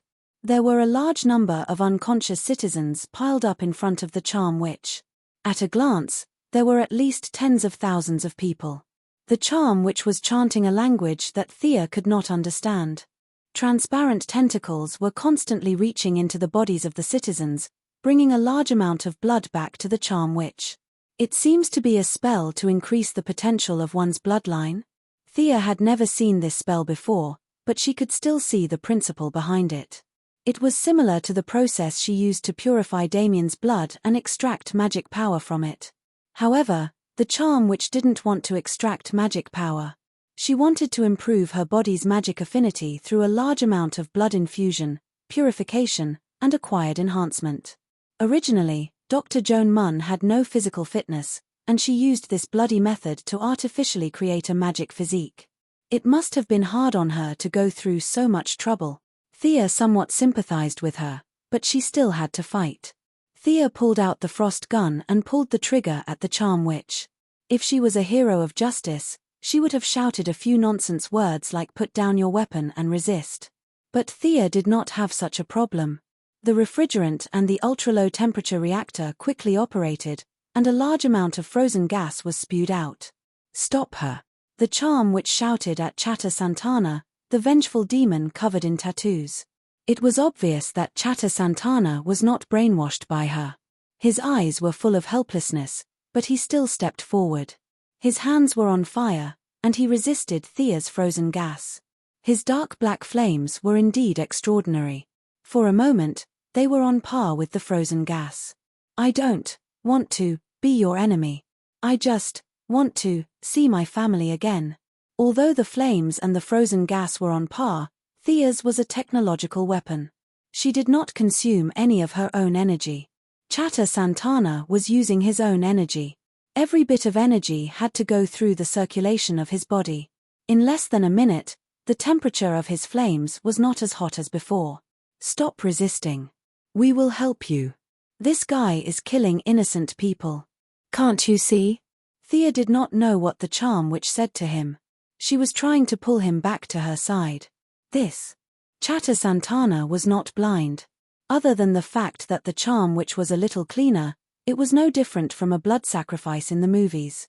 "Think of your family that you killed. When I recover my power, I will let you see them again." The Charm Witch, who had regained her body, was not as quiet as before. Thea was talking about the morality of the masses, but she was talking about personal interests. Chatter Santana thought about it and finally made up his mind. He said to Thea, "Sorry, I have to stop you." "What a joke. Do you think you can stop me with the power of that low-level demon?" Thea raised her eyebrows. She believed the words of the 3 palace demons, but the nameless demon in Chatter Santana's body was not enough. "I will show you what a demon is." A former gangster and an African black witch who had been sealed for hundreds of years. Thea was ready to show them a real demon. The yellow light ring operated at full power. A large amount of fear was manifested by the yellow light ring. The square was shrouded in thick, dark yellow smoke. Both the Charm Witch and the vengeful demon focused their gazes on it. When the smoke dissipated, the first thing they saw was its demonic aura. It had a pair of curved horns that resembled a ram's, and its eyes were filled with a terrifying aura of fear. There seemed to be sulfur dripping from its mouth. With a wrist blade on its slender arms, the demon seemed to be very dissatisfied with the smoke. It pushed both of its hands to the sides, and the smoke instantly dissipated. The demon slowly walked out, its inverted hooves stomping on the ground. Its huge tail kept whipping around. It seemed to be very dissatisfied with the environment. "Hey!" Thea exclaimed softly. She wanted to manifest the muscular version of Diawolo, but it seemed that because Thea was a woman, the slender female version of Diawolo appeared instead. However, using fear to manifest the Dreadlord was a perfect match. She felt as if she could command her own arm. The two complemented each other, and Sia even felt that her understanding of fear had deepened again. This was incredible. Her understanding of fear was already unparalleled, and now it seemed to have gone further.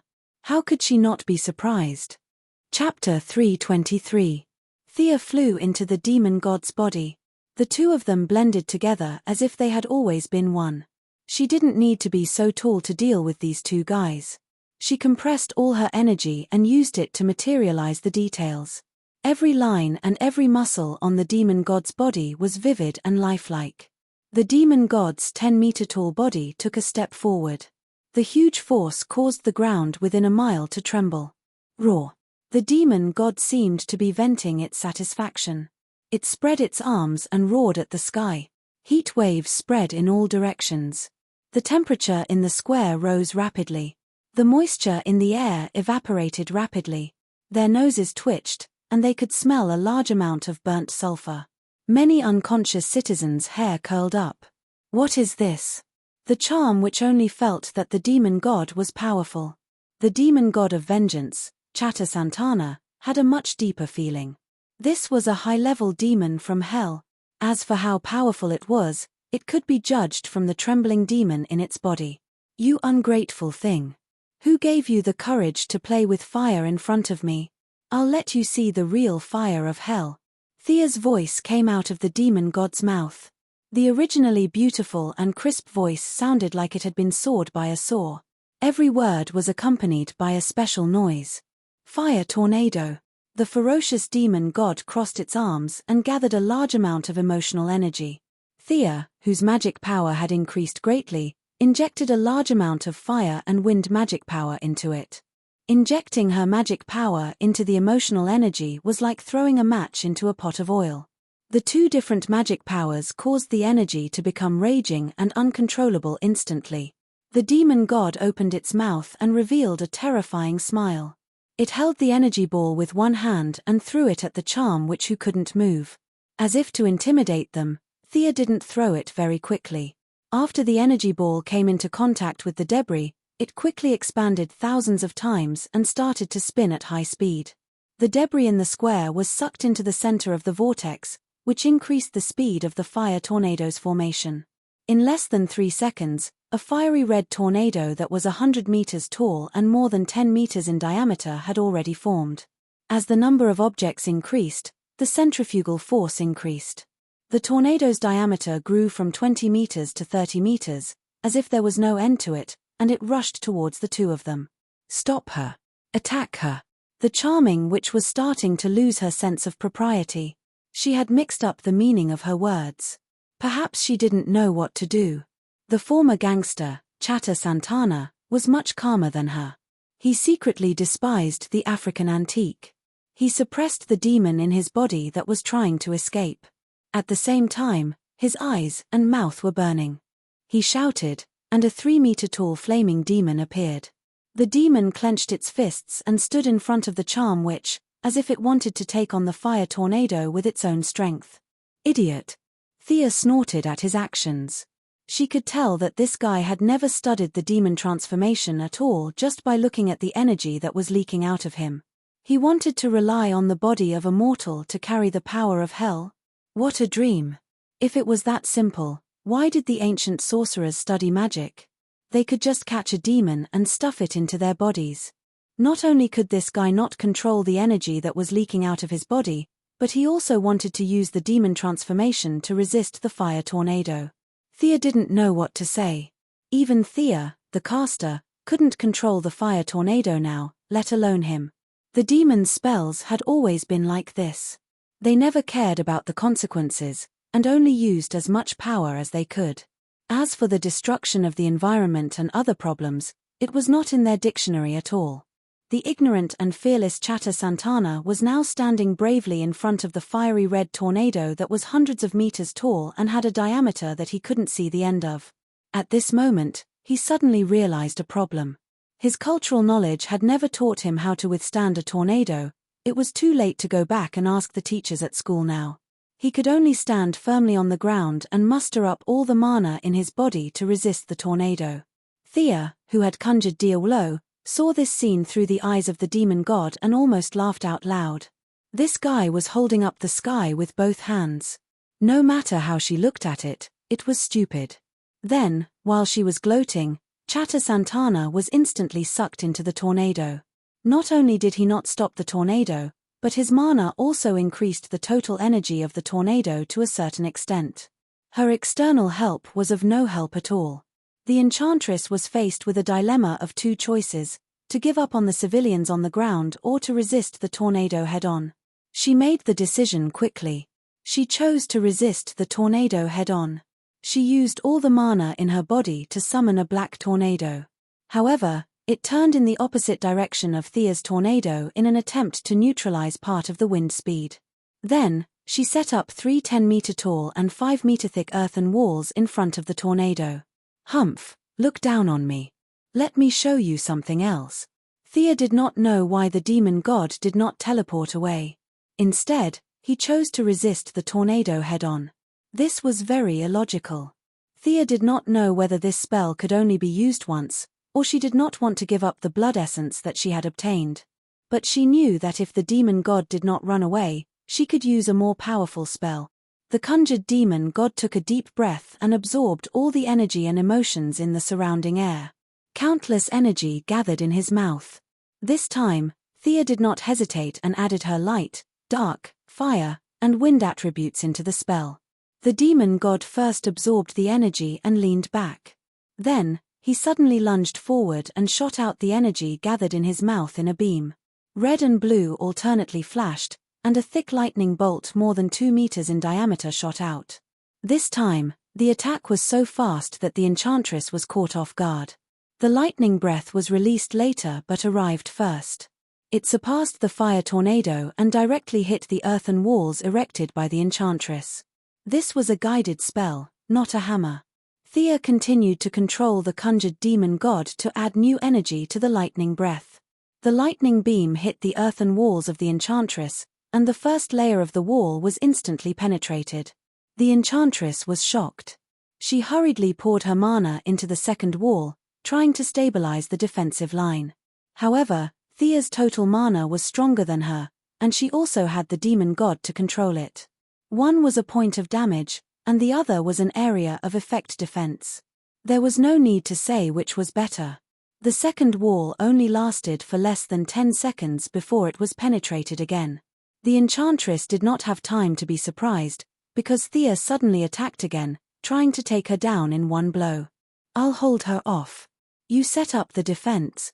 The one who roared was Chatter Santana, who had been swept up into the sky. The enchantress' reverse tornado had some effect. At least, the suction force had weakened a lot. Chatter finally broke free with great effort. As a grasshopper on a rope, he could see that the enchantress could not block it. He could only brace himself to take on Thea's lightning breath. Chapter 324. Facing the red and blue lightning beam from the demon god, Chatter didn't know if he could withstand it. However, he had a strength, or rather, a weakness, and that was his stubbornness.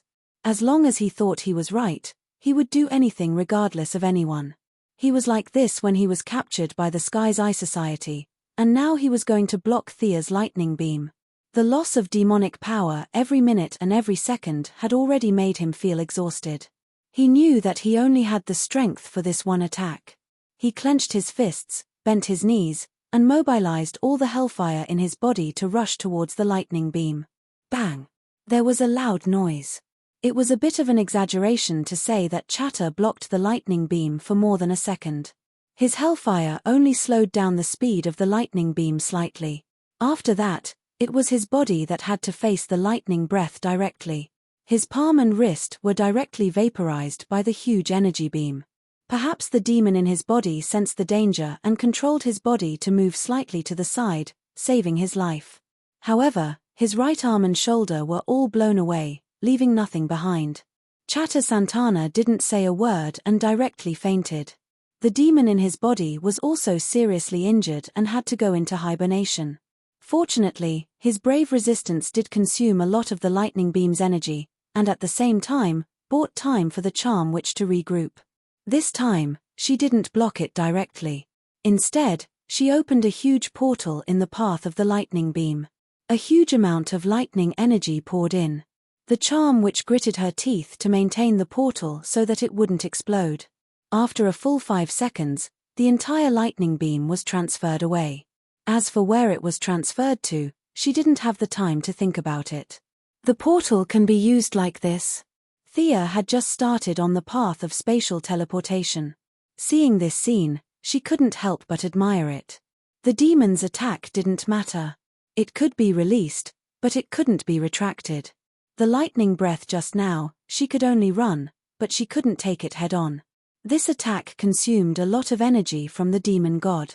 Its original height of 10 meters shrank by half, and it was now only 5 meters. Thea had consumed emotional energy, but she didn't consume much energy. The seductive witch was not in such a good state. She had been maintaining the array beneath her and had been forced to activate the teleportation gate with all her strength. The backlash from the array and the intense consumption of magic power had greatly aggravated the hidden injuries in her body. After all, the original owner of this body, Dr. Jean Munn, did not have a magical constitution. Forcefully using magic like this would cause great damage to the original body. He originally looked like a white man in his 30s, but now he looked like he had aged 20 years. His face was full of wrinkles and his hair was dry and yellow. This was the result of the rejection between the magic power and his body. Suppress her. Thea ordered the materialized demon god in her mind. She pulled out her demon sword and flew to the unconscious Chatter. He stabbed the sword down, but there was no reaction. He stabbed the sword again, but there was still no reaction. Could it be that this sword was ineffective against demons? Thea couldn't help but think this way. These guys who forged the demon swords were quite loyal. Didn't demons fight demons? Thea didn't believe it and stabbed the unconscious Chatter Santana twice more. Only when the unconscious Chatter Santana began to vomit blood did she finally confirm that this sword was ineffective against demons. This also proved why the resourceful ninja master didn't make any progress after holding this sword for hundreds of years. It was because the sword was ineffective against demons, but the ninja master could only come into contact with demons. Thea stopped being depressed. This guy on the ground couldn't do it, but the seductive witch in the distance could, right? She didn't enter the materialized body and diverted part of her mind to control it. She wanted to fight 2 against 1 and kill her quickly, holding the 1.5-meter-long sword in one hand. Thea blessed herself with wind walk. She was as fast as lightning and closed the distance of less than 100 meters in an instant. She held the sword with both hands and slashed at the seductive witch's neck. The seductive witch kept summoning shadow creatures in an attempt to stop the materialized demon god.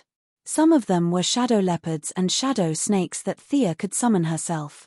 There were also many strange creatures that were obviously not from the material world. With a large number of summoned creatures, the seductive witch was able to stall the materialized demon god who had lost half of its strength and had lost Thea's core control. However, facing Thea who was rushing at her, the seductive witch didn't dare to be careless. She summoned 2 long swords from the void and blocked the seductive witch's magic sword. Ever since the battle with the ninja master, Thea had also experienced the power of dual wielding. She had a very aggressive personality and any combination of sword and shield didn't suit her. She changed to holding the sword with one hand and took out the frost gun from the space ring with her left hand. She sprayed it at the seductive witch. Damn! The seductive witch was too familiar with this gun. It could be said that without this gun, she could still hide in Joan Munn's body for a few years. She wouldn't have jumped out in such a hurry like now. She hated this gun, but hatred aside, she couldn't just shout and use magic power to kill the enemy. That was the privilege of the protagonist. She didn't have that ability. In the face of the surging cold air, she could use magic power to resist it for a while, but what about after that? After fusing with Joan Munn's soul, she also understood that this was a technological society. Joan Munn was an archaeologist. She had never seen a frost gun, but she still knew that this weapon consumed the energy of firearms. Using her own magic power to consume the energy of the opponent's technological weapon was a stupid thing to do. The fire tornado in the distance was slowed down by her magic. It wasn't as fast as before, but it was still slowly approaching. The seductive witch didn't have time to think about it. She had no choice but to cut off the connection between herself and the bloodline absorption circle and directly teleported to avoid the cold air. Thea pursued the seductive witch. With the frost gun in her left hand and the magic sword in her right hand, she slashed fiercely at the seductive witch. When she was close, she would slash with her sword. When she was far away, she would hit with her gun. Thea had the upper hand. But she wasn't happy. Instead, she was a little depressed. The magic sword could absorb the seductive witch's magic power. The first few slashes really scared the seductive witch. Her skills were at the level of a kindergarten compared to Thea. She could hit her twice in 3 moves. When the sword slashed her body, her HP and magic power would drop. No one could withstand it. But after Thea absorbed a little, she artificially released the magic power. This was because the magic power was not only different from her own magic power, but also had different characteristics. Although they were both of the dark attribute, there were too many impurities and it had a death aura. Although in order to obtain power, Thea was almost unrestrained, this kind of energy was too corrosive. If she absorbed too much of it, she would be like the seductive witch in the beginning. Her unkempt hair and dirty face were a vivid portrayal. She could play the role of a necromancer without makeup. Anyone who looked at her appearance would know that she was a villain. Thea didn't have to absorb this energy. If she didn't, she would die. Without thinking much, she directly expelled the energy from her body. Regretfully, she put away the magic sword and replaced it with the Godslayer. Chapter 325. She thought it would be a sumptuous meal, but it turned out to be poisoned. There was no need to mention how frustrated Sia was. She poured fire magic into the Godslayer and slashed at the charm witch. The enchanted witch did not know that she was being despised. She was surprised to see Thea put away her magic sword, but when she saw Thea pull out a fiery red long sword, she had no time to think. The two of them exchanged another 7 or 8 blows. The charm witch's martial arts were mediocre, but her teleportation truly lived up to its name. She no longer had to rely on her scattered magic power to teleport. Now that she had regained her body, she could teleport anywhere she saw with almost zero consumption of magic power. Clang! There was a loud noise. The demon god released a large ring of fire around himself and destroyed all the shadow creatures in one blow. He strode over to help the enchanted witch. The enchanted witch was no match for Thea, let alone this demon made of unknown materials. She hurriedly dodged Thea's sword, but she was met with the demon god's tail full of bone spikes. Slap! There was a crisp sound, and the huge force slapped her face out of shape. She was in midair, and her mind went blank. Thea took advantage of this rare opportunity to stab her in the back and out the front. The enchanted witch teleported 3 times in a row, dodging Thea's follow-up attack. She was half kneeling on the ground, her hands supporting her body as she vomited mouthfuls of black blood. She was not Ars, a parallax demon, who could use energy to heal her damaged body. She had never suffered such a serious injury in the past few hundred years. The fire magic attached to the Godslayer was also constantly eroding her body, destroying the magic circulation in her body. She covered her wound and stared at Thea with her green eyes. Just when Thea thought she was preparing for a big move, she saw the enchanted witch disappear in front of her like smoke. Teleportation again? Thea soon found that the enchanted witch did not appear around her. She had run away. She opened the Eye of Horus and followed the direction where the opponent's magic had disappeared. Soon, she found the figure of the enchantress 2 kilometers away.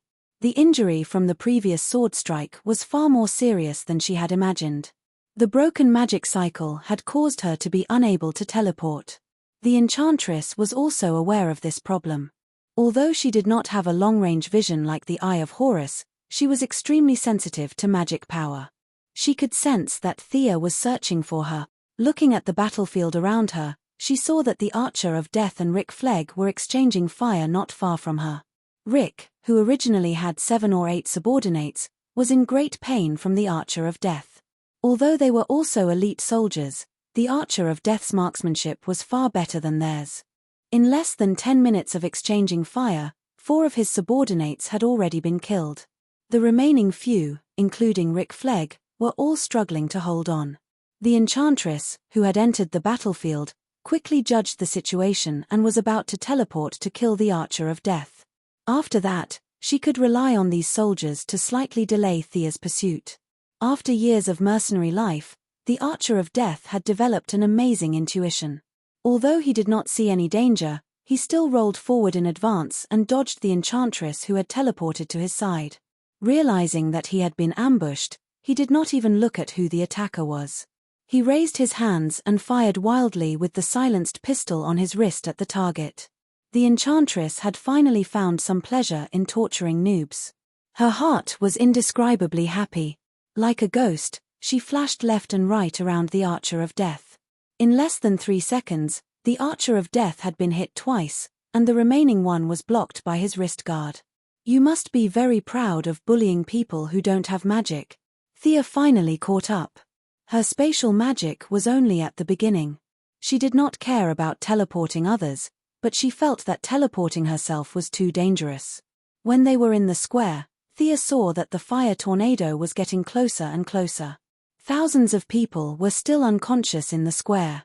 She raised her hand and reversed the direction of the fire tornado, changing the direction of the fire tornado. This spell was very powerful and was very useful against enemies in a large area. However, it was not very effective against single enemies. She would have to use it carefully next time. Thea cancelled the spell and quickly caught up with the Archer of Death. Seeing that the Enchantress's knife was only a few centimeters away from the Archer of Death's neck, she raised her hand and slapped it with the magician's hand. Now that her mana was several times stronger than before, this kind of low-level spell could be cast instantly. The invisible giant hand slammed into the Archer of Death's stomach and sent him flying 5 or 6 meters back. Thank you. Can you use more force? The Archer of Death clutched his stomach and staggered to get up. He gritted his teeth and shouted at Thea. This was different from the time when she dealt with the Kartana at the Ministry of Defense. At that time, Thea had held back. This time, she used it on the Archer of Death, which almost broke his intestines. You're welcome. Thea took advantage of the situation and slashed down with her sword. The Enchantress was about to teleport away, but Thea had already targeted her. She did not stop and shot the frost gun at her as if it was free. The Enchantress was only halfway through her teleportation when her left hand was frozen. Thea's angle of attack was very tricky. The huge icicle connected her hand to the ground. The Enchantress struggled twice but could not break free. Seeing that Thea's frost gun began to hum again, the Enchantress knew that there was a problem before the gun could be used. However, this gap was very short, leaving her only a little more than a second to think. She made a prompt decision. She raised the long sword in her right hand and slashed at her left arm. Fart! Her left arm was cut off from the elbow. Fortunately, the blood in her veins was almost frozen, and the wound was very cold. Other than losing an arm, the damage was not great. The Enchantress did not dare to look back. She chose to teleport. Damn, that's a lot of determination. Thea was a little impressed. The frost gun's cooldown was only 1 second. It was not easy to make such a decision in such a short time. After all, any damage to her body would be permanent.